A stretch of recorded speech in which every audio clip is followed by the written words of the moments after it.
Business Technology Toshiba Studios. Sacktown Sports, 1140. The Carmichael Dave Show. He's on the microphone when he's not on the microphone. He's playing a song, and when he's not playing a song, he's on the microphone, and then boom. With Jason Ross. No, he didn't. Yes, he did. Call or text at 916-339-1140. It's the Carmichael Dave Show with Jason Ross.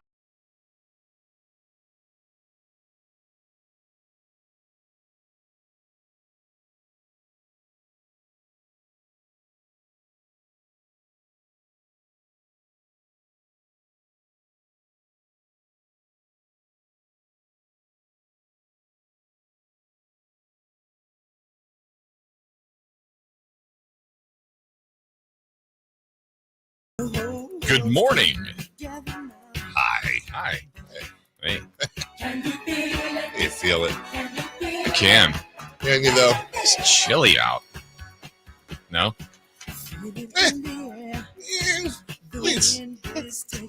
It's too cold for short sleeves, probably. Yeah.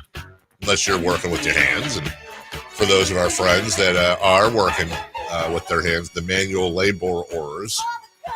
I don't mean that as a, like anyone that just doesn't sit at a desk. Shouts to them. Shout out. Good on you. Good on you. You make the world go round. You do the real work.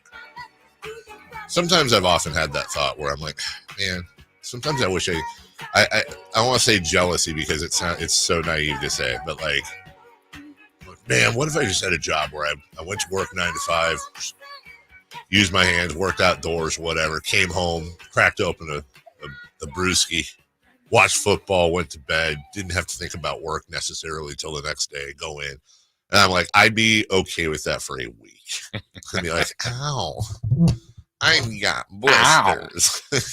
So shouts to those folks. So Jason. Yes.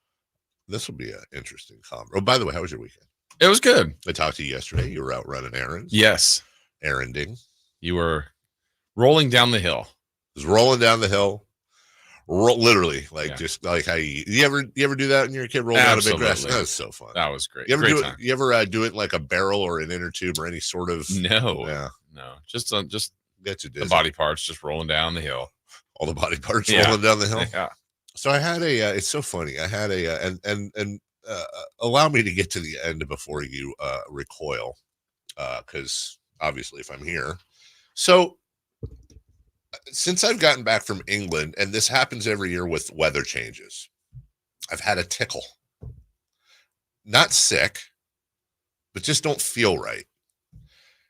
And then yesterday, it really hit me. Like, it was really kind of after I got off the phone with you. Like, I was kind of a sneeze here, a sneeze there as I'm on the way down. And then, just kidding. And then.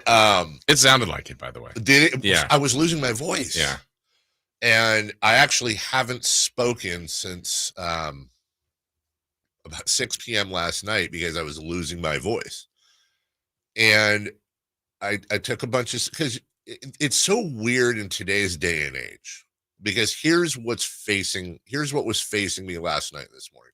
I felt terrible last night. My voice was going away. I was sneezing, stuffed up, more nasally than usual. And so I had Melissa call an audible. It was going to be jambalaya for Sunday dinner, which I love.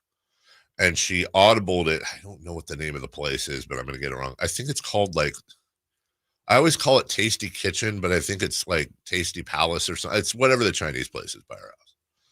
And because everyone has a family dish that helps them when they have a cold or feel like, mine is war wonton soup. I love war wonton. You probably are not a war wonton guy because there's shrimp in it. Oh yeah, not for me. Yeah, can't do that. War wonton soup is like that since I was a kid. Has always kind of helped. So took a when you don't know what you have, if you even have anything. So I took some Alka-Seltzer. I probably ate about 1,000 airborne gummies, and I ate the soup. I fell asleep last night, and I know the time change didn't help. I fell asleep at 7:45 last night. I woke up at 11:30 and was like, "Oh, time to go." No, it's not. It's only 11:30. Okay. And then I woke up this morning. Now, in today's day and age, it's like, okay, so I woke up. First thing I did is I took a COVID test. Nothing. I didn't need to, but you just do. And then I'm like, okay, I don't know what to do here because I thought, well, maybe I'll do the show from home. But then I remembered my radio equipment's in New York. I haven't ordered the new stuff yet. So I'm like, okay, so my choices are go into work or don't go into work. But if I don't go into work on a Monday, especially on a football Monday, and then, it sucks. We're always great with each other when stuff like that happens, but there's also, it's not like I don't know, how do I say, not a regular job but it's not like I have a state job. I'll say that because I have a lot of state workers in my family.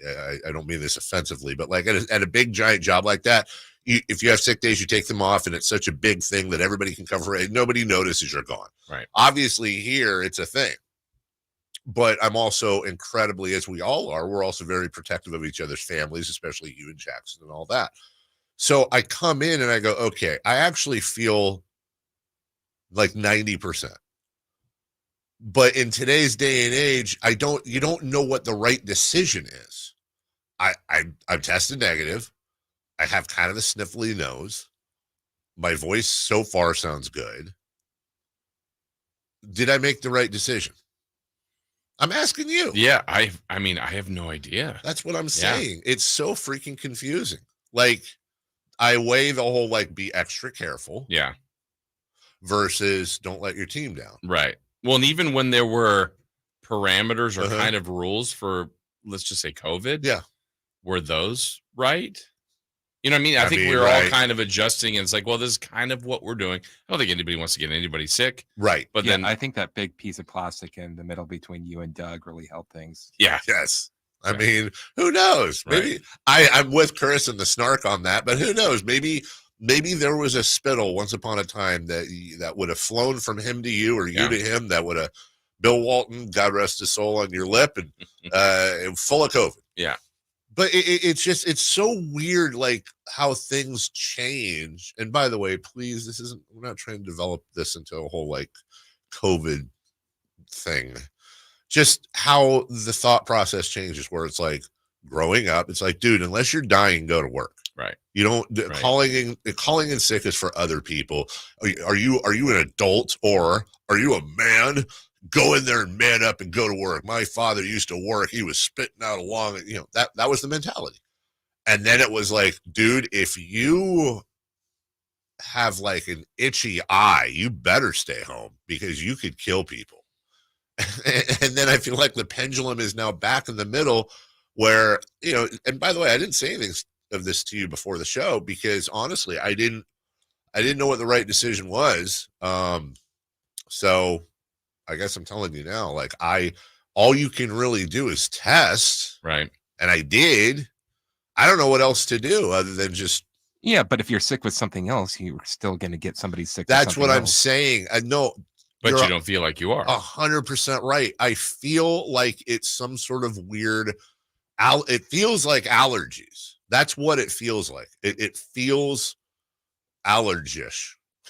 So like kind of, runny eyes and stuffiness and voice stuff and all that, but no fevers, none of that stuff. I don't know. Can we just honestly, I know we have a big election tomorrow. We do. That's tomorrow? That is tomorrow. Okay. Do not worry, guys. It will not be over tomorrow. That's a good point. I remember back in my day, the election was over. You had a winner that night. And then I think the first one I remember how big of a deal it was. You remember Dan Rather with the sport coat off and the sleeves rolled up on it. Oh, it is tighter than a moth on a flame in Alaska on February. Right. That's incredible. That's Dan exactly Rather. what he said. And that was Bush Gore. Yeah. And that was like, wait, this is unprecedented. Oh my God. And now it's like pretty regular now. Like, we're not going to have, somebody's probably going to say they won Tuesday night. Let's be honest. They probably both will. We're not going to know what the hell's going on until Wednesday, Thursday, Friday. Is it a doubleheader? I think it is. Extra innings. Yeah. It's going to go into OT. But the reason I say that is, with all these platforms and this is and that's, Can somebody please run on the platform of I will eradicate all sickness ever? Can we just do? Sickness is. It's like Phoenix. It is. It's BS. Yes. So, anyways, I just wanted to fully disclose. You think I should have stayed home? You won't offend me. No, I don't. I honestly don't know. I can only go on how you feel. Trying to be as open and honest as always as possible, but I guess because you thought about if you had your equipment, would you have done it from home? I think if I'd have had my equipment, I probably would have. If I'm being perfectly honest, but that's out of like because that way it's like with the equipment at home, it's like, okay, even if there's like a 5% chance, right. I'm not taking the 5% chance. Not that you can't, you can feel perfectly fine. And sure. It's freaking confusing. Or okay, if you can't eradicate all sickness, how about this? How about there's a thing on your if you have an Apple Watch or a phone or whatever, where it just shows. It's a red light. Yeah. If you have any sort of contagious something, Roxanne. Yeah. You turn on the red light when you're, we can't make out as normal. Notice I did not give you a pregame kiss. I was that's what was offensive. Yeah, exactly. Anyways, I'll tell you what else is offensive. That game in Toronto. That wasn't really. Yeah. I was just trying to find a segue. Other than that, though, okay, you had a good weekend. I had a good weekend. We've got the election-y thing tomorrow. Yeah. Here's my election statement. Vote. I feel like that shouldn't be offensive, right? Just vote. Or, don't. I hope that's not offensive, but I hope. I know. If you're going to just vote for president, you set this one out. But what about okay, can we agree? What about Chris about this? Like, I get I hear you. But also don't not vote because one race is garbage to you. So much of governing happens close to home that actually affects us. What about can you get behind vote for the things you care about? Yes. Okay. Even Chris is on board with that. Vote for the things you care about. Even if you just go in there to vote on prop. Blah, blah, blah. I don't even know. Are you a mail-in or are you a walk-in? I'm a walk-in. Yeah. I mean, by the way, nothing wrong with mail-in. Yeah. I don't know. There's something about, I always I like this sticker. Yeah. I want the sticker. Go in and vote, do the little thing. So you're going to be doing it tomorrow then? Yeah. Why? Oh, just because you could do it any day. Wait, you can do it today? Yeah. Oh, you can? You can vote in person today? Yes. Oh, I didn't know that. Yeah. Really? I really didn't know that. I thought that was either mail in or you vote. Because usually as it comes close, I haven't seen a polling place yet, but as it gets close, I'm like, I'll just go in and vote real quick. I didn't know that.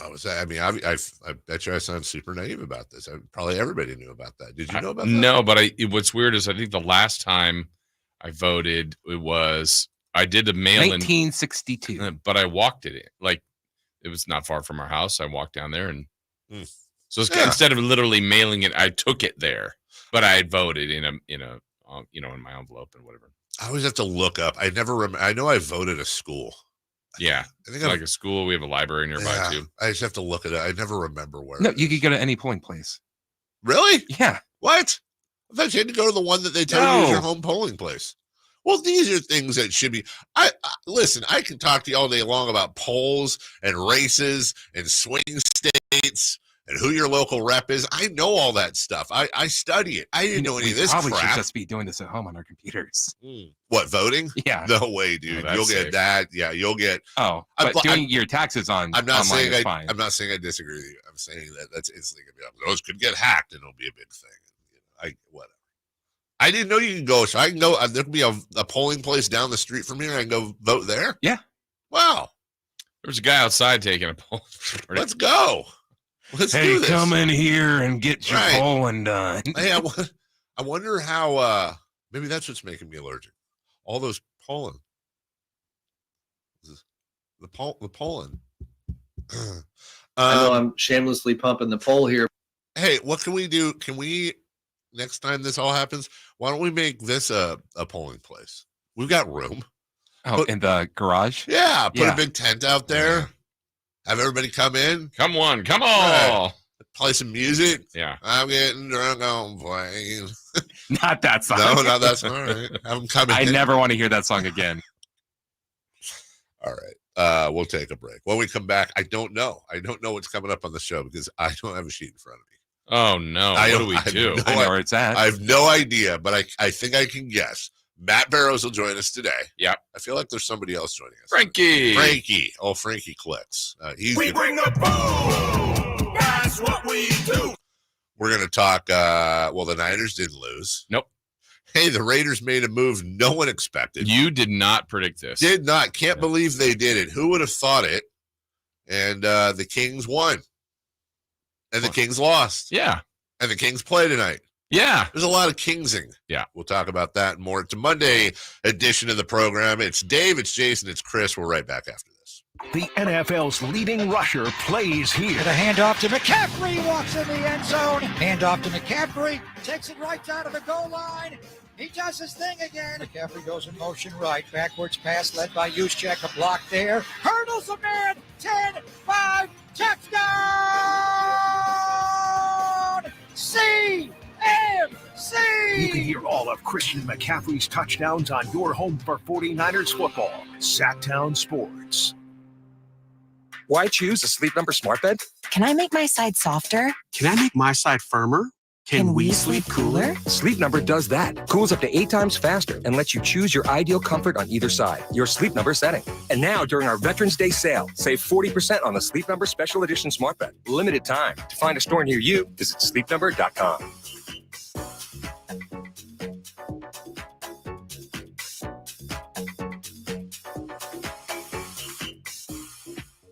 Need a new health insurance plan? Don't feel like you have to search for one on your own. There's Health Markets. When you visit healthmarkets.com, you can speak with a licensed insurance agent in your area and get personalized recommendations. With Health Markets, you can feel confident you're choosing a health insurance plan that fits your needs and your budget. See how easy it can be to search for your next health insurance plan with healthmarkets.com. Visit healthmarkets.com today. Health Markets Insurance Agency, Inc. is licensed as an insurance agency nationwide except in Massachusetts. All guests come to you from the Folsom Lake Honda hotline. Folsom Lake Honda, your one-stop Honda shop. Let's do it. Leading off, the 3 top stories in the morning. Huge news. This is very important. Here's cut number 1. So in an arena where the Hawks had beaten the Kings 14 of the last 17 meetings, Sacramento does like they did last year. They get the win on the road. And I hear Light the Beam chants here in Atlanta as the final horn sounds. And the final score, Sacramento 123, Atlanta 115. DeRozan had a turnaround 3 from the deep left corner. Kings got the rebound, fed it out to Fox. Straightaway launch, but couldn't come up with the bucket. Ended up 0 for 11 on the night from downtown. And the Kings record is even to 3-3. The 3-game winning streak is broken. Toronto gets the 3-point win, 131-128.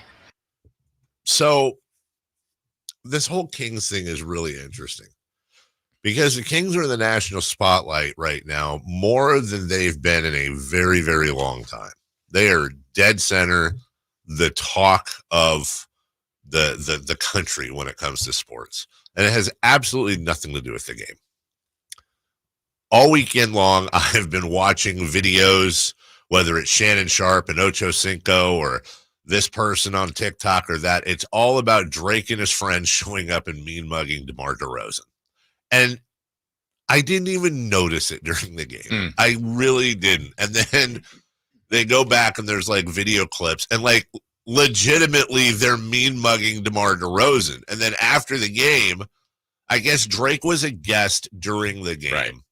And said something about how they try to hang a banner with DeRozan on it that he'll go rip it down. And then after the game, DeRozan said, well, that he's going to have a long way to climb up. So good luck, which is that a short joke? I feel like that's a short joke. I don't know.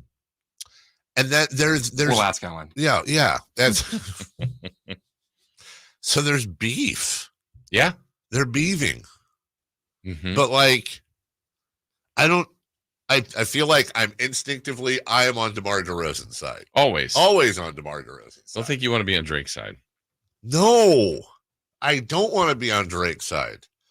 But then, like, anytime, and I feel like this is a good rule for anyone. Anytime I'm convinced that a side is right, I try to do this thing where I'm like, okay, I need to prosecute I need to prosecute in favor of the other side. Like, okay, I think this is the right way to go, but why do these people feel this way? And then so I tried to put myself in because, you know, I'm super hip to all the stuff going on right now, Jason, as you well know. I tried to put myself in the Drake camp. Now, I can't wrap my head around the whole, like, go to an NBA game and mean mug a player. Like, that just looks stupid. Like, sorry, that just looks incredibly dumb. But I will say, Jason, I went back to a few years back. This is DeMar DeRozan. And he's speaking to Shannon Sharpe and Club Shay Shay. That's what he said. And talking, I think more than anything, just him being there for me. Oh, by the way, he's talking about Drake. As a friend, right? First and foremost, you know, and no matter what, you know, when it comes to him, he'll forever have a friend in me and loyalty out of me because, you know, he cared. Yeah, he was there for you. He was there for me when everything was just going crazy. Right. Okay, so Team Drake, their concern is that, well, wait a minute. You said that, like, when you got traded, like, you went to Drake's house and you guys had a talk and it was like real friendship. And you heard DeMar talk about loyalty, how I'm loyal to him and all that. And then the next thing anybody sees is now you're appearing in this video where, by the way, I'm so far over my head in what I'm talking about. Don't think I know anything about what I'm talking about. So, and then you go in this video where this other guy, Kendrick Lamar, is saying really bad things about your friend Drake, and you're in the video, which basically means you're endorsing it. And then so Drake shows up and he's like, wait, why did you do that? Like, I thought we were friends. I thought we were cool. And then you were in this video, which I still can't imagine. Drake's just going to be fine. Don't get me wrong. I don't feel bad for him. But can you imagine, like, somebody getting mad at you and putting out a diss track and it's played in, like, every club in the world all summer? It's probably going to win, like, all the awards. So nothing in between any of that? That's what I need. That's the part of the puzzle we don't know. Did something happen in between that interview and then him being in the video, Chris? I was watching Euro Trip this weekend, and then it totally reminded me that's exactly what happened to Drake is he got Scotty Doesn't Know all summer long. Right? Yep. Exactly what Classic Chris movie, said. though. Classic movie. Love that movie. Scotty doesn't know. Didn't know. He does not. He still doesn't know. Mm-mm. So I don't know. I'm still on Team DeMar. Yes. Also, it seem a little bit weird, like in the conversations we have had with DeMar DeRozan. He is like a grown man, like super classy, nice, vulnerable.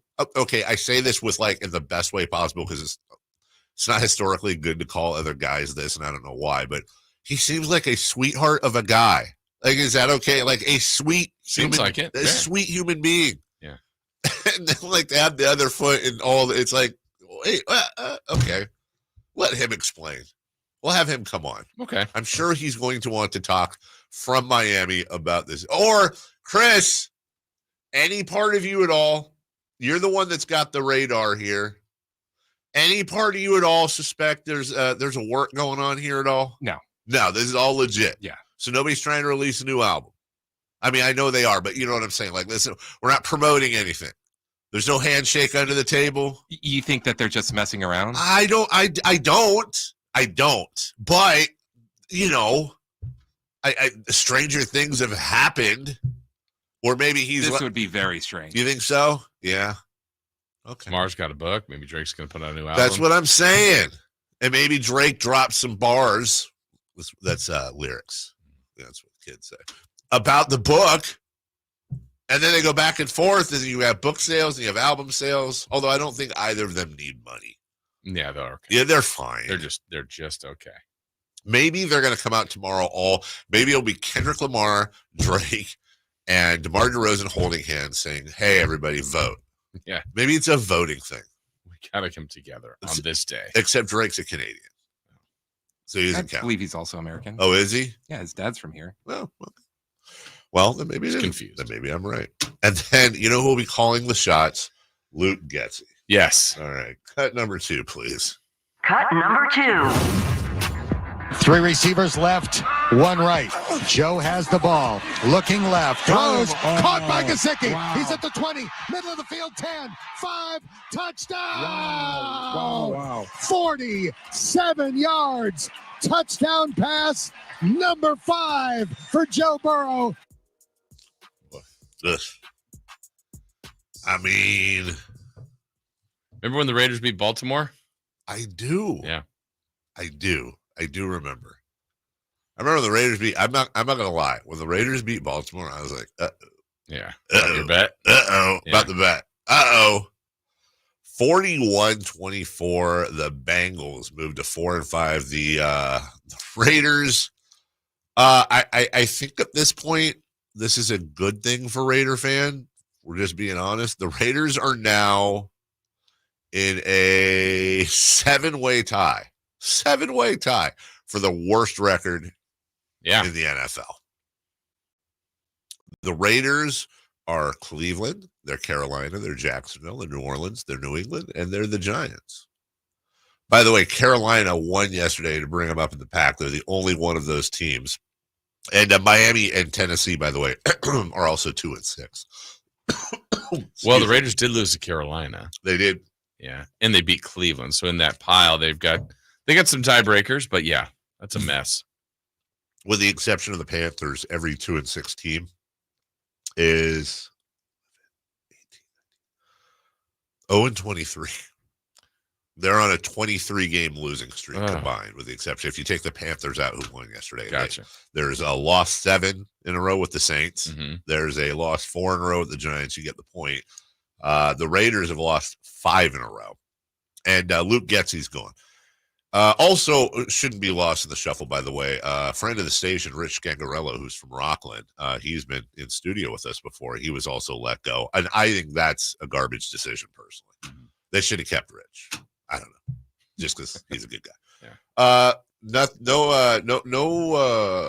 personal with Luke Getsy, but that, and this isn't going to be a pat on the back segment either, even though we have been screaming about them hiring Luke Getsy since before the season started. What makes it even worse is that they're firing Luke Getsy 9 games into the season, and Luke Getsy's presence specifically prevented them from having Justin Fields behind center, under center. That which would have made a big difference, I think. I completely think it would have made a big difference. Now, I'm not saying they'd be 6-2 or 7-2 or whatever. No, but you could be seeing if you have a quarterback that could be the quarterback of your future, and if not, then you answer that question. But they know what they have now is not. No, and then you knew before. No matter how much Raider fan, and by the way, I'm not ripping Raider fan for doing this. We all do this. We all try to cope with whatever. Like, you're not going to go into a season saying you're the worst and you suck. Raider fan tried really hard to wrap their minds around Minshew and or O'Connell. I get it, but dude, you knew going in it wasn't enough. Yeah. And Justin Fields was sitting there for a conditional 6th rounder, and you picked Getsy over Fields. Just go back to Mark Davis, man, and Tom Telesco. We'll take a break. When we come back, the Kings beat Atlanta. They lose to Toronto. There were some missed calls, and they face Miami tonight. We'll get into all that next. Subscribe to Sacktown Sports on YouTube and watch the Carmichael Dave Show with Jason Ross, Stiles and Watkins, and the Drive Guys. Live Monday through Friday from 6 to 6. Plus view archive shows and exclusive content. Subscribe at youtube.com/Sacktown Sports. Rev up the excitement during Sky River Casino's Table Games exclusive Lexus giveaway starting November 1st. Get in on the action as a Sky River Rewards member for your chance to win a 2025 Lexus NX350H SUV. Earn entries with qualifying hands played at your favorite table games. Boost your chances with double entries every Monday and Tuesday. Then on November 29th, you could drive off in style with a brand new 2025 Lexus SUV. Visit skyriver.com for details. Gambling problem? Call 1-800-GAMBLER. Must be 21 or older. Hello, Sacramento. I'm Emron Pilati, owner of True Sports Cards and Collectible Store here in Rockland, California, and the host of the True Sports Cards Show that airs right here on Sacktown Sports 1140 every Saturday from 10 to 11 a.m., where we discuss the latest trends, hottest products, and deliver exclusive interviews with other industry leaders. And don't forget to visit our shop, True Sports Cards, at 6661 Stanford Ranch Road in Rockland and see what we have for all your sports card and memorabilia needs. The first big sale of the year on the all-new 2025 Silverado is on at Maida Chevy. With $8,000 off MSRP after rebates, every new 2025 half-ton LT, RST, LTZ, and High Country in stock at Maida Chevy. And Maida Chevy has the largest selection of new 2025 Silverados in the Sacramento area. $8,000 off new 2025 Silverado at Maida Chevy. Now that's big, huge. MaidaChevy.com. Together, let's drive. Not available with special financing lease and some go office. Source internet search and 1724.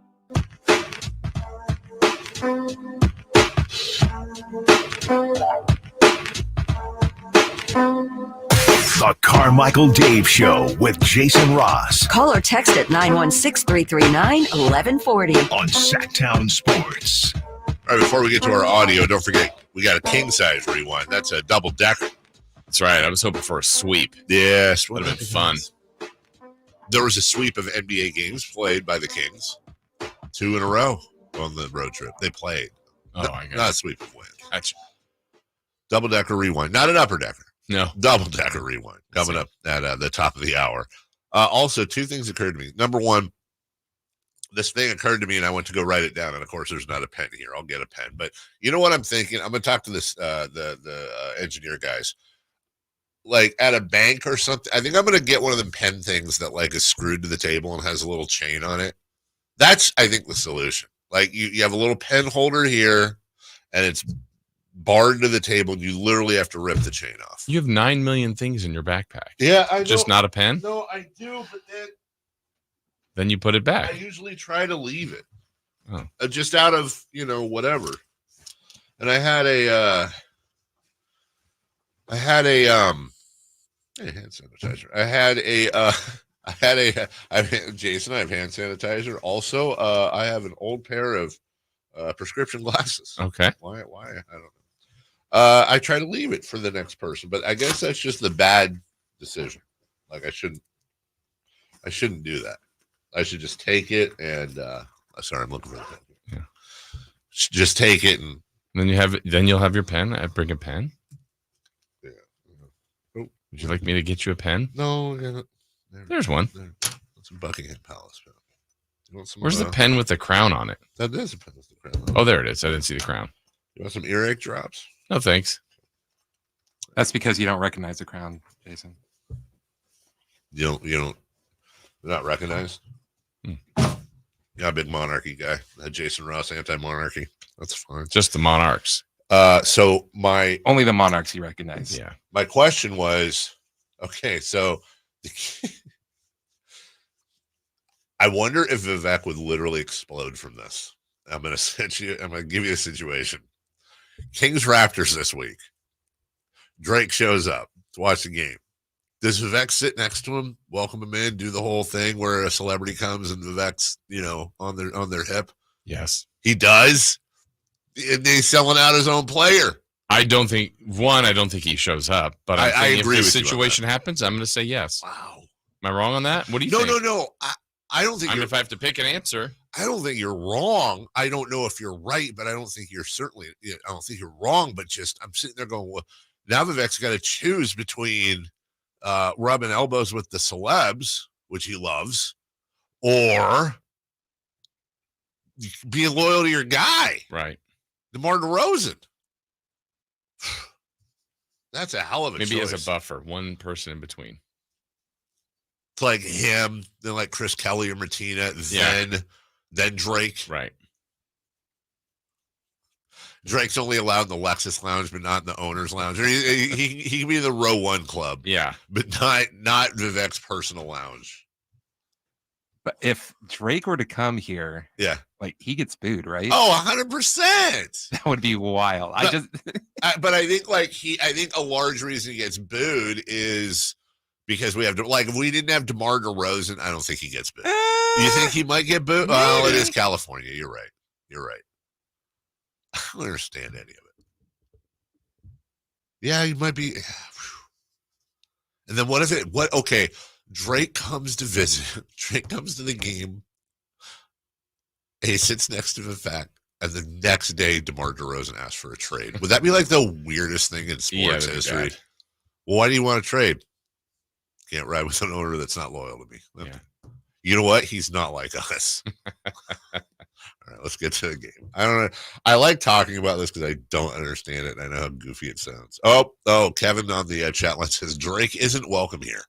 See, then now we know. There you go. Yeah. No more keys to the city for Drake. Nope. There goes that Drake one. still has them. He changed the locks. Well, let's go back to Atlanta, Jason. Yeah, this is better news. Yeah, this is much better news for the Kings fan. Young breaks down the defense with a drive and a kick. Roddy swings it over to Johnson, throws it inside, trying to get Okonwu. Couldn't find him cleanly. Broken up by the Kings. Monk sets up an alley-oop. Great finish by Keegan Murray, streaking the floor and coming on the left angle to make it 65-57. Okay, so we don't have a ton of time to spend on it because we're trying to get to 2 games, but basically, looked good, then it didn't look good. It was 45-28, and then Atlanta went on a couple runs. They went on a 9-0 run at one point. They had this run. See if this sounds familiar, and boy, was my blood pressure getting up during this fourth quarter, everybody. Herter, up fake for 3, drives it, stops, short arms, a 12-footer, and the rebound is cleared off the miss by Jalen Johnson. In transition, pass to the corner to Wallace, swings it out to Matthews, drives inside, sets up a pass. He wanted an alley-oop, but he missed the target. It was saved by Capella. A back pedal, a 3 for the lead from the far corner. Trey Young knocks down the 3 at the midpoint. It's 12 unanswered in the fourth for Atlanta. They're on top. No, they roll it a 2. I beg your pardon. 11-0 run. Heard that one before? I have. 11-0 run. There was a 9-0 run earlier. That tied the game up at 109. And then the Kings woke up to a point. Although this guy was pissing me off all night too. Really. Turnover to Aaron Fox. Grabbed by Matthews, throws it ahead to Young. Fox hustles back. Keegan Murray now on Young. Over to Matthews, fires over Fox and scores his 7th three-pointer of the night. That's a new career high. His previous career high of 6.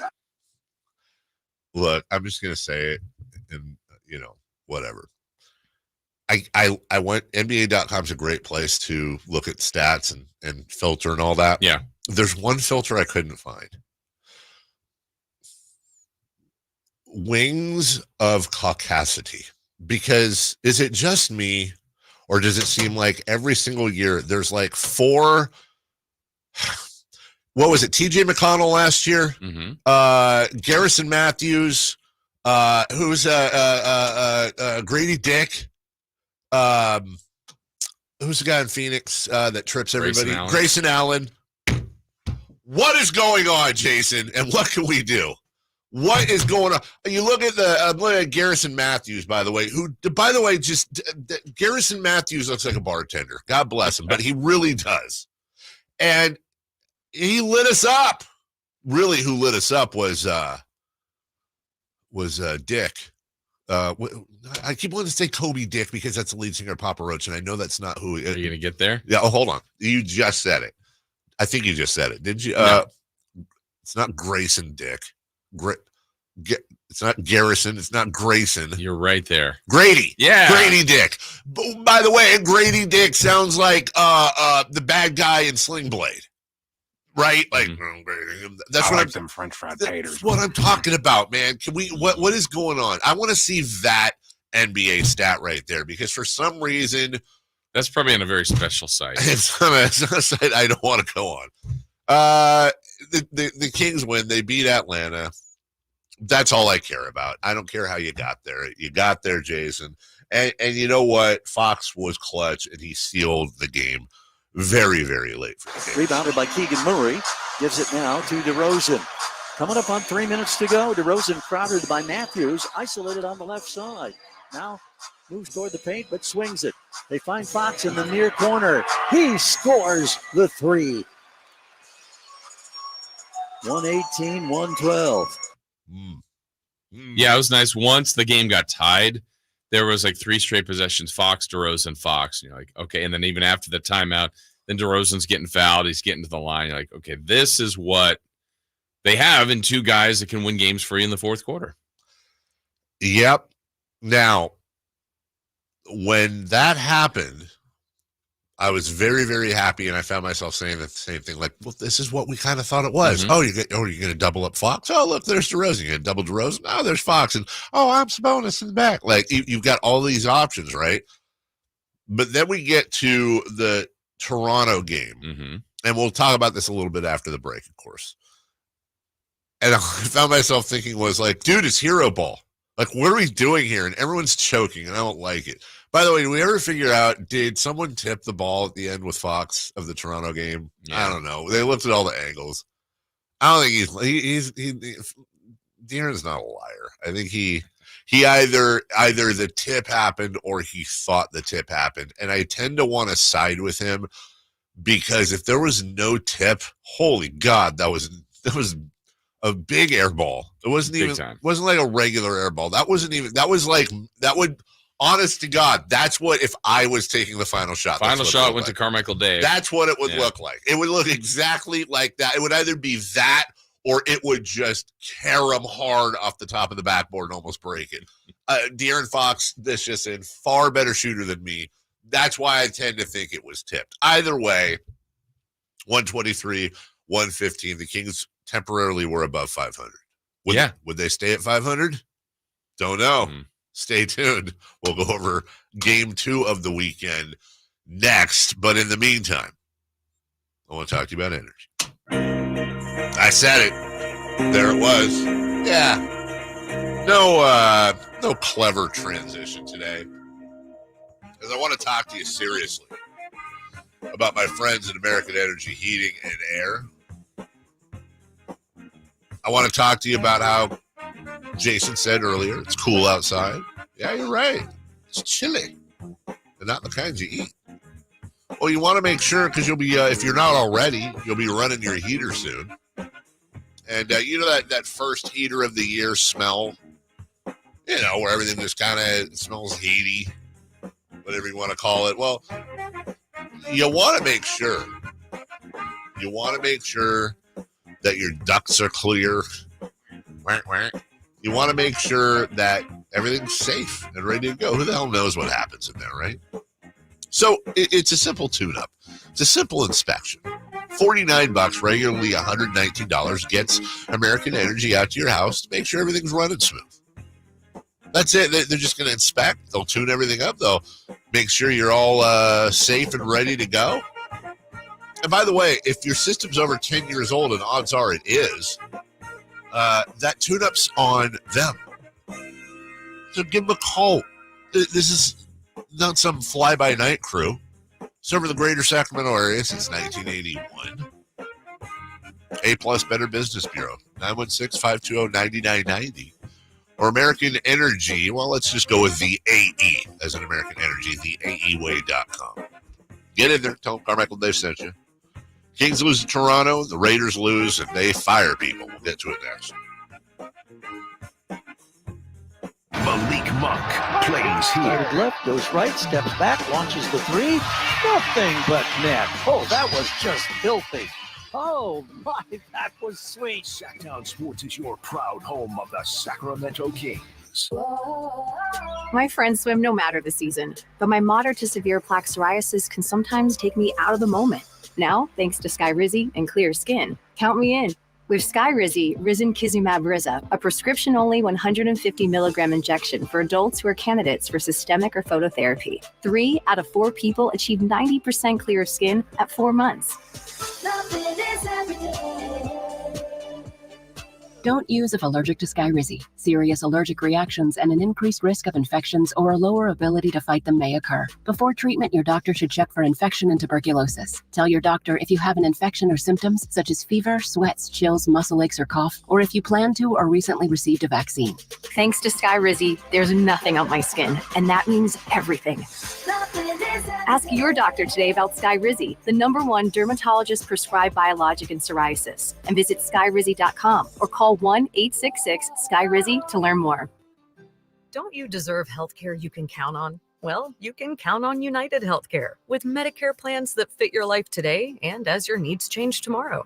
you can enjoy reliable coverage and low out-of-pocket costs with a Medicare Advantage plan from United Healthcare. United Healthcare Medicare Advantage plans. Made for California, trusted everywhere. The Medicare annual enrollment period ends December 7th, so go to uhc.com/Medicare today. Facts are facts, and the facts show that for eliminating hip, knee, back, leg, and foot pain, it's the Good Feet personalized arch support system, clinically proven to provide significant pain relief in only 4 weeks. Good Feet arch supports are designed to help put your feet and whole body back in pain-relieved proper alignment. Good Feet arch supports are HSA and FSA eligible. Book your free fitting at Good Feet in Sacramento, Roseville, and Vacaville. The holidays can be tough for some, especially if things from your past are still following you around to this day. Now, don't be afraid of your past this upcoming holiday season, as an expungement can help. And that's where the law offices of Jonathan Gonzalez comes in, as he's local and has a great track record. Now that expungement can help you get a job, get your life back in order, and you'll also get your constitutional rights back. He's offering discounts on expungements now through Christmas. Call 916-304-9187. That's 916-304-9187.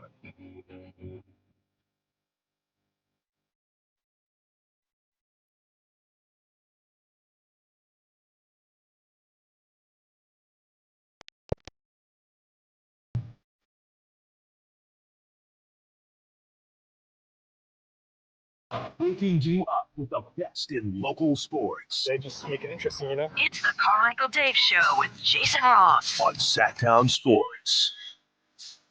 Wow, something just happened that I never thought would happen, and it will certainly never happen again. Tom Maley from 105.1 KNCI. The Hall of Famer? The Hall of Famer. Just showed me something techie that I wasn't aware of before. Apparently, I don't know if it was his niece or somebody in his life younger than him, obviously. I mean, like, that was 99% chance. Yeah, everybody. Apparently, ChatGPT has a roast function. And what we'll just say it's his niece. She put like 4 pictures of him, including the shirtless one with the chest beef he's got going on. Mm-hmm. And you ask, and his Italian flag. You ask ChatGPT to roast the pictures. Mm-hmm. Dude, like, it was brutal.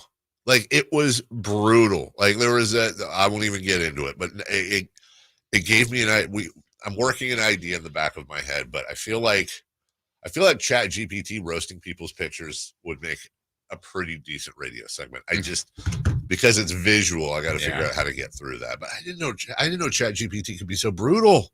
Who knew? Now we know. Who knew? By the way, AB, the Raider fan, said, I thought the lead singer of Papa Roach was Jacoby Shaddix. You are correct. It is Jacoby Shaddix. But when Papa Roach first came out, he went by Kobe Dick. And then obviously his real name is Jacoby Shaddix, but he was Kobe Dick to those in the know. That was it. I think to those in the know who like people that knew him from when they grew up here, he was always going to be Jacoby Shaddix, but publicly, that was his stage name. That is like a perfect like lead singer name. Kobe Dick or Jacoby Shaddix? Jacoby Shaddix. I agree. If you say if you put the two together, like which one is the fake name? Right. I completely agree with you, and I don't know this, but I would just guess if he was in studio with us right now, he'd say, Billy, the record label guy, insisted to you're not Jacoby Shaddix. That doesn't play in Minnesota or whatever. You're Kobe Dick.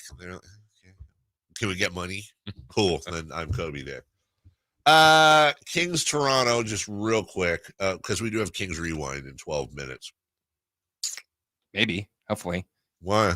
Oh, are you still working on it? Uh-oh. It's supersized for a reason. DeMar went crazy towards the end there, and he had himself a wonderful game. I worry. I felt like there was not necessarily by him, but it did seem a little hero ball-y at the end. And I don't know if I misread that or not. I saw Malik kind of got in there. It's like you were just coming down and not running the offense necessarily. I don't know. I think Sabonis was stuck on 6 assists for most of the second half, if I remember correctly. I just feel like it seems like they're not running as much of the offense through Sabonis as they were last year, which is fine. I get that. They literally aren't. There's like numbers that support that. Yeah, it's just I don't know if that's necessarily. I wonder if it's better to adjust the offense and not run it as much through Sabonis because DeMar's here, or what if they just kept running the offense through Sabonis, but also you have DeMar instead of Harrison Barnes? Yeah. I think that's what they're trying to find. And I think they've been better at it in some games, obviously, than others. And they were just chasing that game the whole time. Yeah. And it's like, man, are they going to lose to these guys? No, I think here they come. They're going to win. They're going to find a way to win. And in the end, they just couldn't do it. Even when they got to overtime, I thought, okay, this actually might be okay. Yeah. And then they obviously lost by 3. Yeah, that didn't work out. And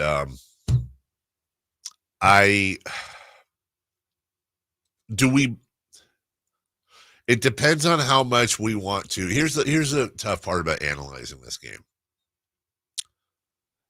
It's an overtime loss on the road after you flew on the second night of a back-to-back and you had to go through customs. And if nobody's ever been through customs before, it doesn't matter. There's the one place where it doesn't completely matter.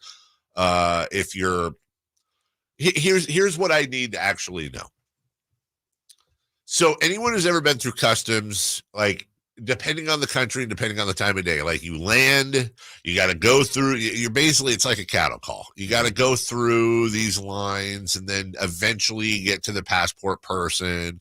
And now they have it where you can like put your passport on a little beepy thing, but you still have to deal with somebody who's like, hey, why are you here? What are you doing? How long are you going to be for? Whatever. But I don't know how to say this without sounding like a total moron, but whatever. The first trip over to England, right? Kevin flew his plane over there. Okay. When we landed in, it doesn't matter, Northern England. When we landed, the customs people came on the plane and just went down the aisle and like, you have to add your passport out and they check your passport. Hey, what do you know, they say all the same things and then they stamp you right there.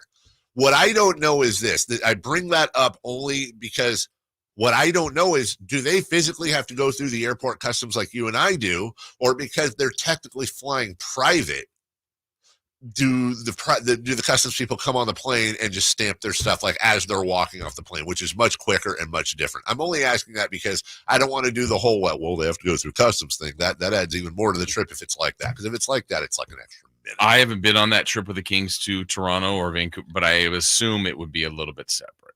A little bit. Like they wouldn't have their own. They would have their own. You know what? Katie would know that. Well, yeah. But I'm assuming that's a little bit like how they travel anyway. Yeah. You know, even here, they're at the Jet Center. It's done differently. That's You're not through but it's not like you and I going through customs. Correct. Okay. Correct. But it's still a process. It's more about the overall time travel from Atlanta to there and just add that on. It's a little bit like when they go to Denver. It's like, oh, you're in Denver, but then the flight, then there's still a decent drive to the city. And right. You lose an hour and all that stuff. I'm going to choose to believe that this was a schedule loss, but I'm not going to lie. I feel kind of soft saying that too. I don't know. I don't know what, I still feel like they should have beaten Toronto. Mm-hmm. I feel like they should have beaten Toronto.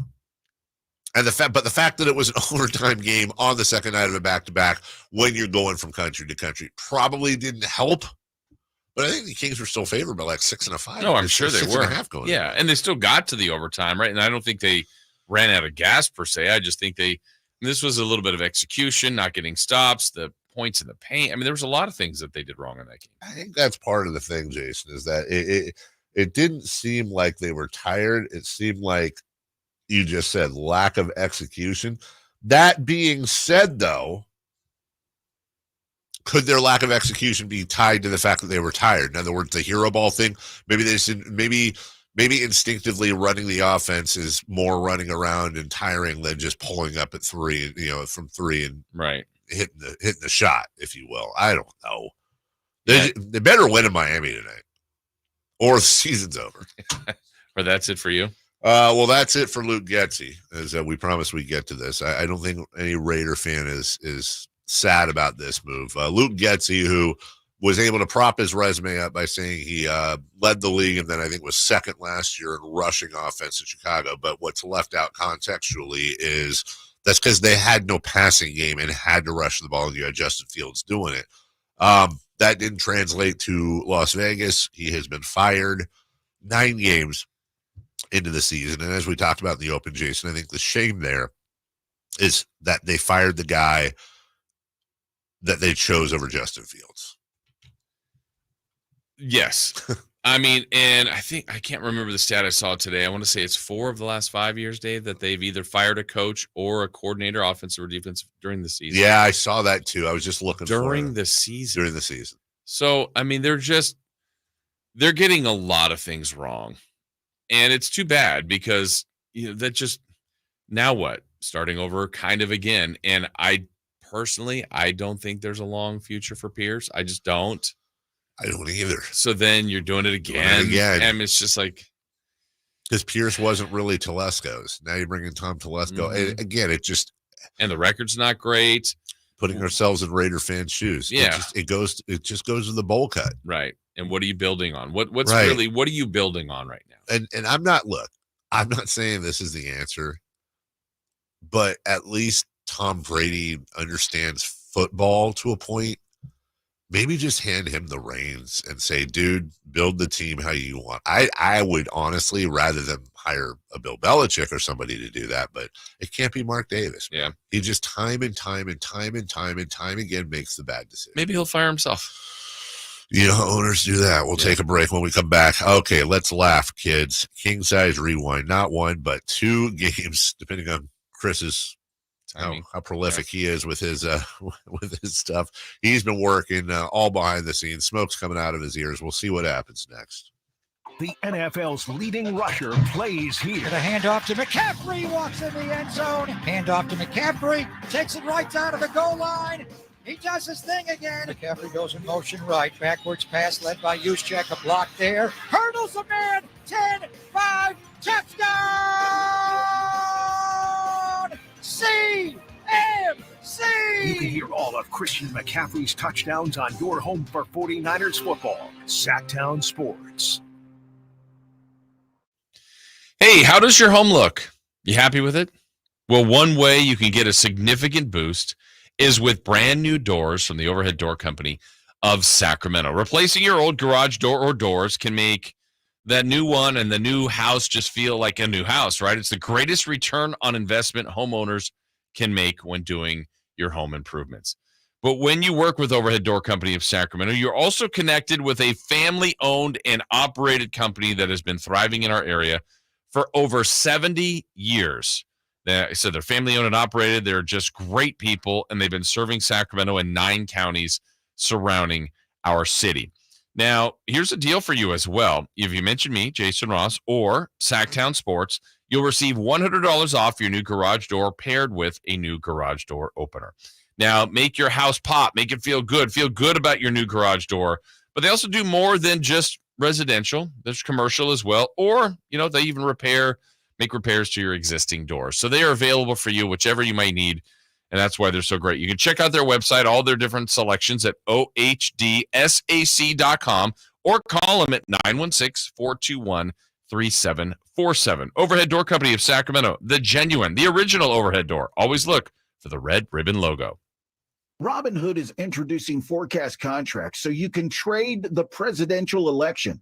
Through Robinhood, you can now trade financial derivatives contracts on who will win the U.S. presidential election, Harris or Trump, and watch as contract prices react to real-time market sentiment. Black Friday is on its way at Fasteners Inc. Tool Outlet, and there's no better place to shop for all your power tools. Low price Makita Bear tools starting at $89, Makita batteries starting at just $49, and many more of the year's hottest deals. November 25th through December 2nd. That's right, one whole week of crazy deals on power tools. So don't forget, our Black Friday sale will be November 25th through December 2nd. Check us out at 6701 Power Inn Road or online at fastenersinc.net.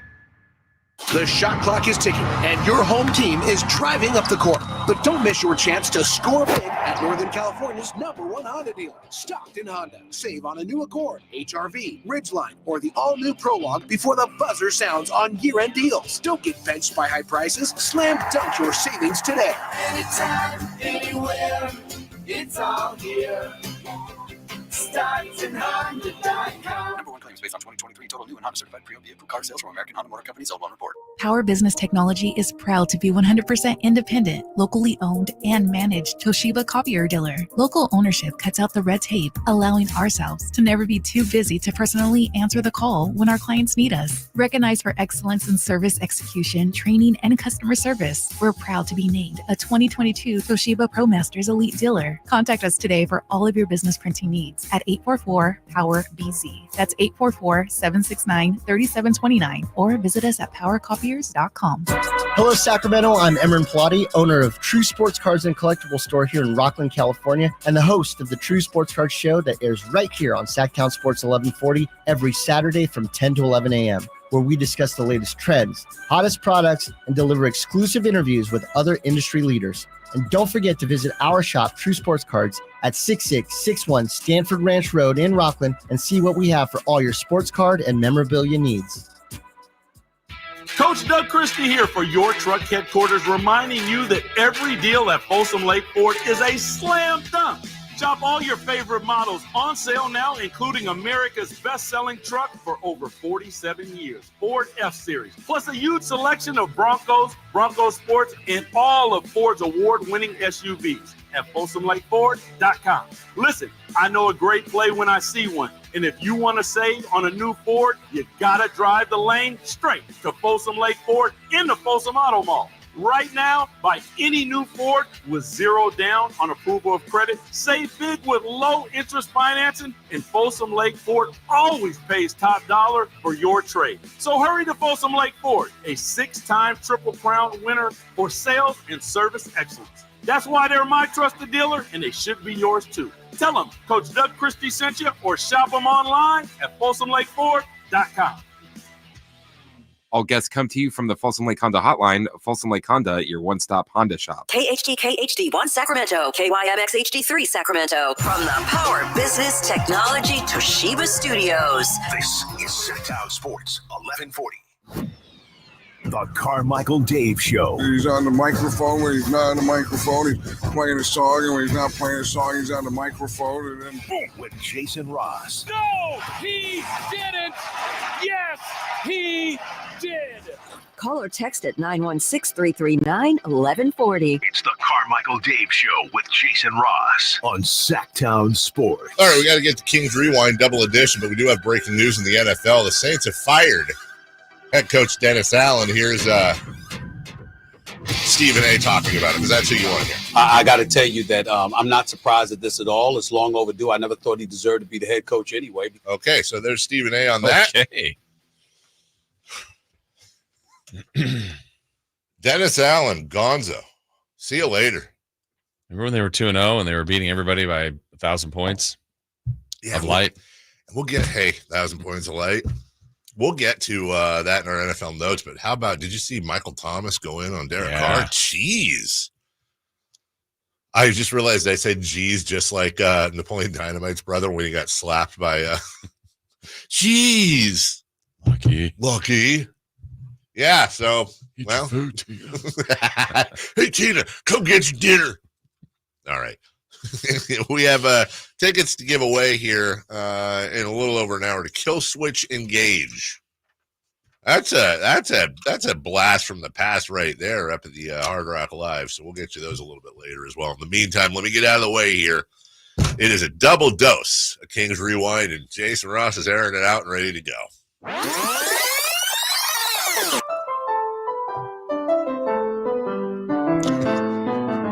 I'm already laughing. Well, with already one win on the road, the Kings ventured to the Peach State, Georgia. I can't wait to get on the road again. Atlanta, to be specific, home of Coca-Cola. Hey, sport. Coca-Cola. Home of CNN. This is CNN. Hey, James Earl. Home of the Falcons. Oh, the Braves. And the Atlanta Hawks. Both Alex Len and Kevin Herter spent time with the Hawks. What? Yeah, both Alex Len and Kevin Herter spent time with the Hawks. What? You son of a bitch. Now Kings, these two, and the rest of Sacramento hit the Hawks with a flurry of hoops in the old peach basket. Sacramento built a lead, but watched the lead wither away. No. In the fourth quarter, in a tie game, the Kings relied on two of the best clutch players in the league in DeMar DeRozan and De'Aaron Fox. King Kong ain't got nothing on me. And the Kings closed it out. All I do is win, no matter what. That's 3 beams in a row. Yeah. And it was off to the airport. I can't wait to get on the road again. All right, now the Kings left ATL and were headed for America's hat. Toronto, Canada was the destination for Game 2 of the back-to-back. Back-to-back. On the plane, the meal choices were fish or chicken. Yes, I remember. I had lasagna. After a trip through customs, Anything to declare? it was a late arrival. There were storylines everywhere for this matchup. On the day of the game, the word spread that Herter was illin. It makes me so angry that little viruses can just traipse in here and treat your body like a playground. Yeah, is that piece down? That boy. Doug McDermott would get his first Kings start. Yay! DeMar DeRozan was making a return to his first team. I'm glad D-Rose came home. Y'all didn't deserve him either. That's true. Davion Mitchell was facing his old team. I don't think about you at all. Half man, half amazing. Vince Carter was getting all of his jersey retired at half. This would be a battle, Kings versus Raptors. Are you ready for a war?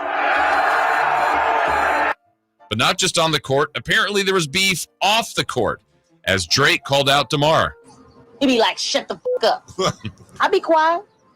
But when he leave, I be talking again. DeMar talked with his game. I'm on fire.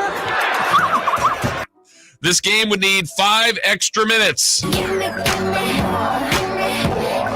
in the OT, the Raptors held off the Kings and snapped Sacramento's win streak. That's a Velociraptor. The two meet again on Wednesday at Golden 1, where the Kings look for revenge and redemption. I hope so. Okay. And there you go. There's your That's supersized absolutely. Kings rewind. That is absolutely well done, Chris. That was. So now you know exactly what happened this weekend. Yeah, exactly. Yeah. That was weird. With full clarity. Sounded like me last night. Oh, there's more. Angry that little viruses can just traipse in here and treat your body like a playground. Patrick Stewart money. I love that. All right. So, first question. Can somebody ask Keon Ellis what he did to piss off Mike Brown? Why did we start Doug McDermott? I mean, okay, look, I don't want to go too hardcore into it. You tell me, why in your opinion did Mike Brown start Doug McDermott instead of Keon Ellis? My opinion would be that he is more of a duplication of Kevin Herter, and Kevin Herter in the starting lineup had been pretty good. So you can still keep the bench to what it was, I guess would be my, that's my Mike Brown answer, but that's fair. 4 points in 15 minutes for Doug McDermott. So he didn't play that much. No. Yeah. I mean, he played 15 minutes and he had 4 points. Right. Keon Ellis played 27, 8 points, 2 steals, 2 blocks. Look, is that why they lost the game? Probably not. Also, it was a game that went to overtime. So literally every single thing helps and hurts. And in a situation like that, I did not agree. I'm not going to try to do the whole Mike Brown sucks thing, but boy, did I not agree when I saw that he was starting Doug McDermott, but whatever. And you have to say it because we're going to praise when we praise, but holy crap, De'Aaron Fox was terrible shooting. Yeah. Oh, what was it? 0 for 11? 0 for 11. And the team continues to just struggle from 3. I mean, they haven't had that game where you go, wow, they're on fire beyond the arc. It just hasn't happened yet. They were awful again. 20%, I think. Yeah, 20%. Team. I mean, 0 for 11 doesn't help, but yeah. Hold on here. Let me do some quick math here. So what is it? Is it it's 10? Okay, so equal what? 10 divided. I mean, 35% without De'Aaron Fox, 25% with him. Yeah. So whatever, 35 still. I'll take 35 as a team on an average night. Yeah. Like, at what point do you just go, I don't have it? And that 0 of 11 include, I mean, now all of a sudden I'm going back and I'm thinking, well, maybe the ball wasn't tipped. 8 of 22 overall. So that means he was 8 of 11. Am I doing that right? From the field? He shot 8 of 11, but if you count threes, he was 8 of 22. Wait. Yeah. 8 of 11. Just stick to that. Right. He did have he did have 5 steals. He did have 6 rebounds. He also had 5 turnovers. And the reason I bring it up is we kind of have to ask, and this is going to get asked all year, is it his finger? I mean, I think he brought it up. Right. And we talked about it last week, and I said, I spoke to people that know things. They said, no, it's fine. You look at his numbers. He's playing. He's fine. But if there was any way you'd think that finger would affect him more than anything, it would be from behind the arc. Yeah. And he went, that I don't know for a fact, but I'm pretty sure that 0 of 11 is a career low for him. Yeah. How last week there was a lot of opinions on Anthony Richardson calling out when he wanted to. Yeah. Like that's kind of like Sean Salisbury was basically said, like, there's just a football code. Like you just don't do it. Sure. You just play through it. You just go. There's something with athletes too, that they will never publicly say anything for their struggles is because of injury. They know that if you are out there, that's right, you're getting graded and they'll go, well, no one's ever really 100%. So you learn to play with whatever is going on. And so look, De'Aaron's been good this year. Wasn't very good shooting that game. He's had the same finger issue. He's actually shot free throws pretty well, probably better than he has in the past. So these are things that he's had to deal with. I know he won't blame that, even if it is bothering him. And I don't know that it is, but there's just some sort of code there. They're not going to admit to that. Last year, he shot 73.8% from the line, which weirdly enough is exactly his average for his career, 73.8%. This year, he's shooting 87.5% from the line. That's great. Last year, he shot a career high. Well, his second year was better, but 36.9% from beyond the arc. He is now at 26.8% from beyond the arc. And by the way, he's shooting 47.8% from overall from the field, which means he's really doing really well from the field. Mm-hmm. And the thing is, as we take a break, Jason, but here comes the thing. At what point does he say, I can't, if first off, might have just been an off night. But if it does end up being an injury thing, at what point does he say, okay, I need to switch my game up a little bit because the threes just ain't falling this year? Yeah, that one you just hope, or just in game. Like, it's like I either have it or I don't. You would hope there was a little recognition of that. But, I'd have to go back and look at all 11, like, were the shots there? I mean, if they're open, and I just know him and of a confident athlete, it's like, I can miss 90. I'm going to shoot the next one. Like, I appreciate that. Right. But you're also like, when you lose by 3, you go, could you have done something different? For real. Yeah. And I appreciate it too. It's because you don't want him to not shoot. Like, that's if he's right. wide open, it's the right shot, and you go, De'Aaron. But if it's an injury thing, then it's all of a sudden now it becomes, how do you deal with that? But my counter would be, then don't play. And that's not going to be the case. You need him to play. Like, if he can't do something because of that, he shouldn't be playing. But isn't a 3-pointerless De'Aaron Fox better than the alternative? Where I'm saying, like, you'd rather have him out there playing, But you literally think he can't be making threes because of his No, finger? I'm wondering. By the way, I'm wondering. I am not trying to say he went over 11 because of his finger. I'm saying it's in the back of my head now, Gotcha. and I'm saying I'm actually kind of defending him weirdly and saying, okay, but if that's the case, then anyways, whatever. We'll take a break when we come back. 3 for Madness. Kings in Miami, the starting lineup, and tonight's matchups. We'll get to all that next. On the move? Got somewhere to be? Take Sacramento Kings basketball with you. The Sacktown Sports app will let you stay connected to your passion. Never miss a moment of Sacramento Kings basketball with the Sacktown Sports app. Everywhere you look, things are getting more expensive. So at Consumer Cellular, we're lowering the price for those 50 and up. Now you can get unlimited talk, text, and data for $30 a line when you buy 2. That's just $60 a month for 2 unlimited lines. So if you're 50 and up, make the switch and save. Come on, you've earned this. Call 1-888-FREEDOM or visit consumercellular.com today. Requires 2 lines of service, age validation, and credit approval, subject to system and area limits, taxes, and other fees apply. Why choose a Sleep Number smart bed? Can I make my side softer? Can I make my side firmer? Can we sleep cooler? Sleep Number does that. Cools up to 8 times faster and lets you choose your ideal comfort on either side. Your Sleep Number setting. And now, during our Veterans Day sale, save 40% on the Sleep Number Special Edition Smart Bed. Limited time. To find a store near you, visit sleepnumber.com.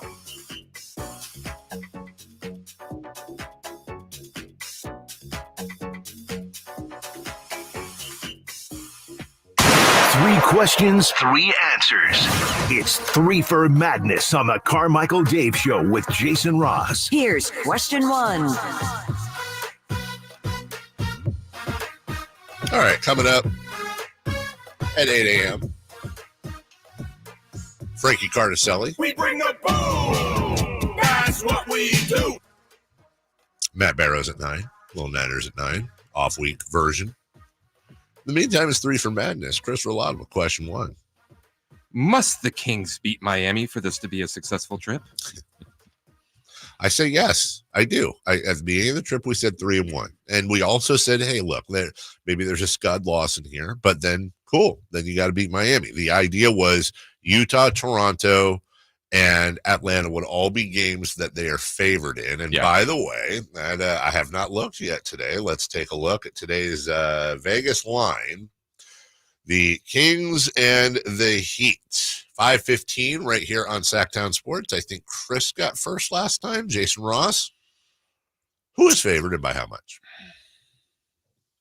Miami 3.5. Christopher Laud. Miami. That sounds good. Miami 2.5. 2.5, 3.5. And before I looked, I actually would have said Miami 4.5. That would have been my guess, guys. Miami 4.5. So we have 3.5. We have 2.5. The Sacramento Kings are 1.5 point favorites. Ooh. I did not see that coming at all. Rebound game. Wow. When have they ever been favored in Miami? I honest to God can't remember. I'm sure it's happened. There have been a couple of years. Is it because of the statue? Is that why? They lose a few points. Usually you get some for being home. They don't. Miami's lost points for that. I did not see that coming at all. As a matter of fact, let's take a look. Their last game, what is it, the 4th? So they've had a day off. They went to Washington. They beat them by 20. Let me look at the box score. Did something go wrong there? Jovic played, Butler, Adebayo, Hero, Rozier. I'm trying to think, did somebody get hurt? I don't get it. Vegas always knows something, but man, I don't get that one. Okay, so back to the question. Yes, I don't want to sugarcoat it now that they're in the road trip. Look, if you come back at 2-2, I'm gonna think there's the one that got away. Mm-hmm. If they beat Miami, they lost to Toronto. Yeah, there's gonna be. And here's the other thing I'm not gonna do. If they beat Miami tonight and they come back 3-1, I'm not gonna be hung up on, well, they should have been 4-0 because it happens. But that's what they didn't do last year that they need to do this year. If you lose a game that you probably shouldn't have, then you need to make up for that by grabbing one you should have. And by the way, I don't care what the line says. If they win in Miami tonight, to me, that's a game Miami probably should win. Yeah, no, this would be, look, the Kings, this is 40 years in Sacramento. I know they have less than 10 wins in Miami. It might be 5 or less. I can't be right here, but I want to say the last win in Miami I remember off the top of my head was the De'Aaron Fox rookie year putback dunk. You might be right. I think you might be right. Jeez. And this is also when they were really good. With C-Web and Doug and all that. Like, they weren't winning there either. Right. So it's a tough place to play for a variety of reasons. Miami's been good. I don't think they're as good this year, but still, that's Spoelstra, that's Riley, that's a winning culture, winning organization. So yeah, it would be a good win. But if we said 3-1, you're 2-1. You need it. Yeah, you need it. It's not disaster if you lose. No, but you need it if you want to be the team you think you can be. That's right. Then you go and bounce back from a game that was disappointing. That Toronto, it's not a great team. No. And you let them off the hook. You play them Wednesday. You have a chance to get revenge quickly. Right. But why not go in with another win? And a 3-1 trip would be really good. And then as you said, get revenge on Toronto, and you're off to the races. Yeah. 2-2 is not the end of the world, but No. they're probably eliminated from the playoffs if that happens. And I'm not looking at a schedule in front of me, but there will be a road trip later, Dave, where it's like Boston, Philly, New York, and let's just throw in like Indiana or something. You're like, okay, that's a 4-game road trip. That's a beast. This one honestly wasn't. And there's travel involved, obviously, but I don't think it wasn't a killer road trip. So 3-1, I think, is a fair expectation. Number 2, please. Question 2. The Kings starting lineup is at the top of the league in rating, but also minutes played. Is that a concern? Yeah, it is. Now, look, I don't think Mike Brown's the second coming of Tom Thibodeau, but what I think it speaks to is the lack of, not the lack of depth, but I think they okay, so last year Malik Monk was a 6-man, right? Mm-hmm. Okay. I feel like right now they have 5.5 starters. Like Herter has had his moments, but has been hit and miss. And then Monk comes in and is like a half starter. Like, I like Keon Ellis, obviously. But really, outside of Malik Monk and Keon Ellis, I'm just going to say something here, and it's never personal. I really love the guy. I also understand injuries. Trey Lyles has been butt. Yeah. Like straight up butt this year. He's got to be better. He's look, great guy, doesn't matter. Yeah, you guys don't care, but you root for him. Number 1. Number 2, has all the tools and has brought exactly what this team needs in the past, especially leadership on the floor. Also, he's coming off an injury. That all those disclaimers out there, Jason, he's borderline unplayable right now. Yeah. And I think what they're doing, I honestly think a lot of their lineup makes sense now that they've kind of gotten here. I think the starting 5 makes some sense. Sure. I've said it before. I think you have to play the guys you said, Ellis, Monk, and Lyles. Yeah. So that's the 8 to me that have to play every game. If you sprinkle in McDermott, if you sprinkle in Len, if McLaughlin gets in, that's fine. But I think if those 3 of Monk, of Lyles, and Ellis play well, it can soften the minutes for the starters. But right now, Lyles is not. No. So that's putting more on. I know we logically go Sabonis, but also on Keegan, and those 2 guys are playing a lot. DeRozan's playing a ton. So if you can get that 8 playing well, it can soften the minutes overall. And then maybe now you can put in McLaughlin and McDermott and Len and so on and get it a little deeper into that rotation. And the last thing I'll say about Trey Lyles too is let's also remember he had no camp. That's it. He needs a good 10, 15 games probably to get to that point. So I'm not saying they should release or whatever. Nothing stupid like that. I'm just saying as it is right now. He needs to be better. He needs to be better. Number 3, please. Question 3. What matchup are you looking forward to most? Ooh, what matchup am I looking forward to the most tonight? Sabonis Adebayo. I love this matchup because oftentimes when you look at center rankings, wherever that may be, generally it's Sabonis and Adebayo fighting for the number 3 slot behind Jokic and Embiid, and maybe now the 4 slot with Wembanyama. But usually Adebayo and like if you combine Sabonis and Adebayo, you would arguably have the best player in the NBA. Like for real, Adebayo is so good defensively, and he's no slouch offensively or on the boards. Right. Whereas DeMontis is phenomenal on the boards and distributing, and at least this year especially, he can score. And he's no slouch defensively either. They're almost like the photo negative of each other. And I think Jason, they know that they're basically ranked one ahead of the other almost every time. I think there's a little extra when they go up against each other. Yeah, they both get attention, but not as much as they deserve. That's right. Other people talk about other centers in this league. I think that one. Remember last week we were talking about it'd be great to have like a reality show with G-Man and Malik Monk. Yes. I kind of think if Jimmy Butler and Keegan were teammates, there would be something funny there too. Yes. And that might be a matchup we're going to see some tonight too. So I think between the Bam, Sabonis, and if Keegan and Butler get some minutes together, that'd be against each other. That'd be fun. A Keegan Murray and Jimmy Butler reality show would be hilarious. Yeah. Makes you wonder, would Jimmy embrace Keegan's personality, or would Jimmy try to get in his head like, dude, you need to be more outgoing? I'd hope he'd embrace it. Yeah. I'm not sure how that would go. I'm not sure how that would go either. We'll take a very quick break. When we come back, speaking of Joel Embiid, he had himself a week, and we'll talk about that. Also a word about Gonzalez Law from Jason Ross before we get to Around the NFL. And Frankie Cardicelli joins us at the top of the hour. We'll do all that right after this. Did you miss any part of our live local shows? Don't worry, you never have to miss them again. Check out SacktownSports.com and search our podcast page and play our shows when you want. The Carmichael Dave Show with Jason Ross, Stiles and Watkins, and the Drive Guys. Plus, other podcasts like Return of the Empire, Return of the Roar, the Stingers Up podcast, and Golf to Go with Frank LaRosa. They're all available right now on SacktownSports.com.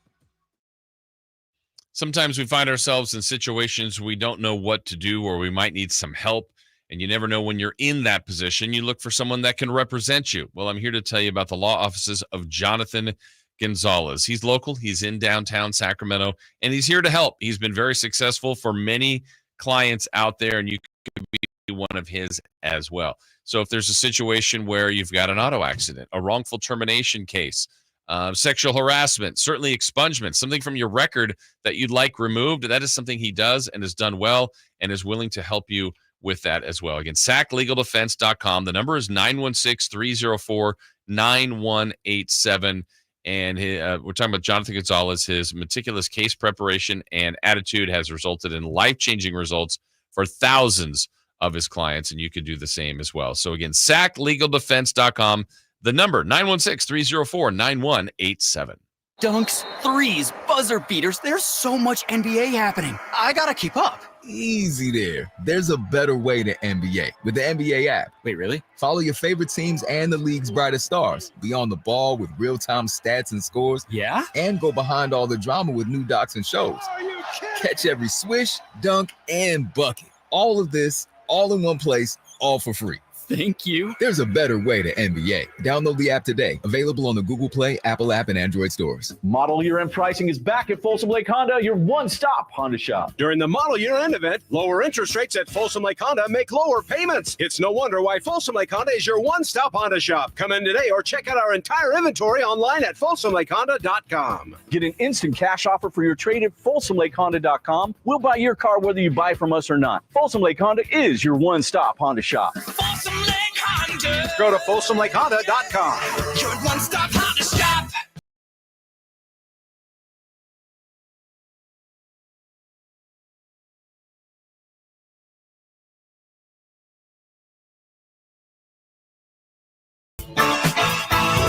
The only place in the morning to get your sports fix. Live and local. The Carmichael Dave Show with Jason Ross. Welcome back. Yeah, just talking to Chris about that. I did not know this, Jason. Now, the new type of Fire Stick Amazon has, if you have an Xbox Game Pass, and I know you do, you can just connect a controller to your TV, and you can play all the, as long as you have a good internet connection, you can play all the Xbox games without having an Xbox. It's like $10 a month or something for Game Pass. I can get that on my black and white TV? Yes, you can. Nice. You can play Pong. Did you ever play Pong? Yeah. I played the version of Pong on the Atari.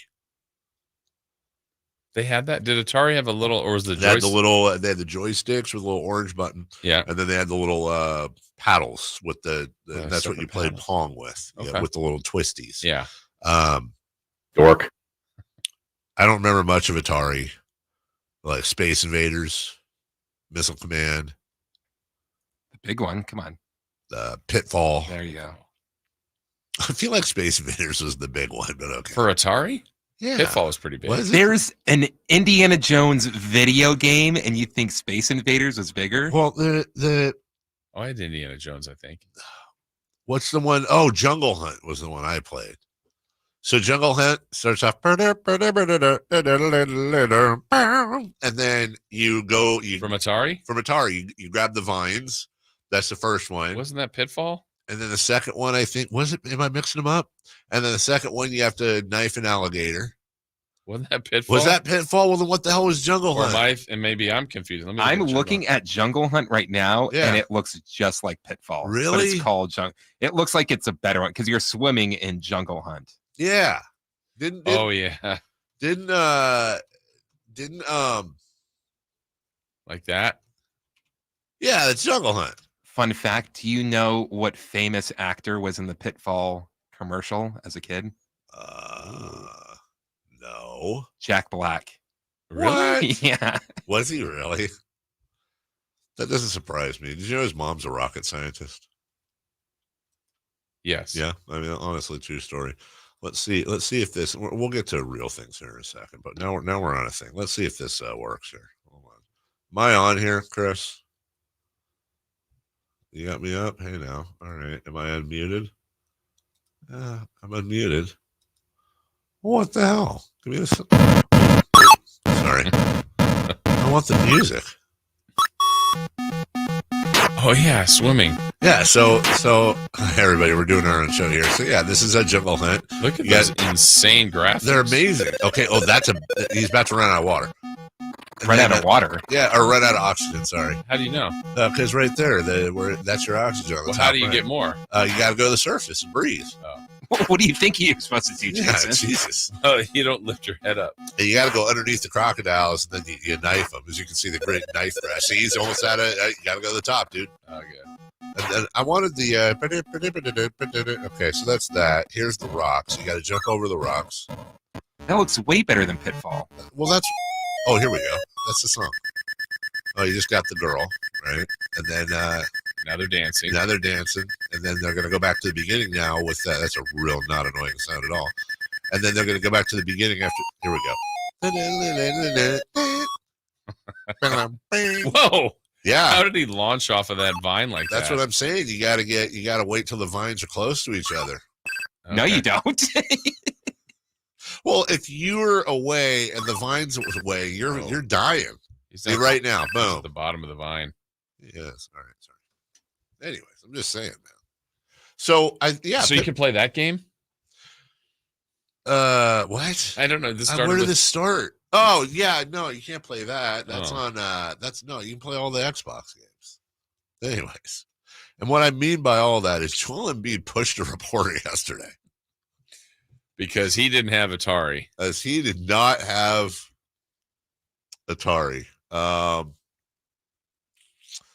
David's such a one-upper. Verlad comes in with a cool tidbit, and then Dave comes in and has to one-up him. Carmichael Dave, more like one-upper Dave. Am I right, Chris? Wait, how'd you one-up me? That's what I'm wondering, too. I'm not denying that. But what did I know what it was because I said he was in the commercial, and you said, did you know his mom was a rocket scientist? That's not one-upping. No. That's providing extra context. I think you thought your fact was better. You think I just can't? I was like, oh, Chris can't be the only guy with a Cliff Clavin factoid. All right, get off of Jungle Hunt, David. Joel Embiid is having a. Why is he pushing reporters? Why is he pushing reporters? Well, okay, so here's the thing. Joel Embiid should not have pushed a reporter. Okay, Joel Embiid shouldn't push anyone. Also, I 100% understand why Joel Embiid pushed the reporter. So this is a Philadelphia Inquirer columnist, Marcus Hayes, who was pushed. He had written an article on Joel Embiid not that long ago. Let me see if I can find it. Marcus Hayes, because it wasn't in that story. I want you to have the proper context.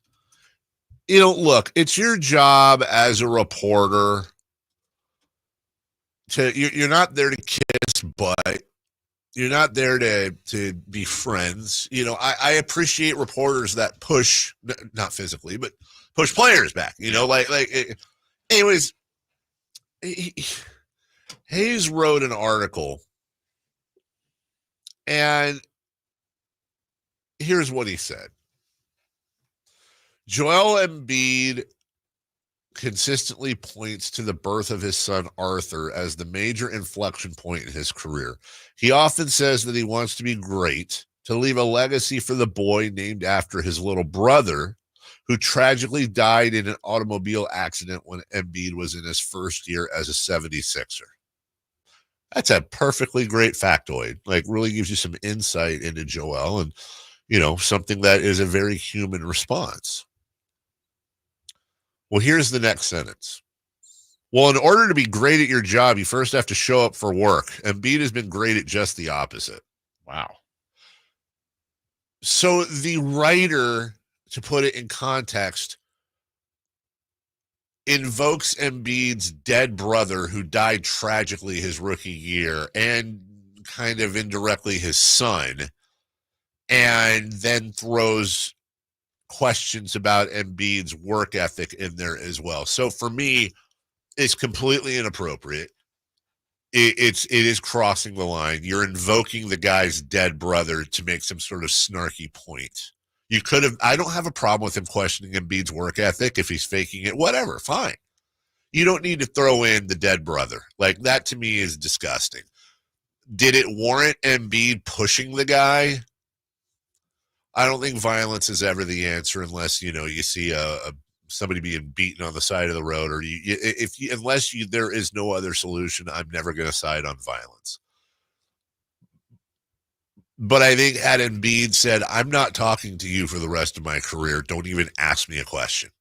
Don't even ask me. I'm not doing it. You can find me every day. I do not care. It's not happening. And you're lucky I don't knock your teeth in. That would be the road. I have no problems with Embiid being incredibly pissed off at that reporter. And by the way, sometimes words have consequences. Right. He's got to face him every day. The reporter does, vice versa. So I don't agree with Embiid shoving him, but I am kind of team Embiid on this one. Yeah. Like, don't do that. I mean, it like that first sentence was powerful in what it meant to him, and then you just cut him down right after that. Embiid said, quote, the next time you bring up my dead brother and my son again, you're going to see what I'm going to do to you, and I'm going to have to live with the consequences. Now, he's going to almost certainly have to somehow walk it back. He is an example. You can't be threatening people. Like, I get it, but I get the emotions. Like, this is an emotional year for Joel Embiid. And again, I don't like Joel Embiid's game anymore. I used to be a huge fan of his. This isn't because I'm an Embiid stan, quite the opposite, but I recognize the humanity. And the writer apologized, but Embiid shunned him away and said, quote, that's not the blanking first time before shoving him. The columnist then went back and edited out the comments about his son and his dead brother. Well, great, you wrote them and it got through your editors, and you put why are you editing it out? Say it with your chest, dude. You said it, live with it. Embiid saw it, obviously. That's exactly right. You know what I'd love to see here. Honestly, here's the outcome I'd like to see. I'd like to see the reporter write an article today, basically just abusing himself. Say, you know what? I get why he did that. Now, violence is basically what we just said. Violence is never the answer, and I can't condone Joel shoving me, but I understand why. And what I wrote was insensitive and downright disgusting, and I apologize to Joel, his family. Like, do that. That would be a great outcome. And then, it would be nice to see Joel in a public way forgive him and let them move forward together, and we can have the Disney ending. But I would understand if Joel said, yeah, great, dude, you're doing this so you because you're being shunned publicly. Yeah, it's just covering yourself. It's just an ugly situation. And look, dude, we've covered the sport a long time, man. And it's one thing to, this guy should be traded. This guy's playing terribly. This guy, I think you have to be able to criticize, or you're no good to the people listening. Listeners, viewers, readers, they're not stupid. They can understand a company man or a sellout from a mile away. But there's a big difference between, dude, this guy's like what we just did with Trey Lyles. Yeah, I think you can also do, like, even taking his two sentences that he put together, take the brother and the accident out and the son and say, look, Joel Embiid has often said he wants to be great. Boom. That's right. To be great, you have to be available. So you take the family part out. 100%. And I think that's a quote that Joel Embiid could live with, going, yeah, I've said I wanted to be great, and you haven't connected to my brother or my son. That's right. And then the reporter can get in his opinion part there. It's like, yeah, to be great, you got to be here. You haven't played. And I don't think either part is wrong. It's critical.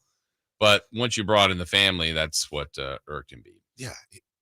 His brother died in a car crash. Yeah. Let's not use the memory of his brother to make points about his playing time. Right. That's just stupid and gross. So, and then Joel Embiid's going to get a lot of crap over this, and I understand it to a point, but everyone's human, dude. And look, if you or I were, let's pick the nicest guy, Domantas Sabonis. If we were going in on Domantas Sabonis because he's turning the ball over, or he's playing terrible defense, or whatever, that is 100% fair game. Okay, fair, right or wrong, it's 100% fair game. Domantas has a beautiful family. You invoke them for any reason whatsoever, dude. He that's just a difference between being an NBA player or whatever, but you're also a human being. You're a grown man or a grown woman. Mm-hmm. Same thing. If you're doing this to somebody in the WNBA, right, they'd have every single right. So just know your place, media. Know your place. Come on, media. Come on, media. It's you know what? Just remember, it's there's no I in media. Yes, but there is a me.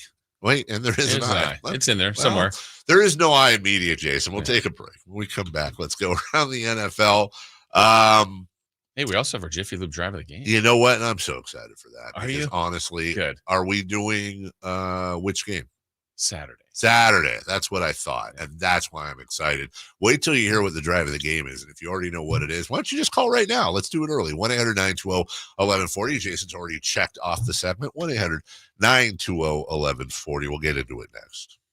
The only place you'll find Kevin Herter is Sacktown Sports. Herter's open, steps into three. He's got the triple. Hey, Sacramento, it's Kevin Herter, and you're listening to the home of the Sacramento Kings, Sacktown Sports. Your local sports leader.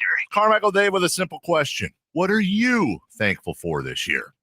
So many things to consider, but one thing we can all agree on is a well-running vehicle to get you where you need to go each and every day. Jiffy Lube would like to say thank you to all their customers this November. Whether a weekend road trip to Lake Tahoe or your daily commute to work, Jiffy Lube has you covered. Serving the greater Sacramento area since 1984. Visit jiffylube.com today to find a location near you, generous oil change coupons, and more. Happy Thanksgiving and holiday driving from Jiffy Lube. Don't you deserve health care you can count on? Well, you can count on United Healthcare with Medicare plans that fit your life today and as your needs change tomorrow. You can enjoy reliable coverage and low out-of-pocket costs with a Medicare Advantage plan from United Healthcare. United Healthcare Medicare Advantage plans, made for California, trusted everywhere. The Medicare annual enrollment period ends December 7th, so go to uhc.com/Medicare today. It's 4th and goal. The pressure's on. The home team needs this to win it. No matter what you're up against, it's always a win at Northern California's #1 Honda dealer, Stockton Honda. Special finance options and trade-in offers make it easier than ever to upgrade your ride. Because at Stockton Honda, we believe everyone deserves a winning deal. Anytime, anywhere, it's all here. StocktonHonda.com. #1 claims based on 2023 total new and Honda certified pre-owned vehicle car sales from American Honda Motor Company's L1 report. What's that sound? That's the sound of Downy Unstoppable scent beads going into your washing machine and giving your clothes freshness that lasts all day long. There it is again. It's like music to your ears, or more like music to your nose. That freshness is irresistible. Let's get a Downy Unstoppables bottle shake. And now a sniff solo. Nice. With Downy Unstoppables, you just toss, wash, wow, for all-day freshness. Did you know your skin is the largest organ of your body? Huh? That's why you should shower with Old Spice Super Hydration Body Wash instead of plain old bar soap. Love your skin by super hydrating it with vitamin B3 and glorious notes of vanilla and shea. Did you know that my super hydrated skin is the second largest organ of my body? The first is my heart. Old Spice. Men have skin too. Old Spice Super Hydration Body Wash. 24/7 renewing moisture. With daily use.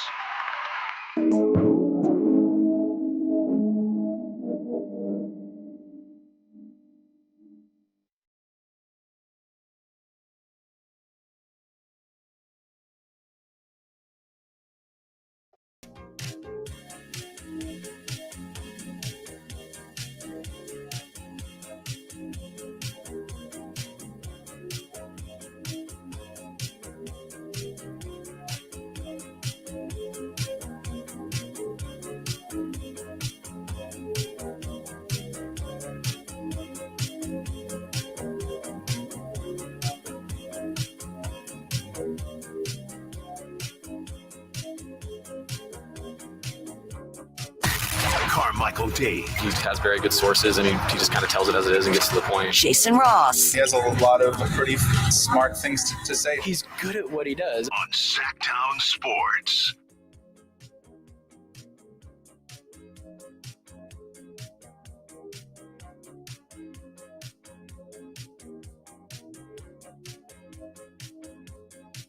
Welcome back. Welcome back, everybody. Let's see. Where's the thing I saw? Oh, from BW on the chat. Dave, you're good with threatening the reporter. No. How'd you get that on what I said? I said you can't shove a reporter. You can't threaten a reporter. And Joel Embiid's going to have to pay the consequences for that. But I said I can understand why he did. It's 100% understandable. Yeah, I get it. He can't do it, but I get it. So, anyways. Much like the Kelce situation over the weekend. Oh God. Yeah. Right. Like you can't do that, but it's definitely understandable. So there's two things at play there. If you don't know, Jason Kelce, brother of Travis, was walking into, what game was it? Wasn't it Penn State? Yeah, Penn State, Ohio State. Yeah. And so he's walking in, and there's some kid at Penn State, I think, following him, yelling at him. And he says, how does it feel to know your brother's an F slur, not F word, F slur for a homosexual person, that word. How does it feel to know your brother's an F slur for dating Taylor Swift? And he just kept chasing him. And so Kelce turns around, grabs the kid's phone and smashes it and goes. Yeah, because he's filming him while he's filming him. Yeah, thank you. He's filming him while he's doing it. And Kelce says, who's the F slur now? So there's two things at play here with Jason Kelce, which is number one, grabbing the phone and slam, which, by the way, I can't help it, dude. I'm so 100% on Kelce's side when it comes to slamming the phone. I know it's wrong to do that. I know it's the other guy's property. And I know that Kelce's not only going to have to buy him a new phone, but is probably going to get fined, or it's like a crime. What he literally committed a crime. You can't grab a dude's phone, but I wish you could. I know that's not realistic. Everyone should get one pass, right? Like there should be some ambiguity there where you're like, kid deserved it. Like hey, it's the consequence. That's the old FAFO. Like, don't do that. I know that's not how the world works, but I'm on Team Kelce there. Now, the other thing, Chris, I'm curious what you think here. He is getting a little bit of blowback. Jason is also for using the slur back at the kid. And I get it. Why am I? I'm asking you because you're more in tune with right and wrong than I am on stuff like that. Let's just be honest. I like hearing your radar. And you'll oftentimes side with things differently than me, which is why I'm asking you. Not that Jason doesn't. I'm just saying. I would say I understand how people didn't like that period, but also at the other time, like, he wasn't calling someone that word. Right. It was like, oh, you're going to use that word? Still going to do that now? See, and you're right. And it's a tricky one. That's the one I'm not smart enough to answer. That's why I asked you, because it's like, on one hand, he wasn't calling him the F slur. He was like deflecting it. On the other hand, and this is a point somebody brought up, and I know it's apples and oranges, but they were saying, hey, a slur is a slur. What if the kid was using the N-word on him and then he used the N-word back on him in the same context? I don't think we'd be having the same conversations. I don't know. It's an unfortunate incident, and people just need to quit being stupid. Yeah. I'm not talking about Jason necessarily. I'm talking about the kid. Like, just quit being stupid about it. Just come on. Also, dude. everyone, maybe put your phone away for a bit. That'd be great. Here's a rule. Maybe if you wouldn't say it to the guy, if you were one-on-one in a street corner, an alley somewhere, don't do it there. Ironically, that's something that someone tweets out. Right. This guy found out what happens in real life when you say something like that. And it is. And but I don't know if it's fortunately or unfortunately, but Jason Kelce's the one. Nothing's happened to the kid. Nothing's gonna happen to the kid. Yeah, he's got way more to lose. Yeah, exactly. Kelce does. Yeah, exactly. All right, Jiffy Lube drive the game. This is from Saturday's game versus the Toronto Raptors. Joey, good morning, Joey. How are you? Yeah, good morning. How are you? Hey, I'm doing good. Rumor has it that you know what the Jiffy Lube drive of the game was. Is that correct? Yeah, that is a rumor. So, I believe it was the Demarcus Sabonis fast break layup. Sabonis fast break layup. Let's see if you're correct. Here we go. Grab by Malik. Turnover forced by Malik. Leaves his feet. Finds Sabonis down the lane. Quick conversion with the left hand. And that's going to be your Sacramento Kings Jiffy Lube drive of the game. Transition strike. Sabonis going down inside for the conversion. And Malik Monk now with 15 points in the first half. You're listening to the Carmichael Dave Show with Jason Ross. Monday morning, 7:45, your chance to win a $100 Jiffy Lube certificate, courtesy of all the Jiffy Lube locations in the greater Sacramento area. Hey, congratulations. Well done. You got yourself a $100 gift certificate to go get your stuff done. It's not just oil changes, by the way. Windshield wipers is all. You can use $100 for pretty much whatever you like. However you like in our friendly neighborhood Jiffy Lube locations. Sounds good. Joey, real quick, though. What home of the Kings makes all your Jiffy Lube dreams come true? Joey. All right. Thank you. Okay. Thank you. We'll put you on hold.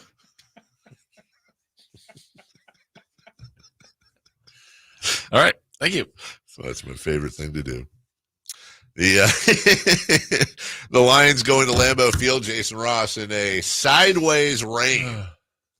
And they beat the Packers. The Packers. How did they play through that sideways rain? They played. Okay. They played.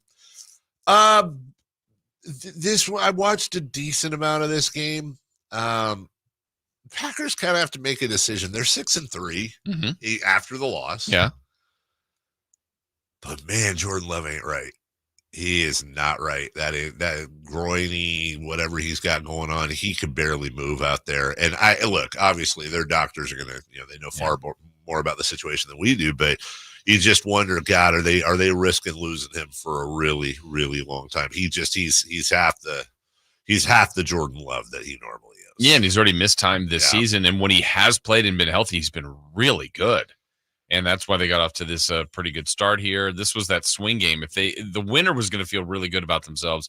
If you look at Detroit now, what are they? 7-1? 7-1. And I mean, they're beating everybody. I mean, they just had some convincing wins. They've looked good in the process. Lions look legit. They started that year with a win over the Rams, a full strength Rams for the most part. Their only loss is 4 points at home to the Buccaneers, which is just weird in retrospect. Now, not that the Bucs are defending division champions, but went into Arizona and beat a Cardinals team that's currently in first place. Yep. Beat the Seahawks, went into Dallas and 47-9 the Cowboys. Gave the Vikings their first loss. That's also on the road. Beat the Titans, whatever. And then they go into Lambeau, beat the Packers. And now they've got a nice little showdown in Houston versus the Texans. And then here we go, Jason. Jaguars, Colts, Bears, home Packers, home Bills. That's the Bills December 15th. At Bears, and then the 30th, they play at the San Francisco 49ers NFC Championship rematch before finishing at home versus the Vikings. You're right, though, 7-1. By the way, the Bills, let me look at this here. Golly. home Chiefs followed by home Niners. You're playing the Super Bowl, the defending Super Bowl participants. Right. 2 games in a row. At least they get them both at home. Then they go to the LA to play the Rams. Then they go to Detroit to play the Lions. You're playing 3 of the 4 participants in last year's championship games. And didn't they already play Baltimore? They did play the Ravens, and they lost. They went to Baltimore. They lost 35-10. So they had to play the final 4 of last year. Yeah, dude. That's brutal. Yeah, that is absolutely a gauntlet. Now, they finished Patriots, Jets, Patriots. Yeah. But who knows what the Jets will be by then. Well, by then, but they're in good position for their division. So, also, Dennis Allen's fired by the Saints this morning. The Rams get a walk-off in Seattle. And remember we were saying it's a big test for the Broncos against the Ravens? Fail. That is a big failure. Yeah, this was, I wouldn't say it was the best weekend for the Niners. They didn't play, but like to have the only team they've beaten in the division is Seattle, and Seattle lost. Yeah. The Rams win, the Cardinals win. The teams that already beat them. So can't have that. Yeah. Everyone needs to lose for the rest of the year. Yeah. We'll take a break when we come back. Frankie Carcelli, our Sacktown Sports Kings insider. We bring the boom. That's what we do. They'll bring the boom right after this. On the move? Got somewhere to be? Take Sacramento Kings basketball with you. The Sacktown Sports app will let you stay connected to your passion. Never miss a moment of Sacramento Kings basketball with the Sacktown Sports app. Robinhood is introducing forecast contracts so you can trade the presidential election. Through Robinhood, you can now trade financial derivatives contracts on who will win the U.S. presidential election, Harris or Trump, and watch as contract prices react to real-time market sentiment. Despite having no experience, Gavin Newsom made Jessica Morse his, quote, wildfire specialist. The result? Under Newsom and Morse, insurance rates and utility bills skyrocketed. Millions of dollars were slashed from the state's fire prevention budget, and they were even caught lying about their record, while millions of acres burned and families lost their homes. Now Gavin has chosen Jessica Morse again, this time to run for Congress. We have a better choice. Kevin Kiley. As our congressman, Kevin Kiley has worked across party lines to secure millions for wildfire protection and expand water supplies. And Kevin Kiley's bill to protect Lake Tahoe will bring up to $415 million home to our district to reduce the threat of fires and restore the ecosystem of the lake, delivering results and making a difference. Let's keep Kevin Kiley working for us. I'm Kevin Kiley. I approve this message. Paid for by Kevin Kiley for Congress. Welcome back to another exciting game day. Grab your rally towels, throw on your jerseys, cheer, shout, and save on your gas. That's right. Sports fans win big on home game days. Score instant savings of 25 cents per gallon on Shell V-Power Nitro Plus Premium Gasoline with the Fuel Rewards program. And that's a victory for you and your tailgate team. Download the app, join the Fuel Rewards program today, and game on. Restrictions apply. Limited time. At participating Shell stations. For more details, visit fuelrewards.com. Black Friday is on its way at Fasteners Inc. Tool Outlet, and there's no better place to shop for all your power tools. Low price Makita Bear tools starting at $89. Makita batteries starting at just $49, and many more of the year's hottest deals. November 25th through December 2nd. That's right, one whole week of crazy deals on power tools. So don't forget, our Black Friday sale will be November 25th through December 2nd. Check us out at 6701 Power Inn Road or online at fastenersinc.net.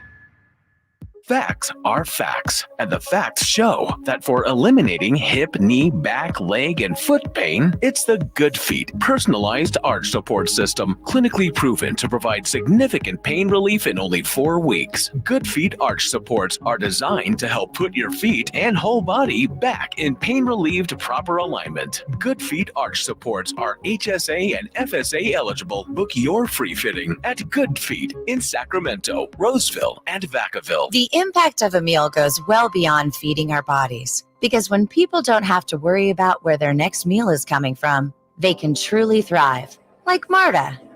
And now we'll hear from our class valedictorian, who with our hard work never ceases to amaze us. Please welcome Marta Moreno.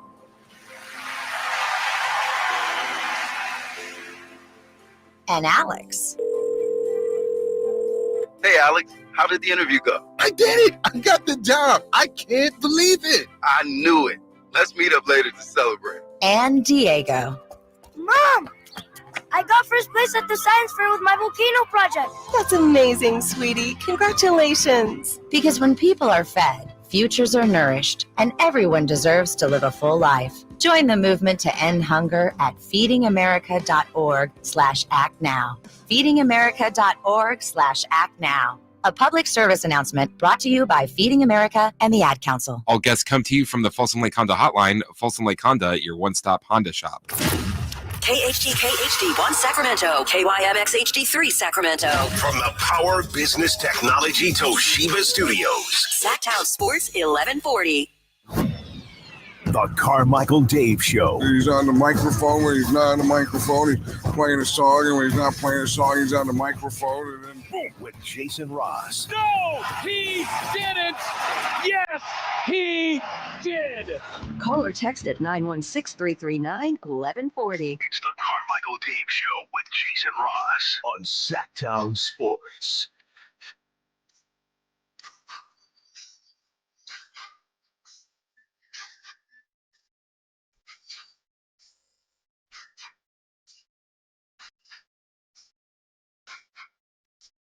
Welcome back, Carmichael Dave.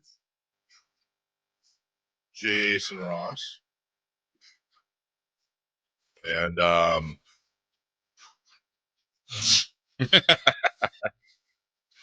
you serious? Yeah.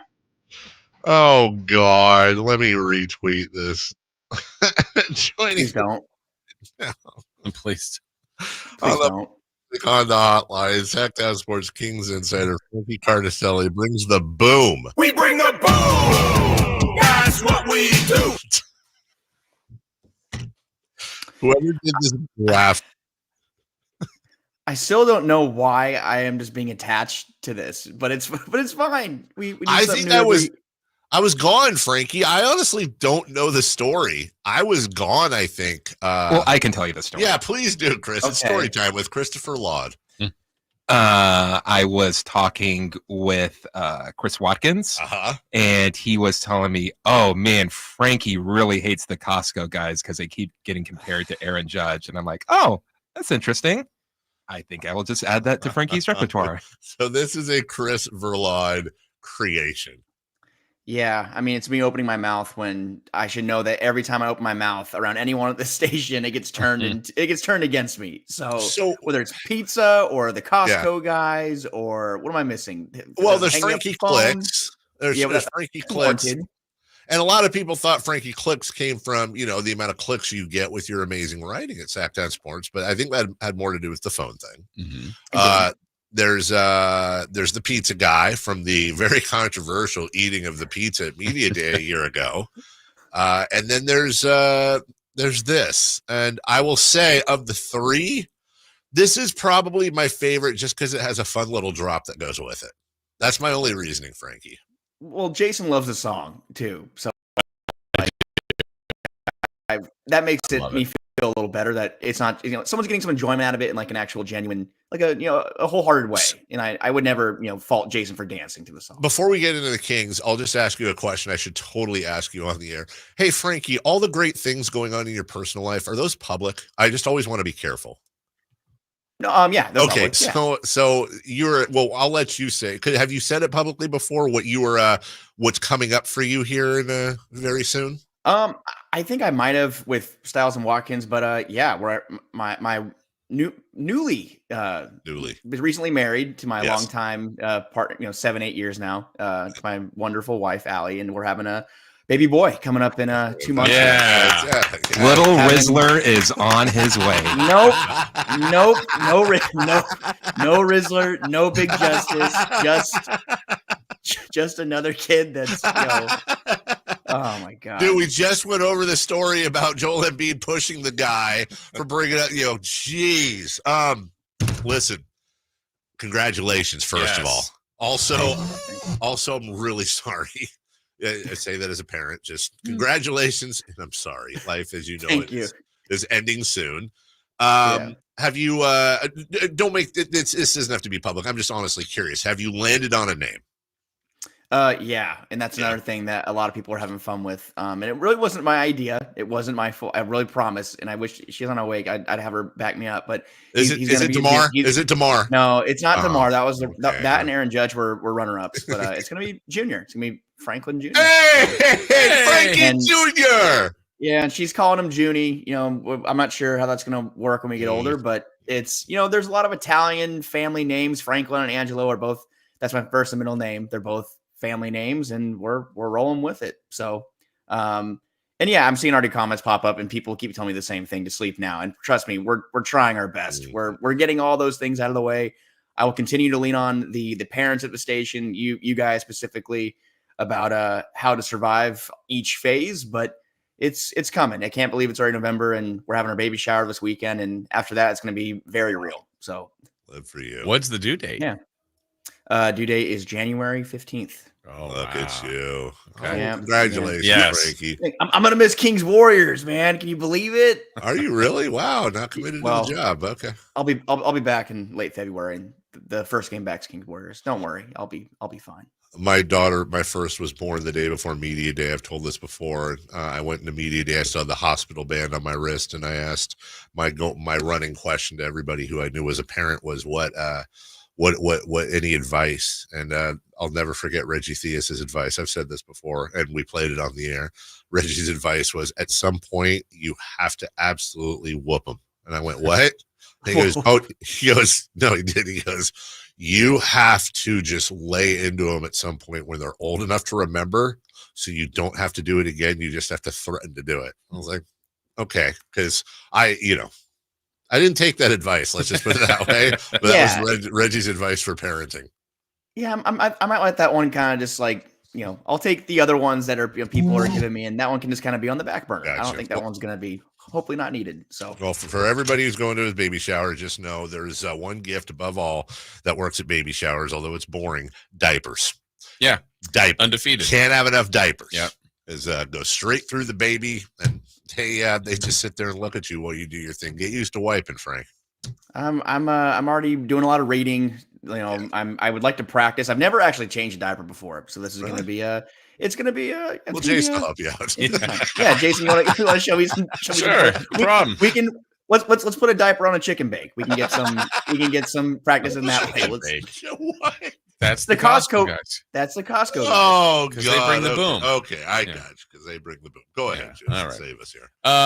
So Frankie, let's go to. I don't know if you want to go with Atlanta or the Toronto game, because there was some good in both. Obviously, they split the two, but actually, let me ask you about Toronto. Excuse me, about the Toronto game. What was the biggest difference in why they weren't able to close that deal? Because it felt like I was telling Dave earlier, they were just chasing that game all night long. Yeah, I mean, to me, and it was a concern during preseason as well. The 3-point shooting, it's really been kind of a Achilles heel for this team, and that's something that a lot of us didn't really expect to happen when you look at the personnel this team has. And right now, they enter play tonight. They are 27th in the NBA in 3-point shooting. And that's just not something that I think is going to translate to a lot of wins here. And it's on both sides of the ball too. I mean, the Raptors were getting whatever they wanted on the perimeter. The Kings are also 29th right now in 3-point defense. That's been a trend over the past couple of seasons with Mike Brown's crew here. But that's what I was saying from Toronto. They were really just making timely shots. RJ Barrett was really the point of attack for them. And even though he missed a couple free throws late, he was knocking down big shot after big shot. And to me, I think that's something the Kings have to figure out. Can they find consistency from the perimeter? Can they consistently defend the perimeter? Because right now, they're a top 5 offense. And a lot of that is because of what DeMar DeRozan has been doing for this team. But I think to truly be successful, you're going to need guys like Keegan Murray, Kevin Huerter, who is out with an illness, and we'll see if he's back tonight. He's questionable at the moment. But having guys like that able to knock down shots, and De'Aaron Fox, who a lot of people are pointing fingers at, 0 of 11 from 3. And obviously he's dealing with something that's whether it's a ligament issue or not, we don't have any clarity on that. I know that he told the Sacramento Bee right now he thinks it's a ligament issue with his ring and pinky fingers. We'll see if that's something that can be resolved in the time being, but 0 of 11 from 3 is going to hurt the Kings and weigh them down as well. But I really think that everything as far as how they're executing on the floor looks pretty good. It's just the 3-point shots aren't falling, and I think that they will at some point pretty soon here. Frankie, I'm looking at a stat here that's quite impressive. DeMar DeRozan, 25.3 points per game on 52.5% shooting this year. But what is incredibly interesting is the only player with more total steals this season than DeMar DeRozan is De'Aaron Fox. So you've got yourself between the two of those guys, and you bring Keon in off the bench.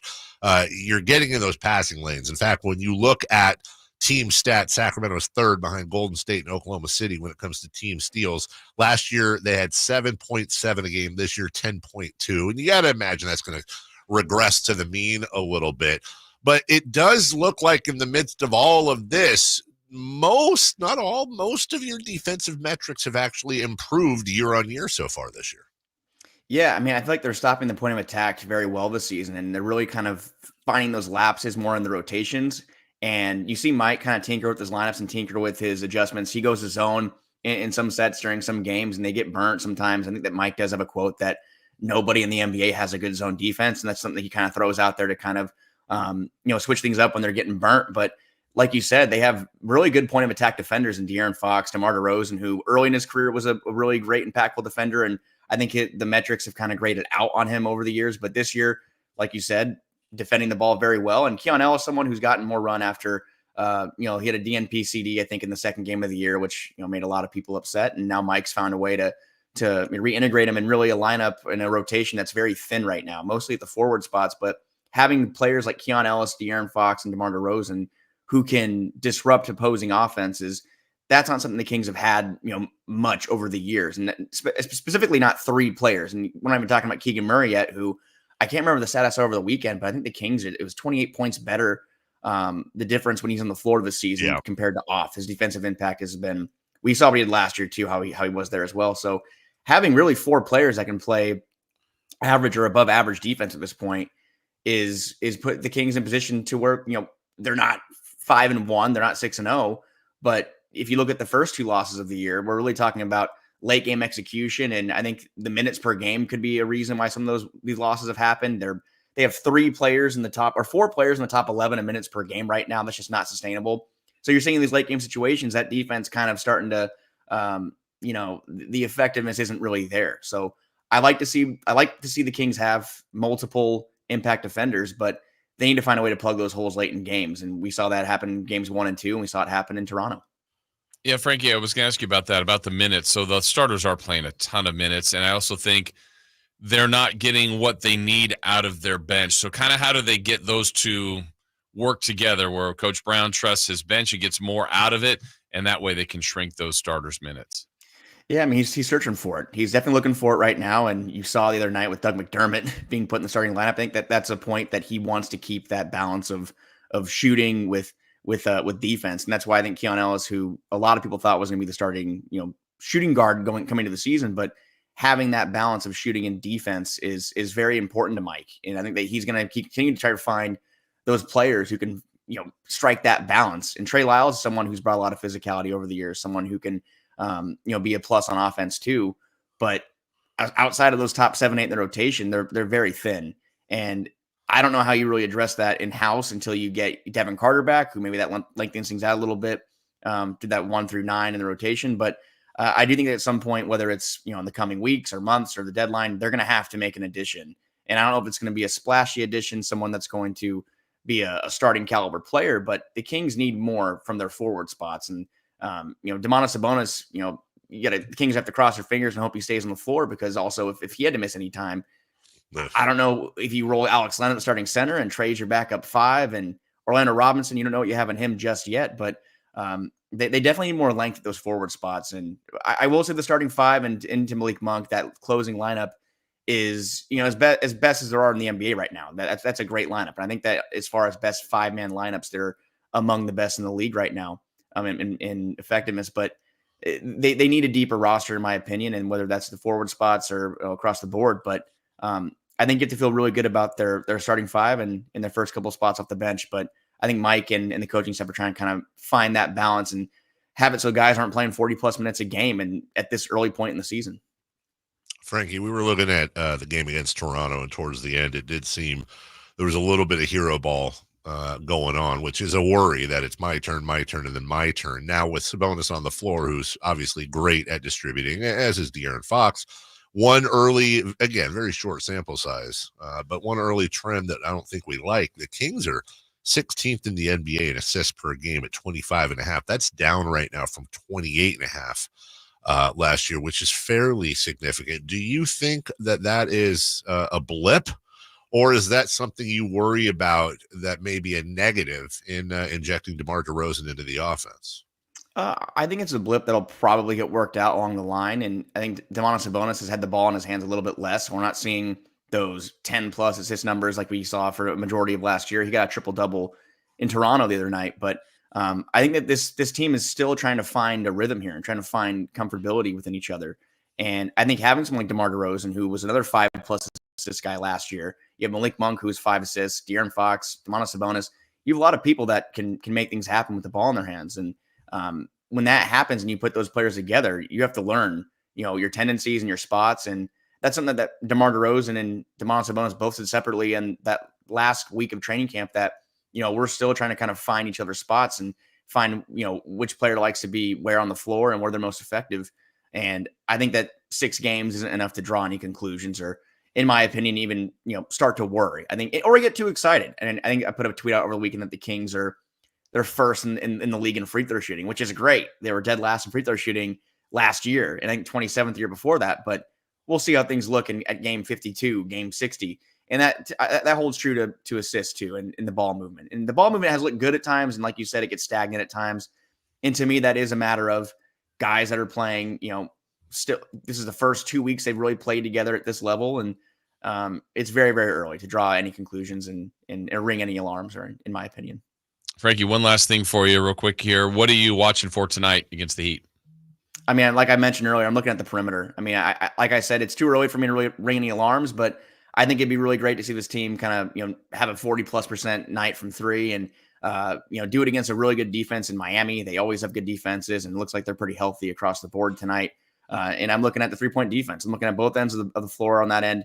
I think that one end, the defensive end, will hurt them a lot more than the offensive end. We've seen the Kings; they can score 120 points on a bad shooting night from 3. But if you allow opposing offenses to score 130+ points like we saw the other night, it's not going to work very well. And Miami's a team that can definitely cause damage. So I'm looking at the perimeter, and I'm looking at De'Aaron Fox, who continues to work through that finger injury. Can he have a good night from the perimeter? He says that it's not impacting the way he shoots the ball, but I think that would alleviate some concerns for sure to see him have a good night. That is our insider, Frankie Cardicelli, Sacktown Sports, soon to be Daddy Cardicelli. And he's going to be like Junior, right, around the house. He's not going to be like little Frankie. He's going to be a junior. He might be a junior, a junie. I think some people. I saw a comment too saying, "Is FJ a thing?" Like, yeah, I think some people might call him FJ. I don't know. There's a million things. And when you're named Frank, a lot of people call you a lot of different things. And are you going to be a Frank? Are you going to Frank when you're a dad? Are you going to become Frank and he'll be Frankie? I probably will have. Yeah, if he wants to go by Frankie, I probably have to pass the torch, right? I mean, I think we can't have 2 Frankies in the house. But Uncle Verlad's still calling him Little Reisler. You're going to call him I'm sure he'll be very confused. The last thing, have either set of grandparents? That's also another important thing. Have they assigned themselves the grandparent name? Yes, both grandparents. They've all been sorted out, and it's kind of what we call our grandparents on like that side. We're just kind of passing that down to our parents and that, and that's what they want to. So it's Grammy or Grandpa. Grandpa, Grandma. I don't know. It's My mom and dad made it very clear when before Avery was born. They said, "I shall hence be known as Pop Pop and Nani." Okay, so we're a Nani and a Pop Pop, and it is what it is. So congratulations. Okay, perfect.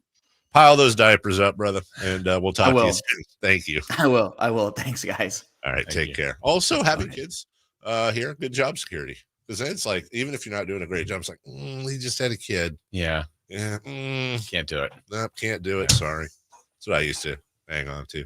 It didn't work. Because you're still here. I am. Yeah. Oh, I'm back. Oh, yeah. We don't talk about that. You're right. Yeah, we do sometimes. We'll take a break. When we come back, a little audio from the weekend, Atlanta and Toronto. We'll recap those games for one last time, and then it'll be Kings versus Heat tonight. We'll do all that right after this in 1 minute. De'Aaron Fox plays here. Stolen by Fox. Breakaway coming up for De'Aaron. And a simple, casual spike with the left hand. Kings lead by 3. Sacktown Sports is your proud home of the Sacramento Kings. At Progressive, we know money can't buy happiness, But money did buy your boat, where you find peace fishing, unlike at home with 3 teenage daughters.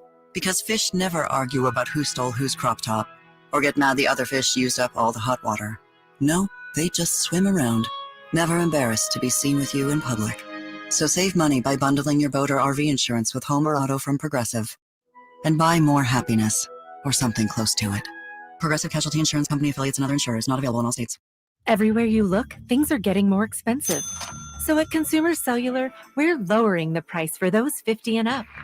Now you can get unlimited talk, text, and data for $30 a line when you buy 2. That's just $60 a month for 2 unlimited lines. So if you're 50 and up, make the switch and save. Come on, you've earned this. Call 1-888-FREEDOM or visit consumercellular.com today. Requires 2 lines of service, age validation, and credit approval, subject to system and area limits, taxes, and other fees apply.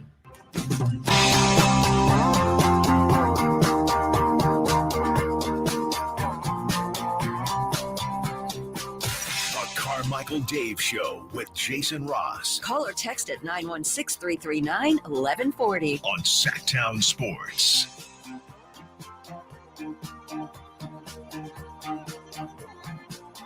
Chased down by DeRozan. DeRozan on the run. Challenged by Davion Mitchell. Gets in the paint. Goes all the way to the glass and scores. Well, DeMar DeRozan making his return. Just so clutch, G-Man. He's just so clutch. Keon Ellis for the inbound to Sabonis, 3-point range. Dribble handoff to DeRozan. He stops. He turns. He fires. He scores the 3-pointer. DeMar DeRozan, 33 points. It's now 129-128. I mean, that's pretty good. Mm-hmm. You know, one thing we haven't mentioned yet that we should from that game, the highlight, because we lost.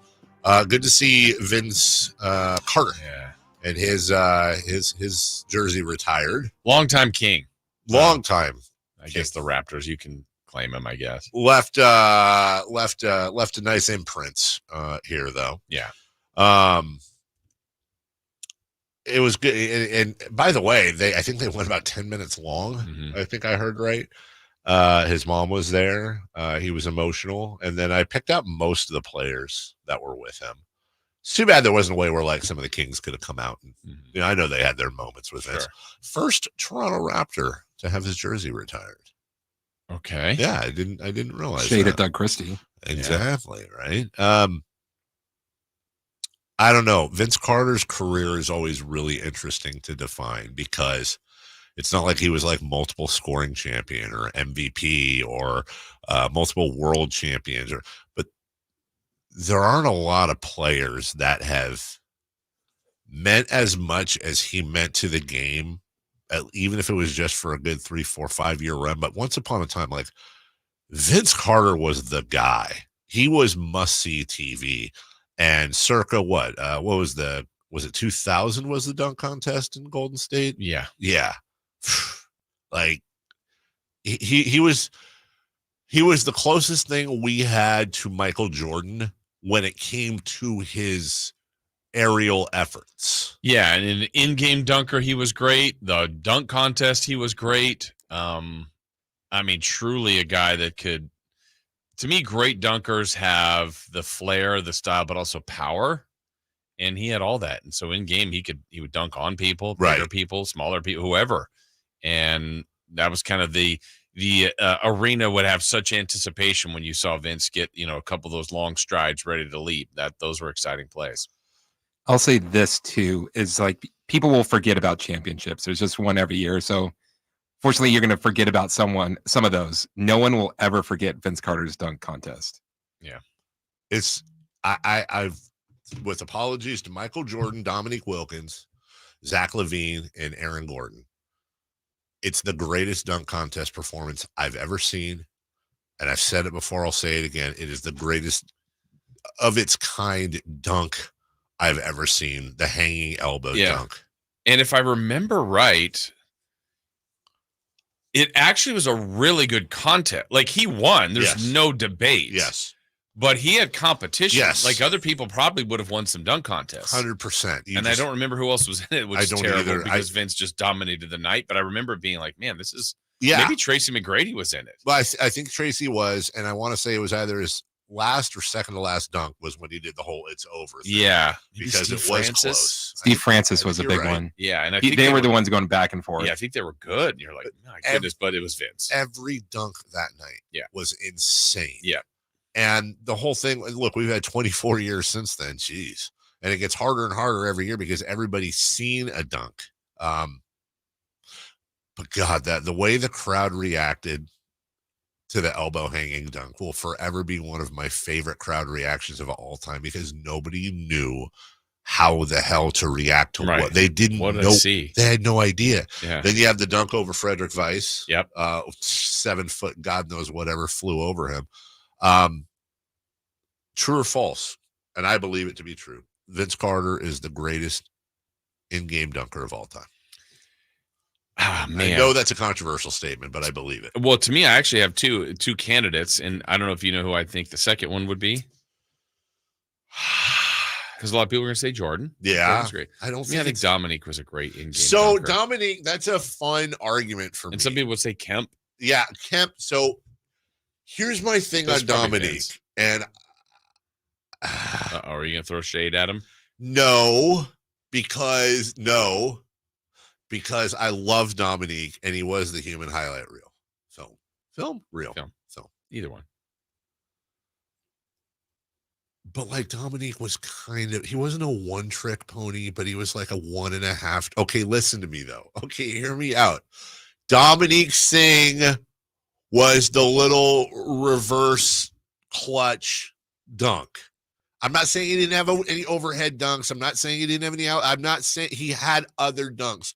But what are you saying? I'm saying his big dunk was the one dunk, which was fine. It was good. It was really good. Like Kemp is a little Dominique adjacent. Like I think Kemp probably has the most powerful in-game dunks of all time. Like oh my God, he killed a man. But like Kemp had the either the alley-oop one-hander or like the breakaway signature one-hander, but there wasn't when I look at Vince, it's like he had a plethora of arrows to choose from, whereas Dominique and Sean, I think, again, my opinion, were like masters of their craft in a much narrower. Whereas Jordan had the tongue out from the free throw line. He had the one-armed rock the baby. He had the windmill reverse.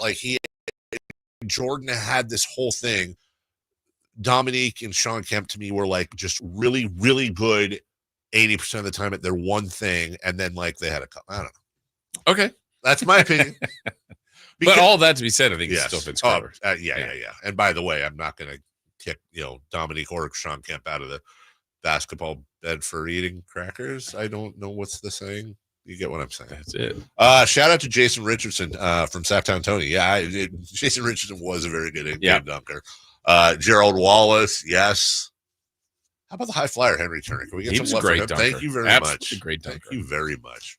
We'll take a break. When we come back, 4 down territory. Best and worst from week number 9, 10. How'd we get there already? The NFL. Barf. We'll do it next.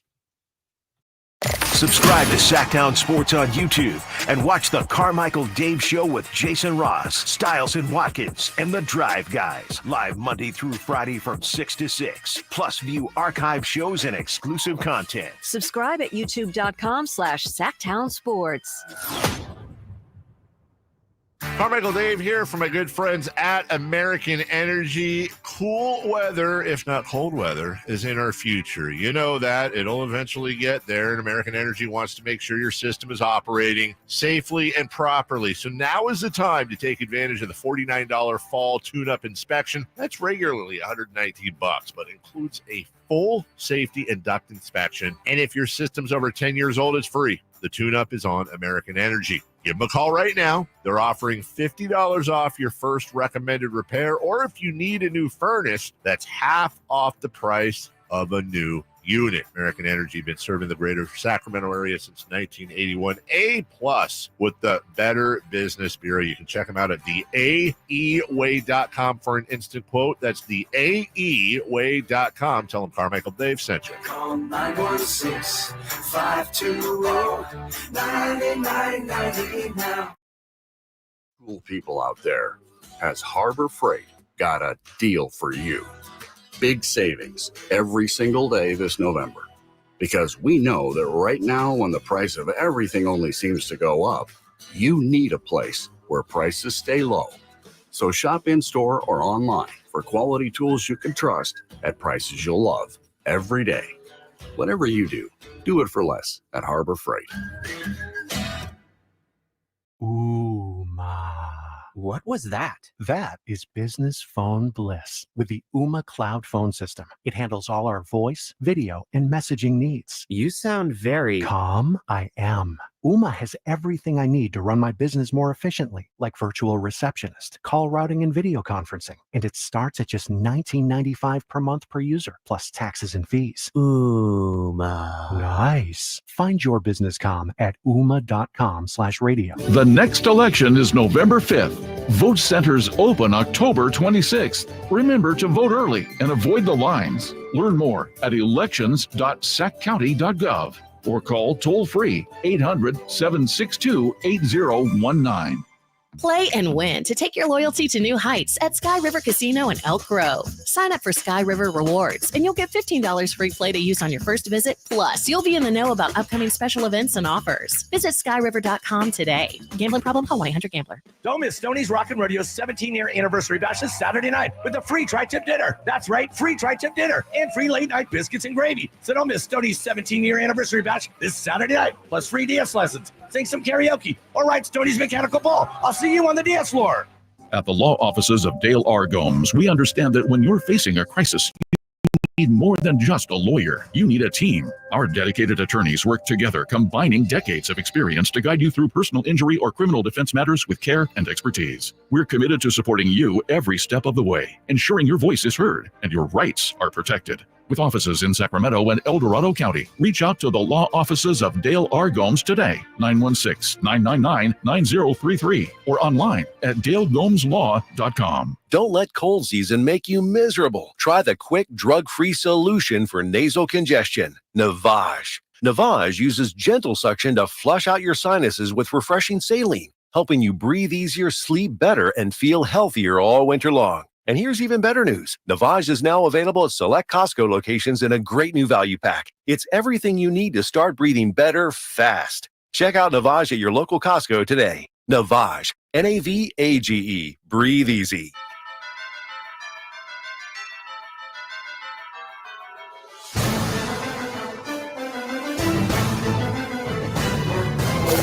Waking you up with the best in local sports. They just make it interesting, you know? It's the Carmichael Dave Show with Jason Ross on Sacktown Sports.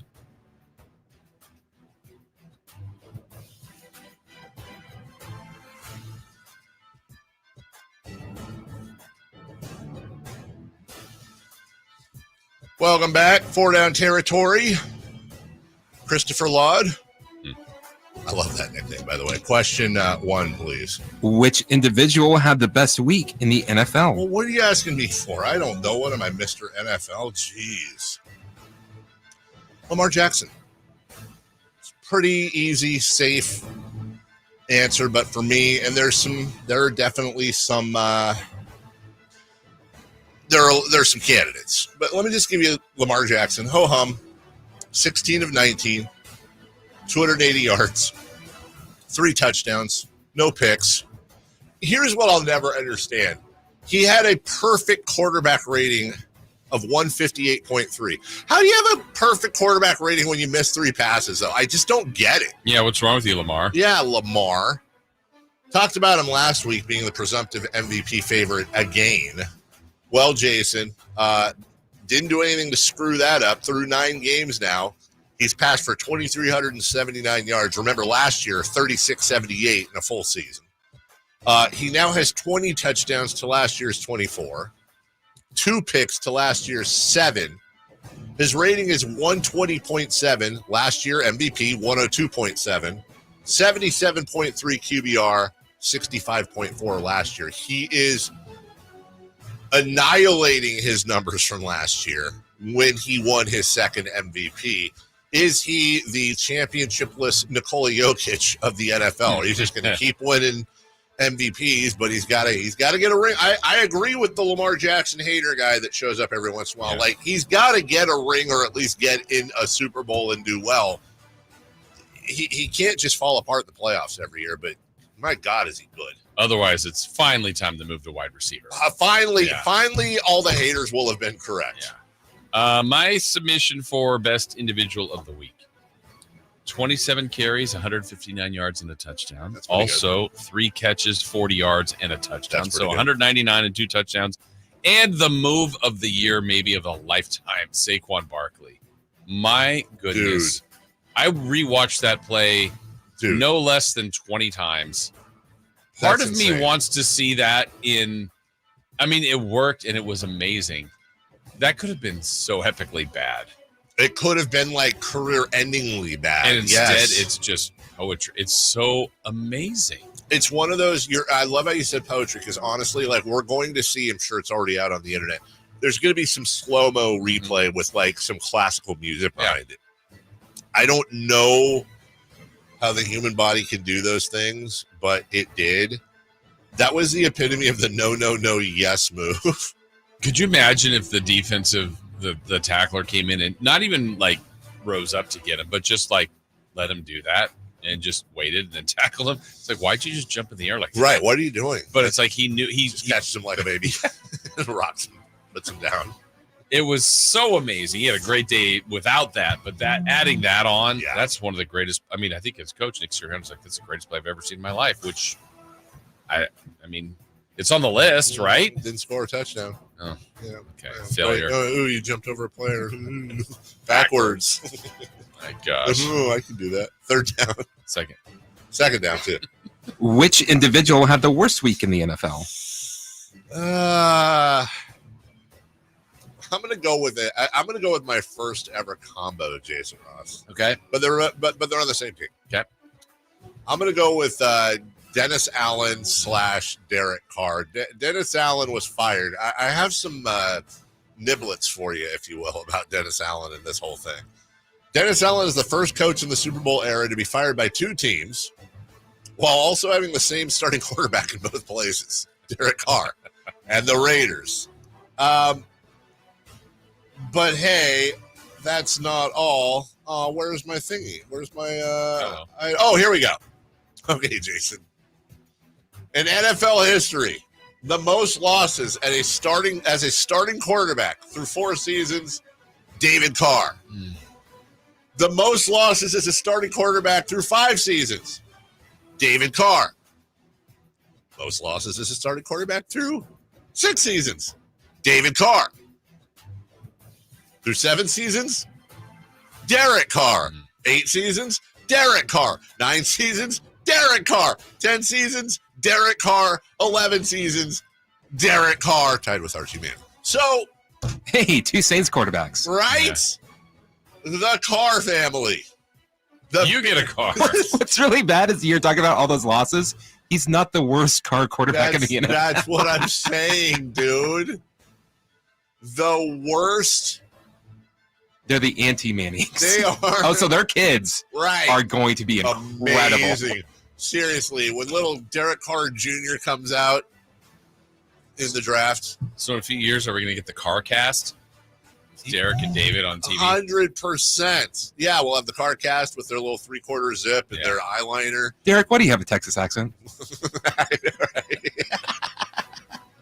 One other note for you, too, by the way, Jason. This is apropos of nothing. Daniel Jones threw a passing touchdown at MetLife Stadium. Oh, you have this? Yeah. You have this? Yes. Does it involve another team? Does your stat involve another team? No. Okay, so we're safe. Daniel Jones. No. I mean, I think you're going to give it out anyway, so whatever. He had I have some backups for you if you need them. He had a passing touchdown at MetLife Stadium last weekend. That's where he plays, by the way. That's his home. Yeah. In the time between last weekend and the last time he had a passing touchdown, the Chiefs won 2 Super Bowls. 2 Super Bowls. Yeah. So anyways, Derek Carr. Mine is Derek Carr's former team, the Raiders, and it could be Kelce, it could be really anyone along the line. I'm going to go with Gardner Minshew having the worst week because, look, he came to the Raiders, signed a deal, think he's going to be the quarterback. He's now been benched twice during a game this season. This team's having a rough go. He's having a rough go. And I think everybody knows he's not the future quarterback. Well, if there's a bright side for the Raiders, they are leading the league in a stat, as we alluded to earlier. 4th time in the last 5 seasons, they have changed coaches or coordinators in the middle of a season. Keep it going, Raiders. They should get Blake Bortles just to finish the job. Brian Hoyer. Or wait, they had him. Is Darius Hayward-Bay still playing? Yeah, super fast, though. Super fast. He's a Michael Huff, Fabian Washington All-Stars. By the way, for those of you wondering, the not rubbing it in, just doing an update here, because if it was the other way, they'd be doing updates. The Raiders have 8 games left. They would need to go 6-2 in order for me to lose my bet with our Raider fan friends. Some new coaches in there. You never know. You never know. This could be the year. All right. 3rd down. Which team had the best week in the NFL?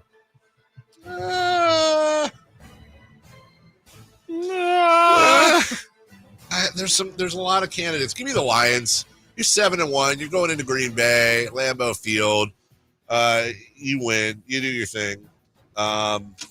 Give it to them. The Lions are really, really, really looking good right now. Okay, that's who I had down. I'm going to have 2 other possibilities. I'm going to go back. I'm not going to forget about them. Thursday, I was critical of them before. The Jets, they had to have it.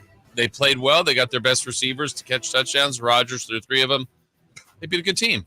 Good for you, Jets. Good for you, Jets. I'll give it to you, Jets. Good for you, Jets. 4th, Dan. Which team had the worst week in the NFL? There are quite a few candidates in this lots one. here. I'm gonna pick one I don't think you're gonna pick though. I'm gonna give it to the Bears. Not only did they lose and they lose to the Cardinals, but also at the very end of the game, Caleb Williams hurts his ankle. Looks like he should be okay, but you're getting blown out. You lose your quarterback at the very end of an ankle injury. That's probably gonna bother him. You can give this. The Saints, the Raiders, so many you can give it to. I'm gonna give it to them. Okay, we've talked about the Saints a lot, so they've had their attention in a negative way. There's one team that gets a ton of attention. That Hold on. hasn't been mentioned I'm yet. going to write down who I think it is. Jason Ross. Okay, we're going to say it at the same time. 1, 2, 3. Cowboys. How about them Cowboys? How about them Cowboys? There was bounce back against the Niners, maybe. Nope. Okay, get this one against the Falcons. Nope. Yeah, they're having to go. Tough go. If there was ever a time to fire Mike McCarthy, it would be now. Yeah. It wouldn't be crazy if that breaking news came out. At some point, you got to think, Jerry, you just being stubborn here. And by the way, it ain't all Mike McCarthy's fault. But at some point, dude, that he has lost the team. Unless you're just like, well, screw it. We want the pick. Yeah, this is to me why it's different than the Saints. I don't know what kind of expectations were for the Saints. There's always expectations for the Cowboys. This is a pretty good roster, and I know they've got some injuries on defense. I agree with that, but come on now. This has not been good at all for them. That's a tough go. The only thing that's going to make me feel better personally, recapping 3 in the key. Okay, we can do that. What about 2 3s in the keys? 6 in the key? 6 We're in the there key. a long time. Also a who's hot, who's not. Yeah. All right, we'll take a break. We'll come back. We got to do some stretching. It's going to be a big segment here before we get to Matt Barrows, Niners at 9. We'll do that next. Live and local. With everything 49ers. Intercepted by Fred Warner. Dives for the end zone. Touchdown! San Francisco! The Vultures went up and caught the ball. Touchdown! The 49ers play on Sacktown Sports 1140. Whitey here reminding you that not all grills are created equal. Give your family a real treat. Bring out all the flavors of the upcoming holidays with the amazing Napoleon Prestige line of outdoor cookers. Napoleon grills that features other grills can't match. They're built different, built better, built to last, complete with a lifetime warranty. All made with premium steel that boasts absolute quality. Just because it's November does not mean we can't barbecue outside. Visit California Backyard now for your best selection of grills and Napoleon Grills accessories. The garage won't open again. We're all out of coffee. Life has enough surprises. Your car shouldn't be one of them. Stockton Honda keeps your car worry-free. From routine maintenance to that something's not right moment, our certified Honda experts know how to fix it right the first time. Here you go, ma'am. You're all set. Thank you. Stockton Honda Service Department, keeping you ready for the road ahead. Anytime, anywhere, it's all here. StocktonHonda.com. Get in zone, AutoZone. Welcome to AutoZone. What are you working on today? Getting ready for more rain and longer nights? We've got you. Right now, you can earn up to $25 in bonus rewards when you buy 2 Sylvania Silver Star Ultra bulbs and 2 Rain-X Quantum Elite wiper blades. More rewards and better visibility at America's #1 lighting destination, AutoZone. Get in zone, AutoZone. Offer valid for AutoZone Rewards members. Restrictions apply. Progressive presents Employee of the Month. Small Business Edition. Today's recipient from Michaela's Mobile Spa, Michaela. Michaela got a quick business insurance quote from Progressive and chose from over 30 customizable coverages. Sure, it helps she's her only employee and does literally everything. But while others would rest on their laurels, Michaela was hard at work saving big. So take that, hypothetical other employee who doesn't exist. Be your own Michaela. See if you could save in as little as 7 minutes at progressivecommercial.com. Progressive Casualty Insurance Company and Affiliates. Coverage is not available in all states or for all vehicles and coverage selections. Fall is here, and as winter approaches, your health and comfort are our top priority at Advanced Infusion Center. Whether you're managing a chronic condition or looking for IM or IV therapy, our personalized treatments are designed just for you. Our dedicated team ensures your care is safe, comfortable, and supportive every step of the way. With locations in Sacramento and Yuba and flexible scheduling options, getting the care you need has never been easier. Discover compassionate care at Advanced Infusion Therapy today. Visit us at advancedinfusion.com for care close to home. Did you know that replacing garage doors is the biggest return on investment homeowners can get on improvements? Jason Ross here, and let me tell you about the Overhead Door Company of Sacramento, a family-owned and operated company with third-generation owners that's been in business for 71 years right here in Sacramento. With new garage doors from Overhead Door Company of Sacramento, you'll not only get the wow factor, but you'll also know that you're working with a well-respected and proven company. Residential and commercial, brand new garage doors, or repairs to existing doors, they do it all. Take advantage of their free at-home estimates on new garage doors or check out the showroom with no appointment needed. And while you're at it, mention me, Jason Ross, or Sacktown Sports and receive $100 off a new garage door paired with a new garage door opener. Check out their website at ohdsac.com or call them at 916-421-3747. Overhead Door Company of Sacramento, the genuine, the original overhead door. Always look for the red ribbon logo. Facts are facts, and the facts show that for eliminating hip, knee, back, leg, and foot pain, it's the Good Feet personalized arch support system, clinically proven to provide significant pain relief in only 4 weeks. Good Feet arch supports are designed to help put your feet and whole body back in pain-relieved proper alignment. Good Feet arch supports are HSA and FSA eligible. Book your free fitting at Good Feet in Sacramento, Roseville, and Vacaville. What's hot and what's not. Brought to you by American Energy Heat and Air, making the uncomfortable comfortable. Head to AmericanEnergyAir.com to find out more. What's hot? Yeah, hot. Real hot. And what's not? It's not good. Brought to you by American Energy Heating and Air, Sacramento's complete heating and cooling company and second opinion partner.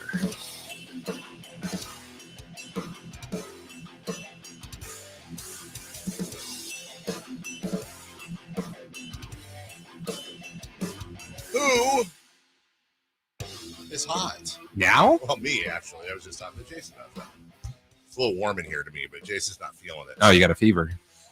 The only cure? More cowbell. Feel better already. I feel better already. Who's hot, Christopher? Derrick Henry. Yeah, he is. Henry scored his 10th rushing touchdown of the season in the Ravens' 41-10 blowout over the Broncos yesterday. That is his 7th consecutive season of 10 touchdowns in a season. He ties Adrian Peterson for the second longest streak in the NFL. Who's got the lead? Who?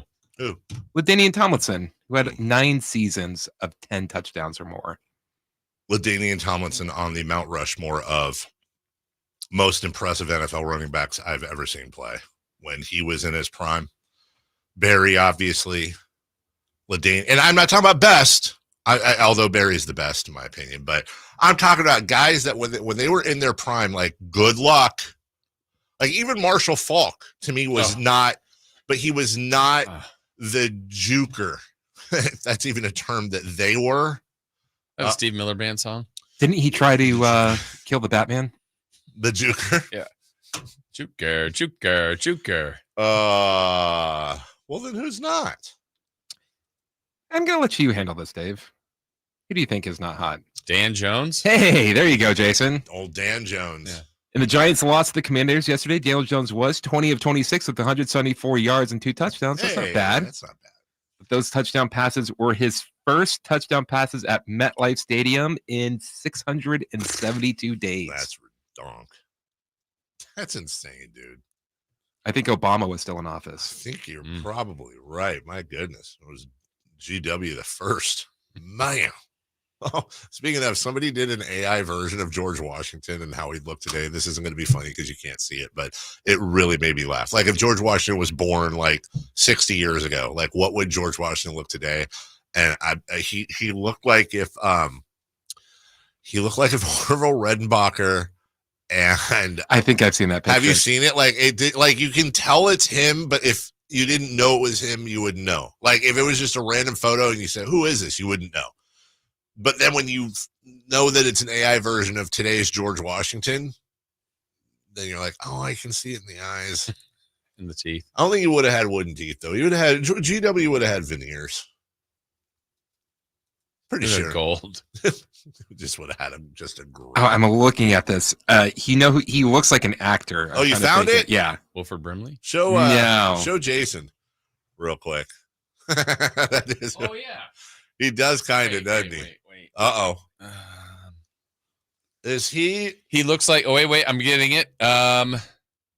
Shawshank. Oh, you're exactly right. He looks like Brooks. Yes. You're exactly right. That's exactly it, Jason. He looks like Brooks. No, I'm thinking of like a bad guy in a movie. I'll get back to this. No, I feel good about. Let me show me. No. Jason's 100% right, dude. Because Brooks is a short guy. Yeah, Yes. he's the one who Brooks was here. Yeah. He was the one that bagged groceries. That's how I remember Brooks. That looks like and he had the bird, the little bird, friend. Yeah, his little friend. Yeah, dude. Because when you said he looks like an actor, that's exactly who I was. But I couldn't remember his name. You got it. I don't know his name, but I don't know his name either. And I don't think he's still with us. I'm pretty sure he's not still with us. Well, neither is George. I'm gonna get back to you on this movie, and then I think it'll. You think what? Oh yeah. You won't know who it is. He looks like the bad guy from Last Action Hero.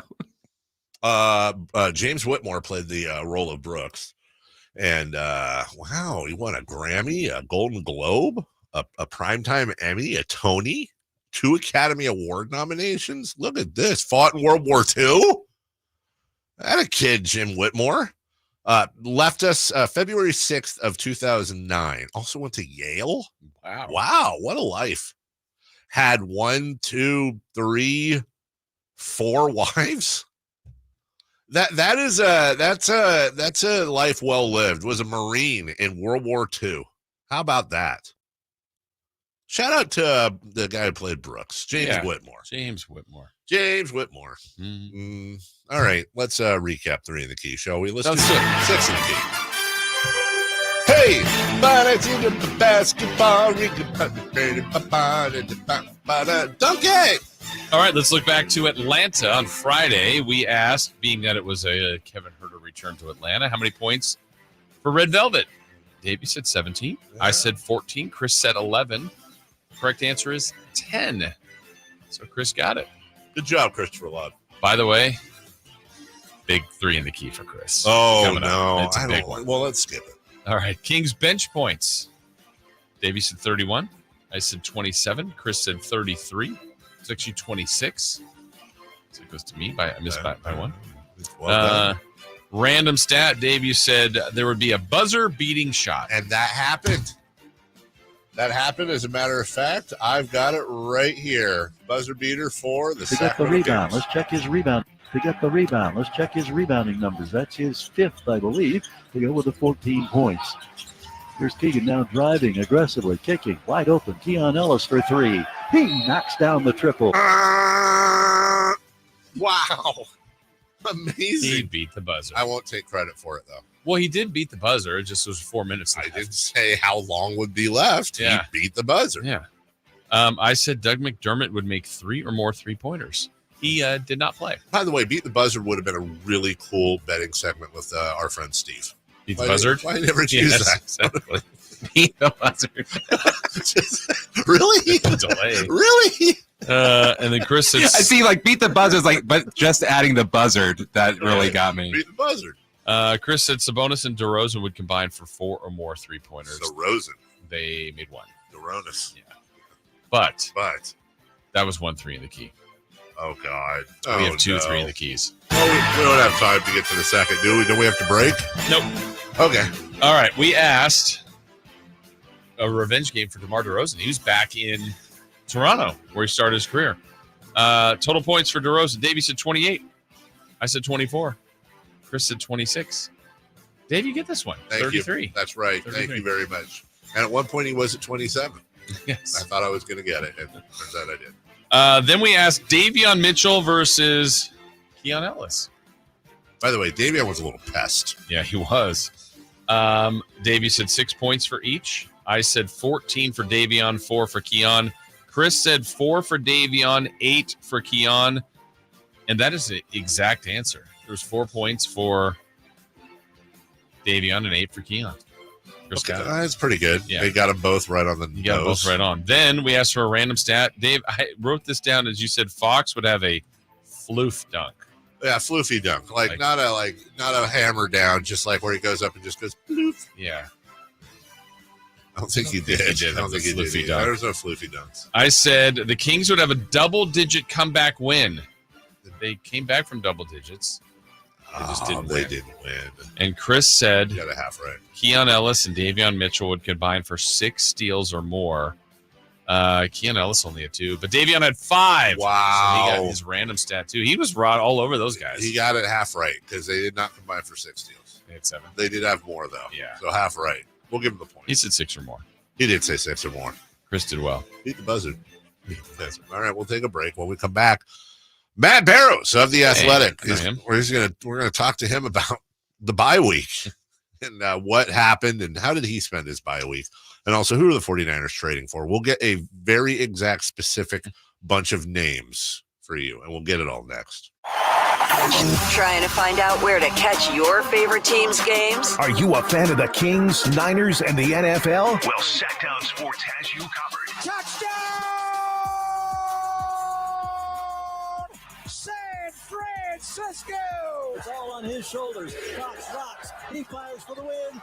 He's got the triple. Catch all your Kings, Niners, and NFL games all year long on Sacktown Sports and SacktownSports.com.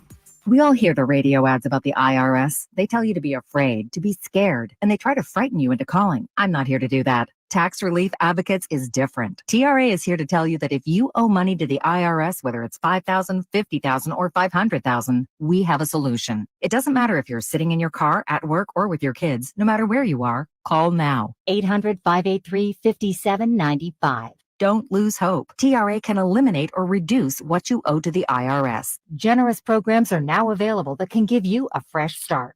Our passion is taxes and helping individuals fix their IRS problems. We have over 1,000 5-star reviews on Google and an A+ with the Better Business Bureau. You don't need to be afraid of the IRS any longer. End your tax nightmare today by visiting us online at TRA.com or call 800-583-5795. That's 800-583-5795. Tax Relief Advocates. Real solutions for real people. Welcome back to another exciting game day. Grab your rally towels, throw on your jerseys, cheer, shout, and save on your gas. That's right. Sports fans win big on home game days. Score instant savings of 25 cents per gallon on Shell V-Power Nitro Plus Premium Gasoline with the Fuel Rewards program. And that's a victory for you and your tailgate team. Download the app, join the Fuel Rewards program today, and game on.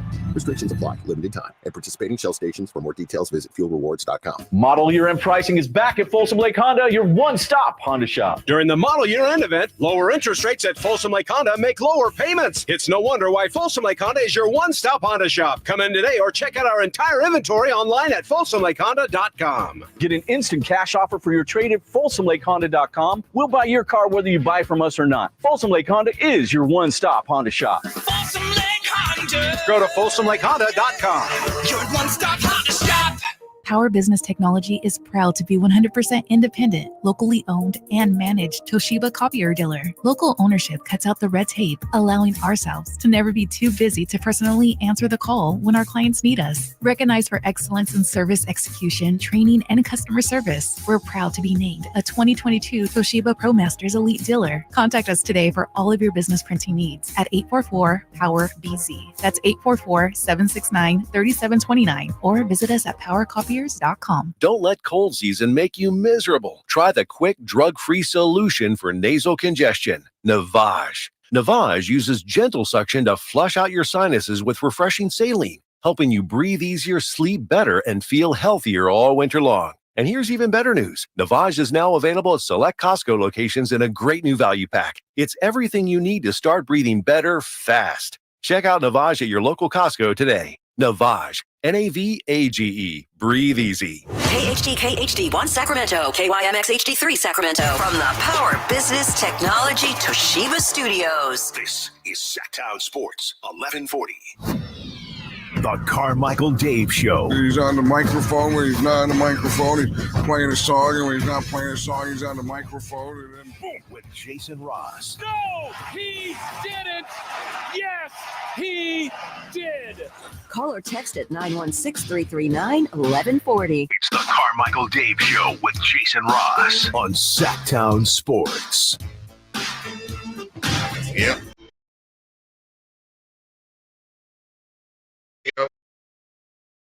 Yep.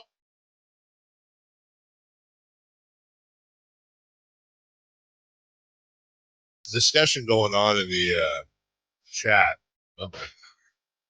about disposable cameras. My daughter, for her birthday like 3 years ago, somebody got her I think it was my sister, got her one of them like a Polaroid style. You still have that? Yeah, that's exactly what I said. And she had fun with that for about 20 minutes until all the film was gone. All the camera, the photos, paper that came with it was gone. And she took about, I think it was a 30 roll thing. And she took, I think, 27 pictures of our dogs. But beautiful pictures, though. That was back in the day, though, man, where you'd, you have a camera and you, get film developed. Yeah, you had to wait for the develop to happen. That was kind of an exciting time. Like, obviously now everything is instant and all that, but that was like, I think I took some good pictures, and then you got to wait and see and get them printed. And and also, like, if you think about the way people are today too, what I always wondered is, back then I wasn't old enough to know, but like, what if you took like some, romantic photos? Let's just leave it there.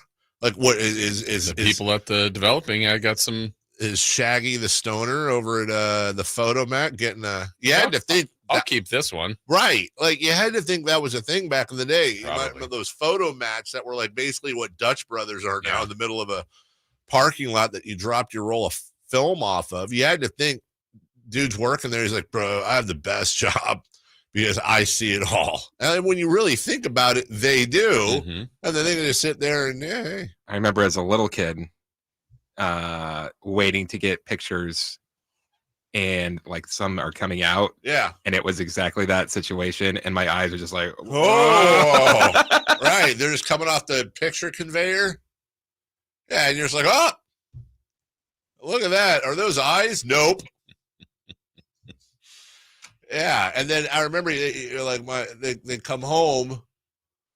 My mom would bring home the paper envelope of pictures, and it's like going through new baseball cards. Yeah. Like, oh, how'd that look? Oh, my eyes were, I have demon eyes. I forgot about that picture. Do you remember how you have to like be careful? Because like I used to do them at wrestling shows. So it'd be like, okay, I want to take pictures of this match, but I know Stone Cold is coming out soon, so I got to make sure that I've got plenty of film for that. You had to budget it. Because you'd see the little window on the camera and say, like, you have 16 pictures left.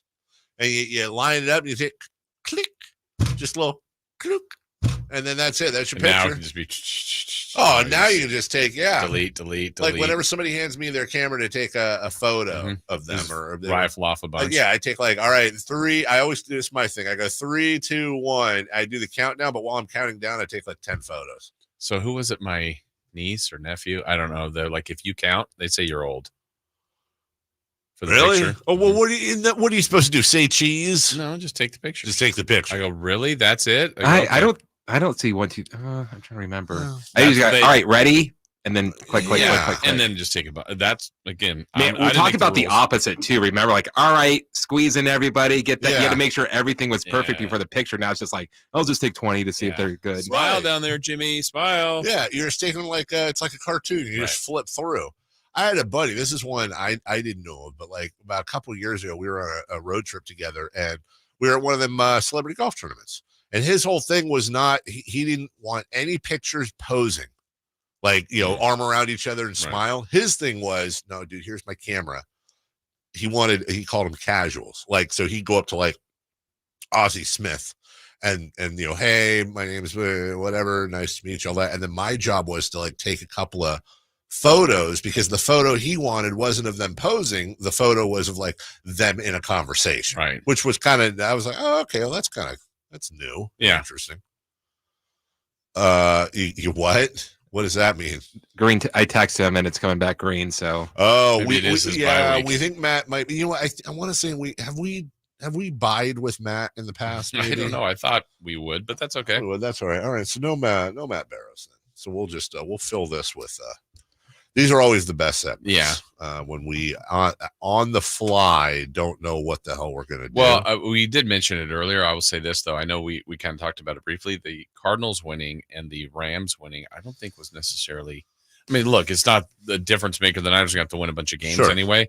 But the Rams are coming together here. They are. That was your pick to click. Mm-hmm. And here's the thing where I'm as a Niner fan, I'm not worried really necessarily about what they do for 2 reasons. Number one, by they I mean the Rams and the Cardinals. Here's why. Number one, I just need them to get in the playoffs. The Niners. Yeah. Now, if they have home field for whatever, that's even better.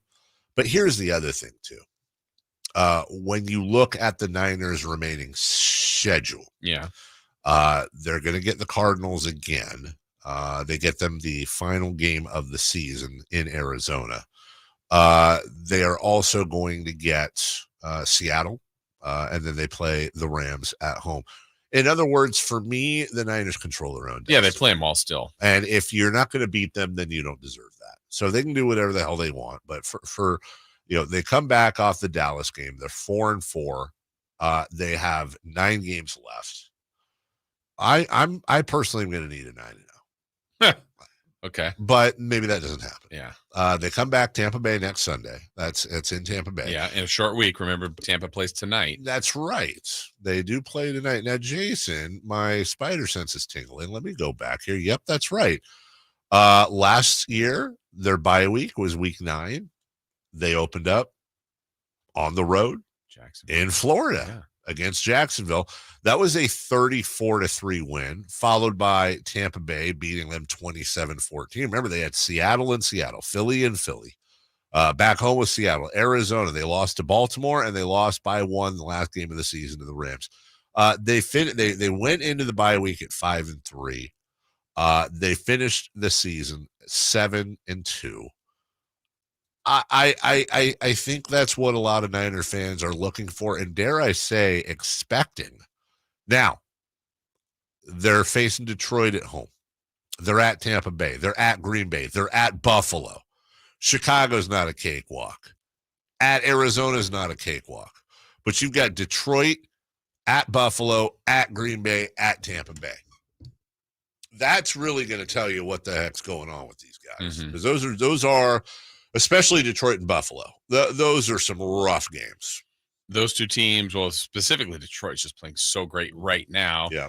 They'll probably have that revenge thought in their mind from last year's game where they had the NFC Championship in their control, and the Niners had that great comeback. So, yeah, the Niners are going to be tested, and I'm anxious to see if, in fact, this is now supposed to be the week, that we could see Christian McCaffrey practice. Mm-hmm. And if you start to practice, then there's expectations of playing this week. So I really want to see. What's been nice is to see the running game develop without him. Yes. And now to see if he can help really down in the red zone and in the passing game as well. If you're looking for with the election tomorrow, Matt Bears will join us at 9 tomorrow. Breaking news. Okay, very good. If you're looking for any connections between the election and sports, mm-hmm. I can only, and guys, I'm just reading what happened. In 2020, the Chiefs won the Super Bowl. The Dodgers won the World Series, and Donald Trump came up short in the election.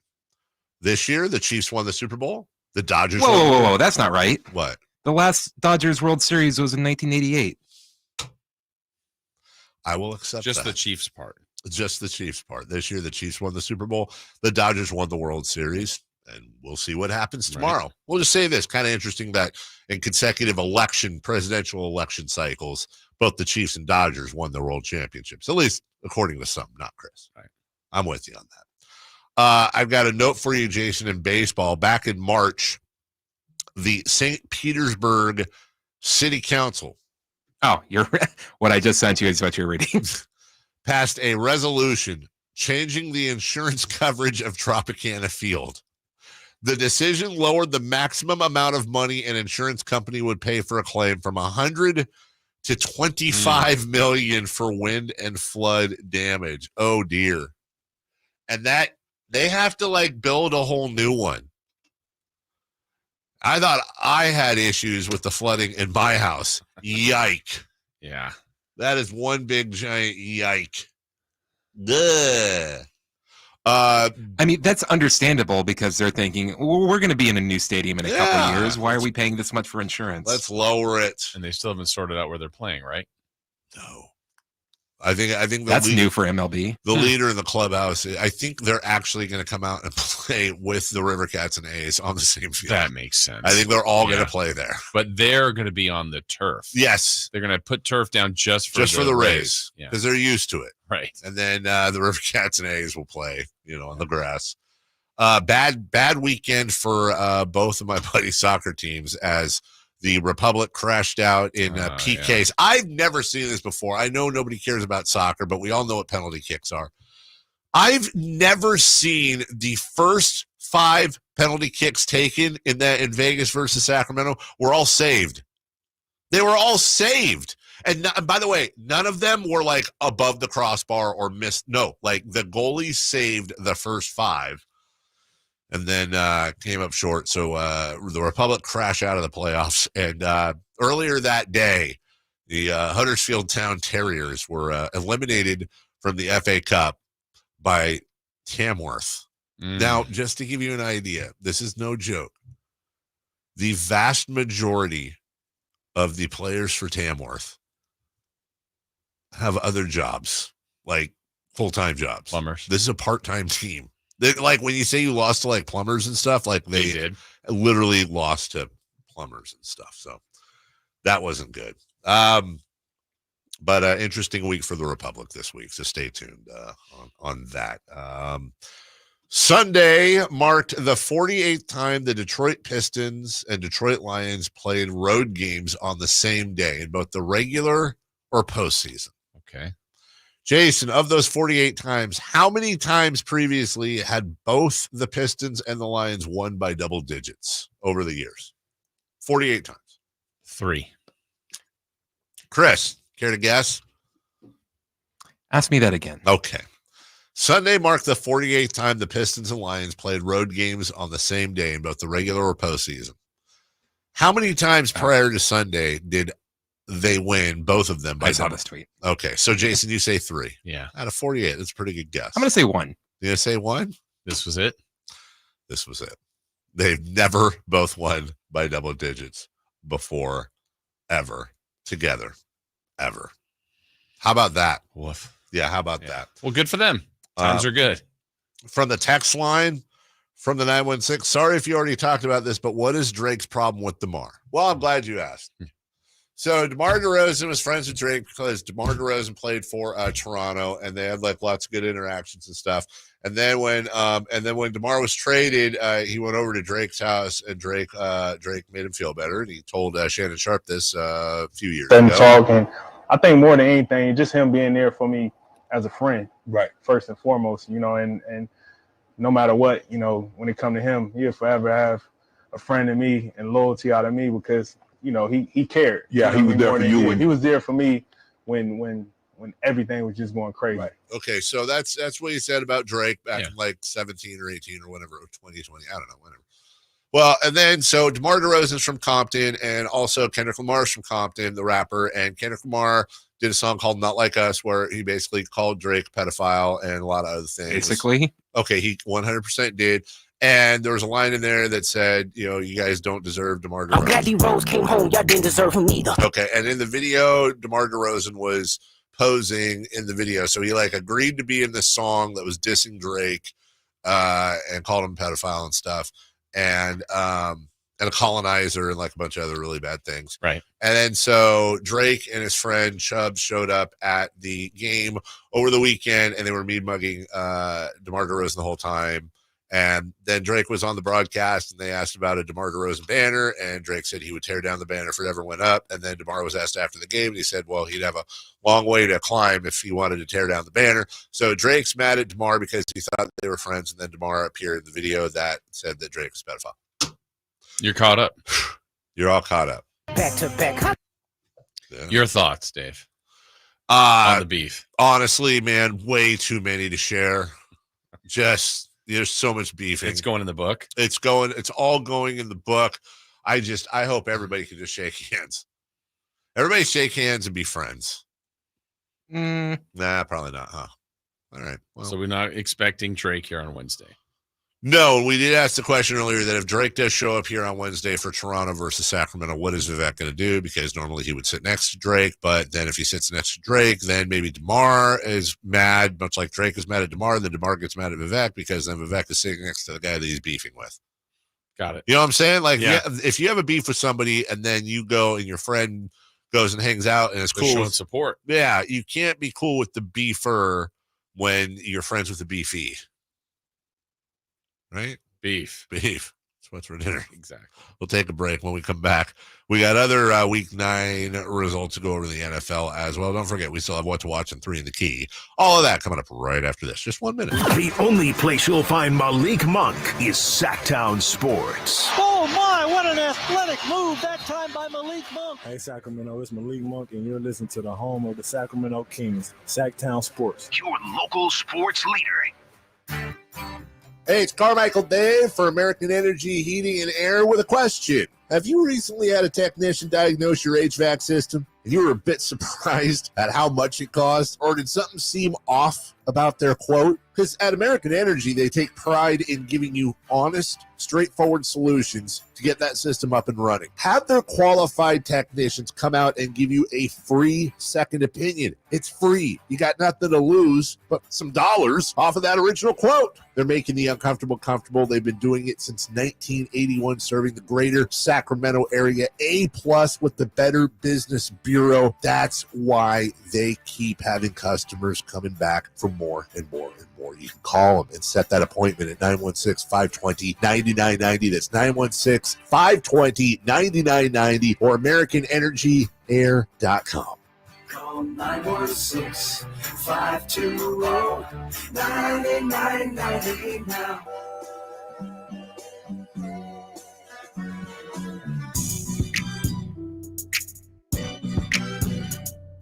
The only place in the morning to get your sports fix. Live and local. The Carmichael Dave Show with Jason Ross. Mustard on the beat, y'all. You're wearing a mustardy shirt. I mean, it's yellow, I get it. Yeah. But like, it could also be mustard. French's. Yeah, French's. French's mustard. Man, whoever got that must have a pretty good eye. Yeah. See? Mm-hmm. I'm not a mustard at all. Really? Oh, no mustard. Really? I'm like the stone mustard. So my official mustard rankings are as followed. Okay, so Stone Ground, Dijon, 2. French's are just, straight mustard, 3. And I don't know what 4th is. It's not honey. No. I think honey mustard's foul. I understand I'm in the minority, but for some reason, when I was in kindergarten, my mom was either a horseradish away or something like that. So my dad had to do my lunches, and he just gave me a ham sandwich with a ton of mustard every single day. And then after that, I was done with it. Yeah. Grey Poupon. Grey Poupon, yeah, that's the Dijon. Yeah, Dijon mustard. Is it good? Yeah. You've never tried Grey Poupon? I don't think Well, how do you know? What if it's like... Well, I've tried mustard. Have I tried Grey Poupon? I don't know. I bet I've had it. Okay, because French is like your regular yellow mustard that goes on hot dogs, right? Yeah. That is not Grey Poupon. Like Grey Poupon has a bite to it. A little bite to it. And did you say you like horseradish? Yeah, Jason? which I think it's kind of like Dijon. I think stone mustard would be closer to that. I think you would like that. Okay. Yeah, that's also like... Is Stone the brand or Stone the type? No, it's like it's a stone ground mustard, because mustard comes from mustard seeds. And so whereas it's completely pulverized in like a French's mustard where it's super smooth, like it's stone ground mustard, there's little bits of the crunch? seed. Yeah, no, it's not a crunch. It's more of a... You don't really notice the texture. It's very soft, but you can see the mustard seeds in there. Okay. Like a Triscuit with like a little bit of salami, or like if you have one of them summer sausages, like around the holidays, Triscuit, that, and then like a little piece of cheese, and then just a little of Dijon mustard. They usually put it like as a dip if you get one of those big pretzels. Yeah, exactly. So when you get a big pretzel, you just eat it. You just raw dog the pretzel. No, Yeah, and I don't get a big pretzel often, but if I did, it would be sans mustard. Oh God, I think you need to give it a try. I'll try it. Oh, What do you put on your hot dog, Jason? Oh, you know the answer to that. I'm proud of it. That's right, you do. Well, I'm a ketchup guy too. Team ketchup. Ketchup and onions. And to make it even worse, just to make you just disgust more, I'm not afraid to put mayonnaise on there. Come on now, listen. Not afraid to. I don't always. You okay? Literally sanitizing my hands. Mayo on a hot dog, really? Not all the time, but sometimes. I'm like, yeah, you know what? This needs a little. One of the things my brother did to piss me off when my kids were little is anytime we'd have like a 4th of July thing, he would always go over and try to convince them to put mayo on their hot dogs. And he got my daughter to like bring me her hot dog once, and she was so proud it had mayo on it. Never mind. Have you tried it? I have. It's not terrible. But to me, here's the acceptable in my world. And your mustard and what? Generally, well, if it's just condiments, it's mustard. Okay. But if I've got accoutrements, it would be like mustard, sauerkraut, maybe onions. I do enjoy a Chicago dog, which also has mustard, but it also has tomatoes, celery, salt, sport peppers, all that. I do enjoy a good cheese dog. So nacho cheese on there. Chili dog is just had one. Now, if you had to make a choice of a chili dog or, let's say, a Chicago dog. Chicago dog. Really? Yeah. You know what my favorite dog is? Doug Christie will love this. Is a Seattle dog. You know, Seattle dog is it's a lesser known dog. Seattle dog is hot dog, cream cheese, right, and then fresh jalapenos, like thinly sliced fresh jalapenos. Okay. So you get a little crunch there, a little bit of spice. Don't they put onions on it too? I've seen a couple different versions. I don't know what the classic Seattle dog is, but Gross. Really, have you ever tried it? It's in Seattle. I know I'm not gonna like it. How about corn? Corn dog. Oh, corn dog. Underrated dog. You know, honest to God, I agree with that. I lived on corn dog. Let me see. Corn dogs and remember you get that big cardboard box of corn dogs in the freezer. Yes. So, Costco. Yeah. The do those exist anymore? I don't think they do they? Like the big Price Club box of corn dogs. Great. There's like 48 in there. I lived off of those and those little banquet pot pies. And or the TV dinners, but it was I come home from school. It was either the pot pie or the corn dog. You just throw the corn, you wrap it in a damp paper towel, throw it in the microwave, and it was always like you take a bite and just burn your face off. Right. Hey, here's a fat little. I wasn't a fat kid. This is definitely a fat kid thing to do. Right. I'm not ashamed. One time, my dad would occasionally he'd get this squeezy cheese. You know, the kind that like you put on crackers, like cheese with. So check this out. I nipped off the top of a corn dog, right? So it was just like, but you could see it. And then I put the squeezy cheese in the little flap between the dog and the dough and just squeezed cheesed it all the way around. And it, honest to God, one of the best corn dogs I've ever had in my life. That was absolutely insane. You kind of want to do it again, don't I you? kind of actually do. But a fresh corn dog at the fair, forget about it. So good. Fair dog. Absolutely. Fair corn dog is the best corn dog. Yeah, I would say fair dog or foul dog. I would definitely say I've never made corn dogs myself though. Oh, I haven't either. I've kind of always wanted to. Yeah. I don't think it's particularly difficult. It's just you have to have the vat of oil. Yeah. And well, I mean, look, you get a pot, like a soup pot, and then you get and then you get like a thing of oil. You're sacrificing the thing of oil. That's only $6. You get the oil boiling, and then you get the batter. You stick the dog, right? And then I think you'd have to use like tongs or something. You just drop because you don't want to drop it in. Right. You want to use a stick. Well, yeah, but I think it would be hot on your once you drop it in. I think the steam would have you. I don't think you can be that close to the oil. It would hurt oven you. mitts. Yeah, I mean, maybe oven mitts. Yeah. Yeah, we got a hot plate. I was just going to say, we got a hot plate. We do homemade corn dogs. Yes. All right. Enough. Thank you. What to watch tonight is coming up next. In the meantime, the Raiders fell to the Bengals. Luke Getsy gone. There you go. They're now. If you're honestly, let me get some. I know we've got our Raider friends in here in the chat, guys. At this point, are you and if, I just don't want to hear the whole "you play to win the game," but like, are you behind at this point tanking? Just pretty much like, let's get the pick. Now, I wonder. I know that's a tough thing for fans to admit that you're punting on a season with 8 games left, basically the second half. But you're already there. You're 2-7 without trying to punt, right? So, are you more for like, let's try the young guys, let's do this, let's do that? I mean, yeah, I feel for a guy like Max Crosby, right? I really feel for him because he's their best player. Would you entertain before the deadline here? I've said it earlier in the year. I would 100%. I would not put it out there, but I would very quietly say, if you want Max, like for example, I'd go have lunch with a John Lynch type. Mm-hmm. Be like, hey, look, if you can get a couple of decent picks out of Max Crosby, you're doing 2 things there. Yeah. Number 1, you're saving payroll. Number 2, you're doing what's right by him. He doesn't need to be part of a rebuild. Yeah. They're not like one guy. Even if they get the biggest stud quarterback in the draft next year, they're not there yet. He's still going to develop. The other part is they have to start drafting better. That's yes, they do. I mean, that's the non-negotiable part here. You want to turn it around? You can get free agents. You can make some nice trades, but you got to draft better. Start tanking and get, you got the nice tight end coming out. That's great. Mm-hmm. Move as tough as it is. That's an emotional decision. Not a lot. Don't let emotion get it. That's been the problem. Max, we love you.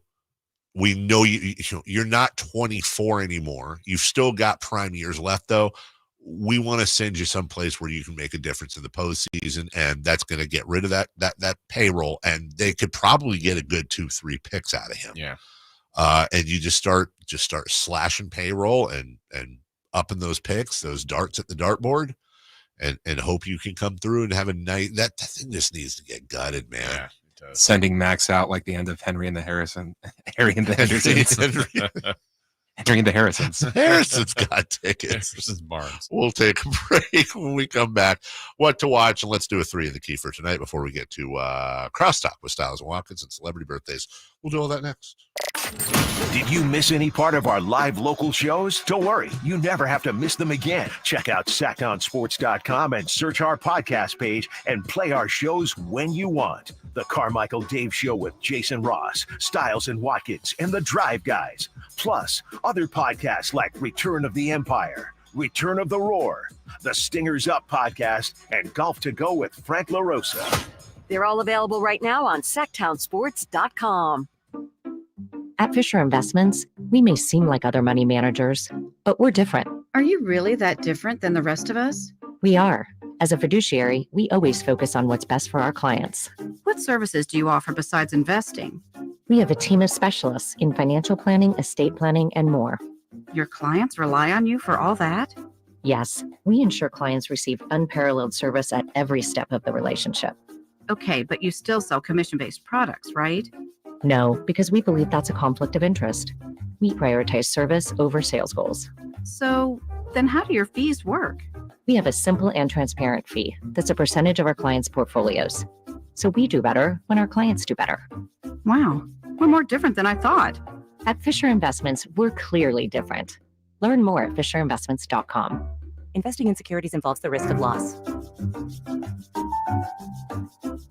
Did you know your skin is the largest organ of your body? Huh? That's why you should shower with Old Spice Super Hydration Body Wash instead of plain old bar soap. Love your skin by super hydrating it with vitamin B3 and glorious notes of vanilla and shea. Did you know that my super hydrated skin is the second largest organ of my body? The first is my heart. Old Spice. Men have skin too. Old Spice Super Hydration Body Wash. 24/7 renewing moisture. With daily use. Everywhere you look, things are getting more expensive. So at Consumer Cellular, we're lowering the price for those 50 and up. Now you can get unlimited talk, text, and data for $30 a line when you buy 2. That's just $60 a month for 2 unlimited lines. So if you're 50 and up, make the switch and save. Come on, you've earned this. Call 1-888-FREEDOM or visit consumercellular.com today. Requires 2 lines of service, age validation, and credit approval, subject to system and area limits, taxes, and other fees apply. Ready to pre-game your next big arena event? Head to Beach Hut Deli, a Sacramento tradition for over 40 years, where aloha is served daily. Located just steps away from the arena, whether it's game day or concert night, it's the perfect spot to gather with friends and enjoy amazing sandwiches. Are you planning a bigger get-together? Beach Hut Deli offers endless catering options to bring those delicious flavors to your next party or event. Beach Hut Deli, good vibes, great food, and epic times await. Hi, I'm Justin Gingery from the law firm of Gingery, Hammer & Associates. When you have been injured by the fault of another, you will want advice you can trust. If you know an attorney you can trust, I hope you call that person. But if you don't, please call me. I promise I will be the attorney you can trust, along with my entire team. I have been helping accident survivors recover compensation for their injuries for 25 years, and we can help you. There is no charge for calling. If you have an injury, just call Gingery. Black Friday is on its way at Fasteners Inc. Tool Outlet, and there's no better place to shop for all your power tools. Low price Makita Bear tools starting at $89, Makita batteries starting at just $49, and many more of the year's hottest deals. November 25th through December 2nd. That's right, one whole week of crazy deals on power tools. So don't forget, our Black Friday sale will be November 25th through December 2nd. Check us out at 6701 Power Inn Road or online at fastenersinc.net.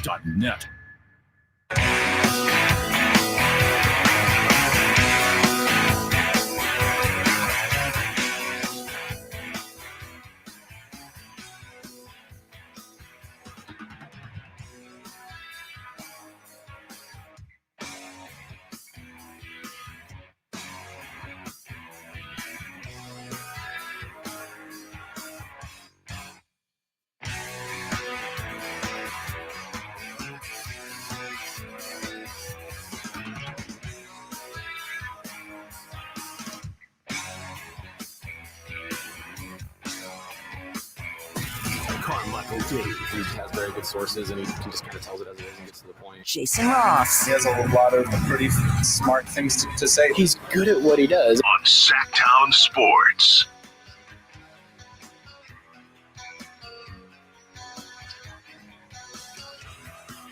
We have a new Chris. This is Nate's dad that does these drawings, right?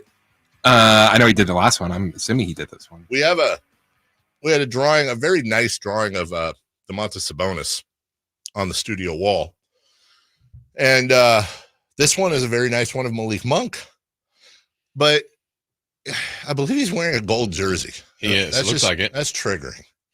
We not do that, please. The whole gold jerseys. It could be. Oh no, it says Kings on there. I said it could.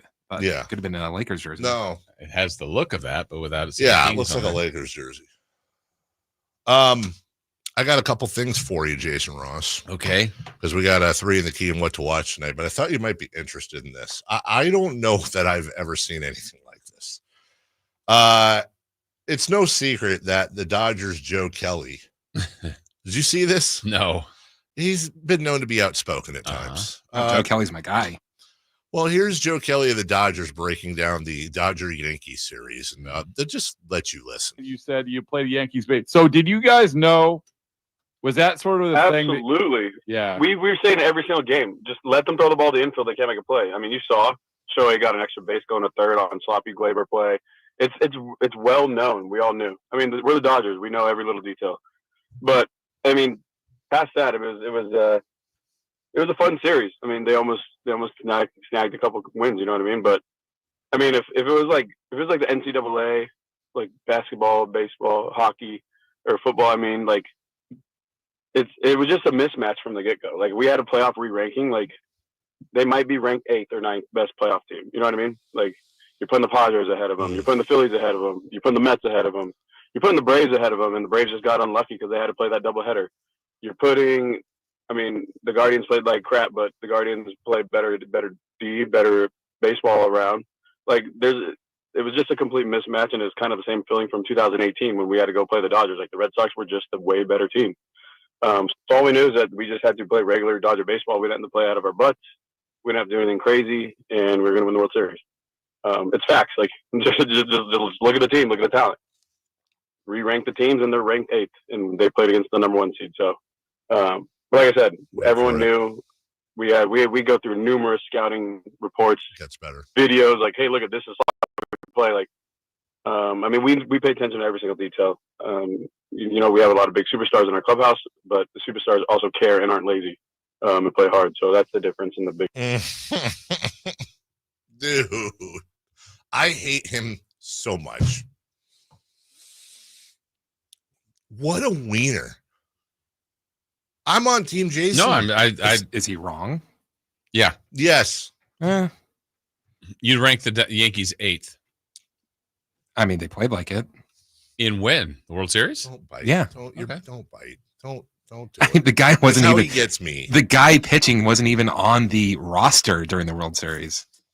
Hey, but we're the Dodgers. We play Dodger baseball. Play Dodger baseball. He's such a rhymes with Enos. Jason is aggressively drinking his coffee right now. Just did a spit take. According to the Sacramento Bee's Chris Biederman, who apparently gets the Miami trip. Good for him.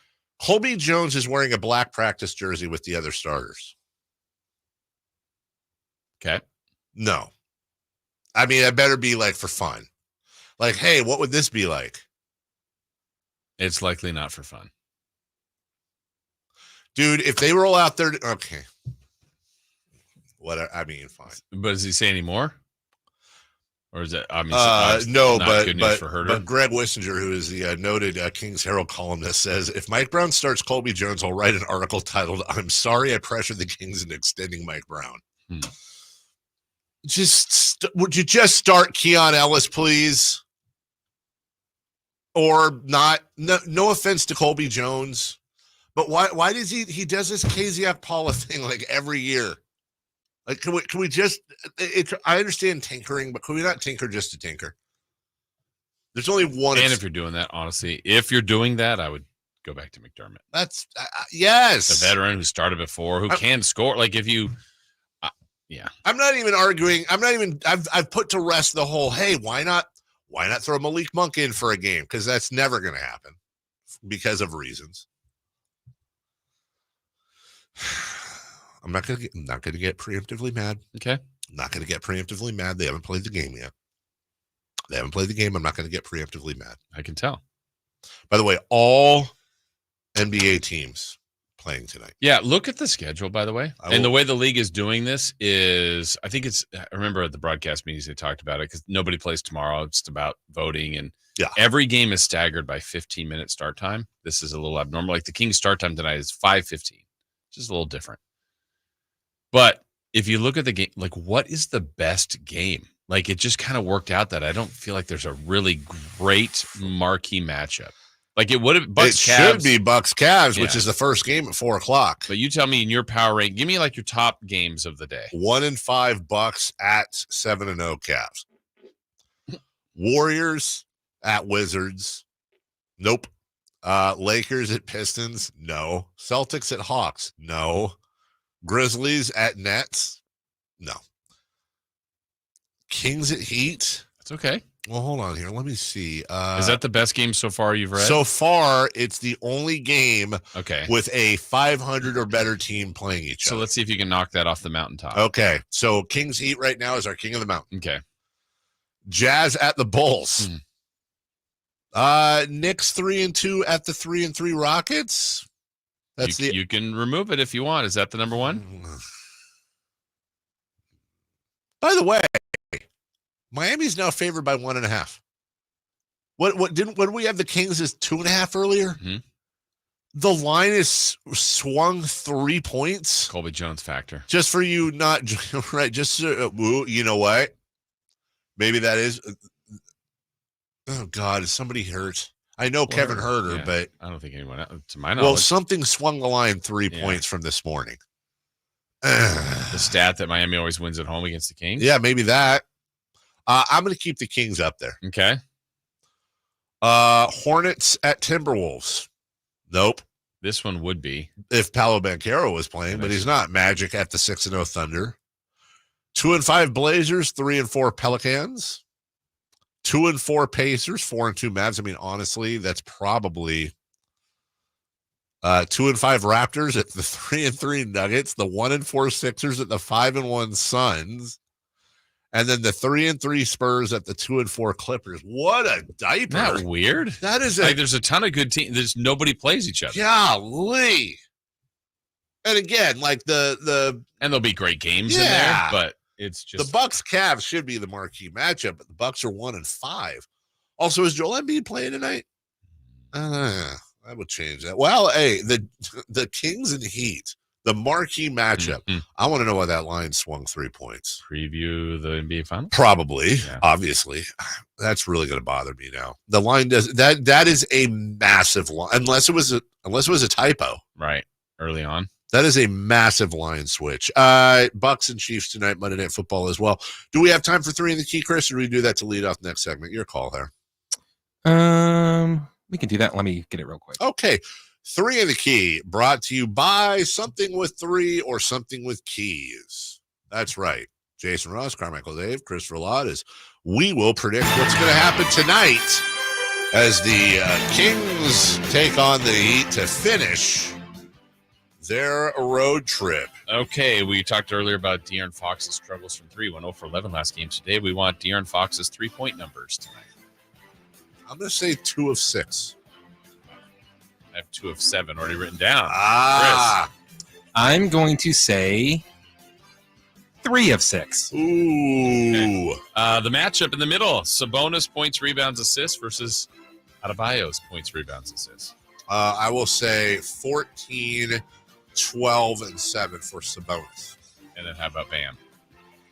Bam, I will say 16, 8, and 2.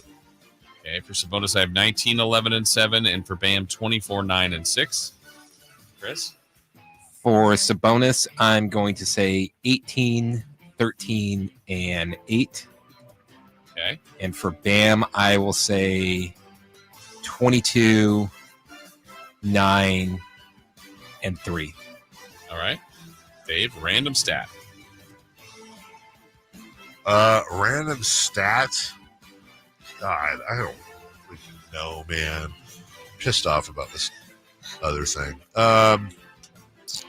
Random stat. DeMar DeRozan will shoot less than 6 free throws.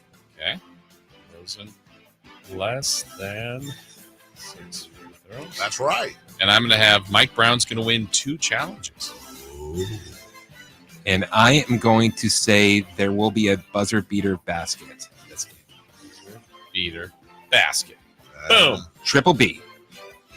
We'll take a break. When we come back, crosstalk with Styles and Watkins, celebrity birthdays as well, all coming up as we wrap up the show next.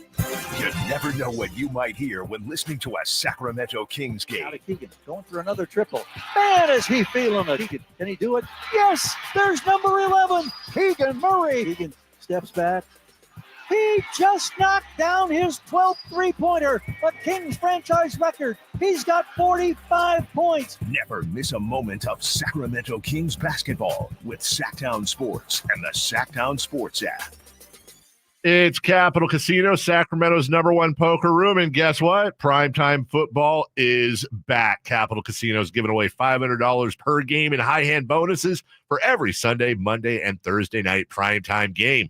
As always, offering the best food, the best service, and the best action with the most variety of games in the region, conveniently located in downtown Sacramento. So check them out, Capital Casino, and always remember to gamble responsibly. 1-800-GAMBLER. Facts are facts, and the facts show that for eliminating hip, knee, back, leg, and foot pain, it's the Good Feet personalized arch support system, clinically proven to provide significant pain relief in only 4 weeks. Good Feet arch supports are designed to help put your feet and whole body back in pain-relieved proper alignment. Good Feet arch supports are HSA and FSA eligible. Book your free fitting at Good Feet in Sacramento, Roseville, and Vacaville. Welcome back to another exciting game day. Grab your rally towels, throw on your jerseys, cheer, shout, and save on your gas. That's right, sports fans win big on home game days. Score instant savings of 25 cents per gallon on Shell V-Power Nitro Plus Premium Gasoline with the Fuel Rewards program. And that's a victory for you and your tailgate team. Download the app, join the Fuel Rewards program today, and game on. Restrictions apply. Limited time. At participating Shell stations. For more details, visit fuelrewards.com.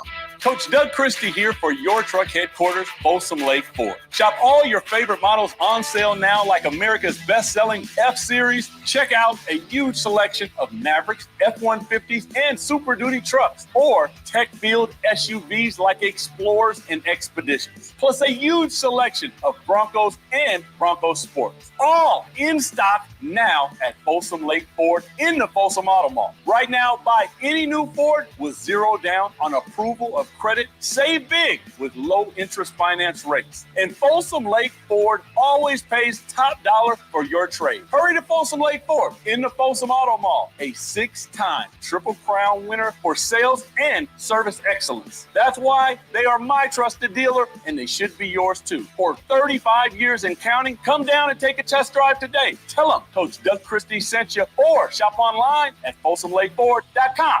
Golf to Go is brought to you by the Hagen Oaks Golf Super Shop. Here's Frank LaRosa. David Dusek writes in Golf Week that according to FootJoy, about 65% of golfers wear the wrong size golf gloves. A properly fit and maintained golf glove will help you stay connected to the club without extra tension, which can mean more speed.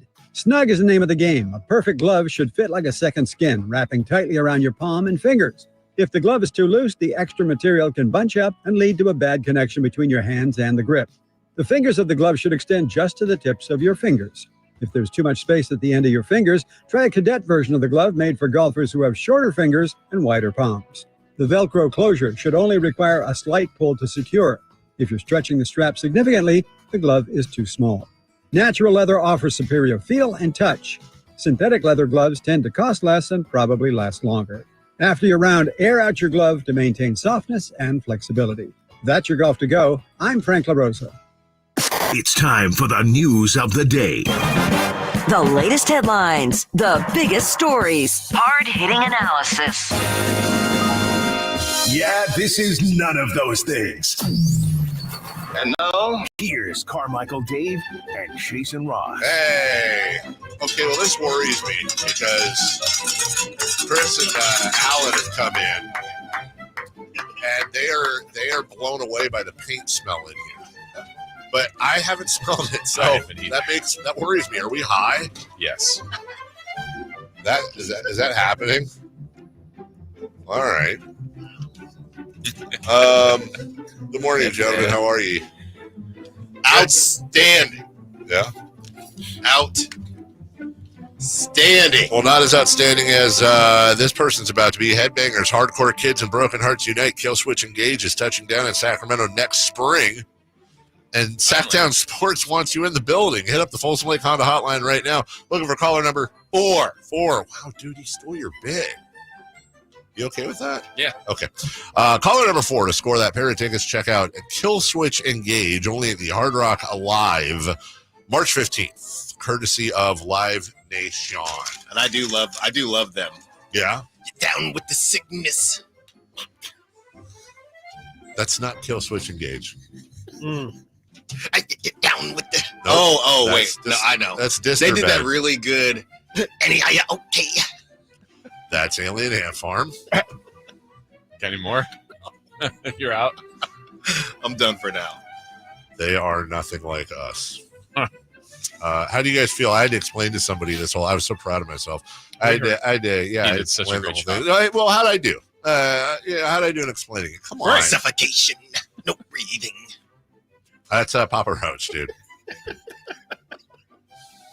Vacaville's own Papa Roach. Yeah. Calville. Yeah.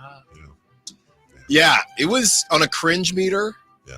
You were at about 10 being the highest, Christopher Laud. You were at about 6.5. Why cringe at all? Did you find? Okay, you know what? As you kids say, find the lie. And what I said. I didn't say it. Was I wrong? I didn't say you were it's wrong. It's just me explaining it. That's okay. Yeah, I'll agree with that. Yeah, well, you know what? 6.5 is not that No bad. one else was gonna. Okay, somebody had to step up. Did you? We had a listener who was curious. Why is he mad at him?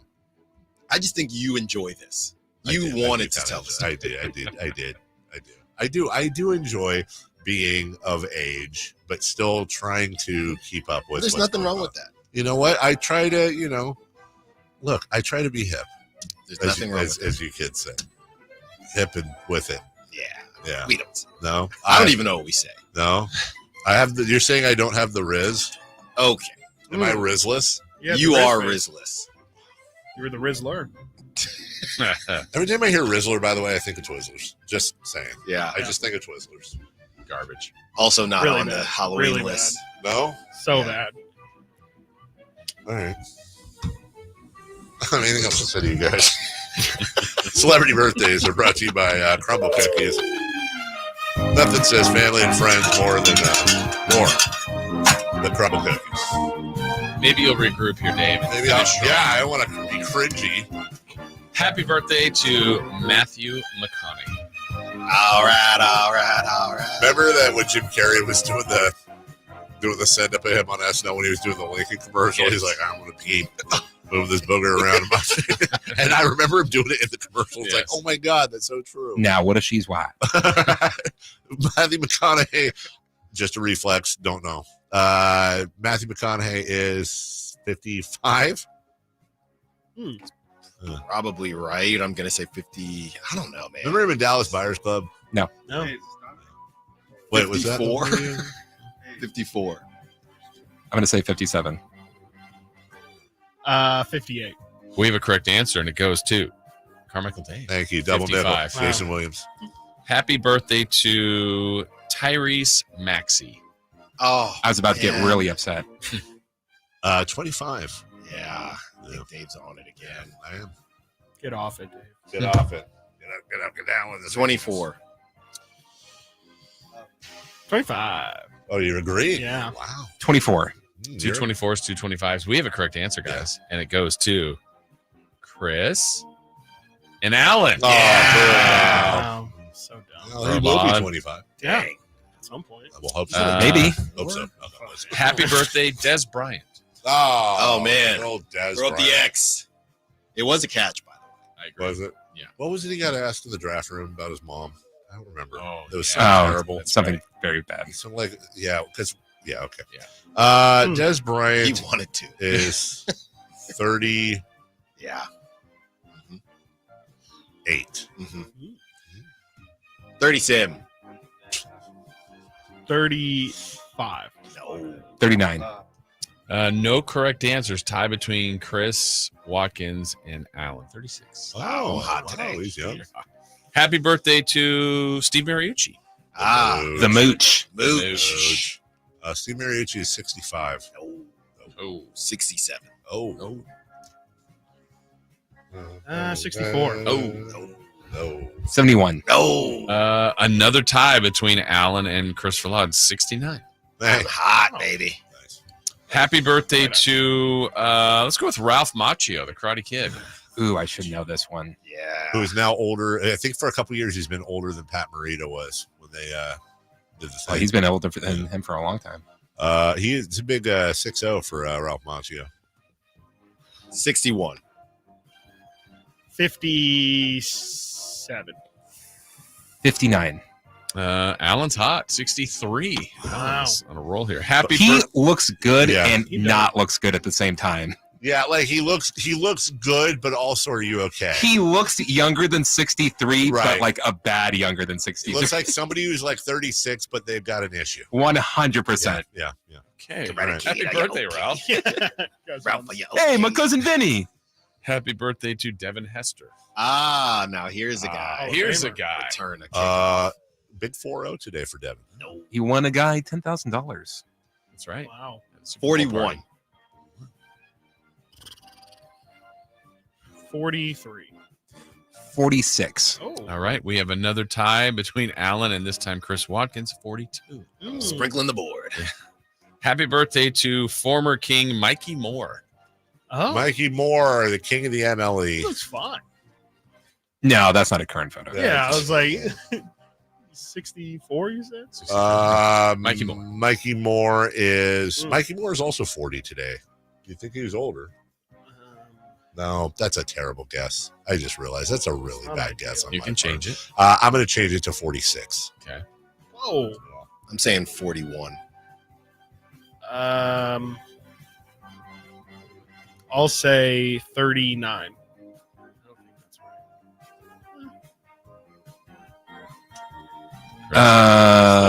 37.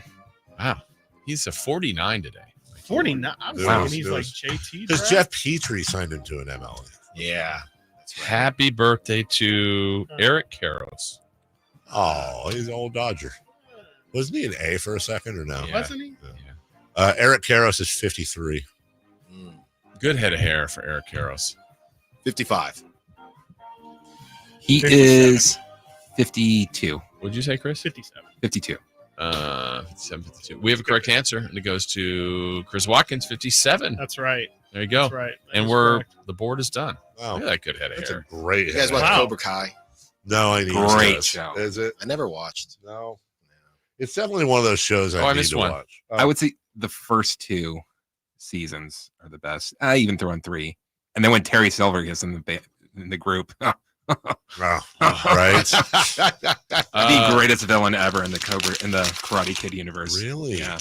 Jeff Probst, is that his name? The guy from Survivor. Survivor host? Yeah. Ooh. Last one. Jeff Probst is 60. That show's been going on a long time. Really long. 59. 63. 62. On the nose again. Chris Watkins Big finishes Probst with a couple Oh, of by the wins. way, hey, I have a Survivor tidbit for you. Okay. The next season of Survivor, I think, is Survivor Fiji. Gonna factor quite a bit in Kingsland. Is that happening? Really? Really? Wow. No, that happened. It already happened? What? Oh, I didn't know that. Huh. Not saying anything. I can't say anything. I know. Yeah. You know what I'm talking about. I do, but I thought you would have said Mitch something Richmond on this They season. said not to say Chris. anything. All right. You guys are going to have sports news coming up in your show in about half an hour. In the meantime, you've got Niners off. You've got the Raiders firing people. Kings playing tonight. Got a lot of stuff to deal with. Colby Jones might be starting. Saw that. Then it was Keon Ellis. For What it's did, worth. what did Keon Ellis do? I don't know. Yeah. What did he Save do? it for the show, but I got Okay, thoughts. All right. Hold me back, Chris. My wife's favorite show, Styles and Watkins, coming up next. Bye-bye now. You never know what you might hear when listening to a Sacramento Glad to be- Kings game. Out of Keegan going through.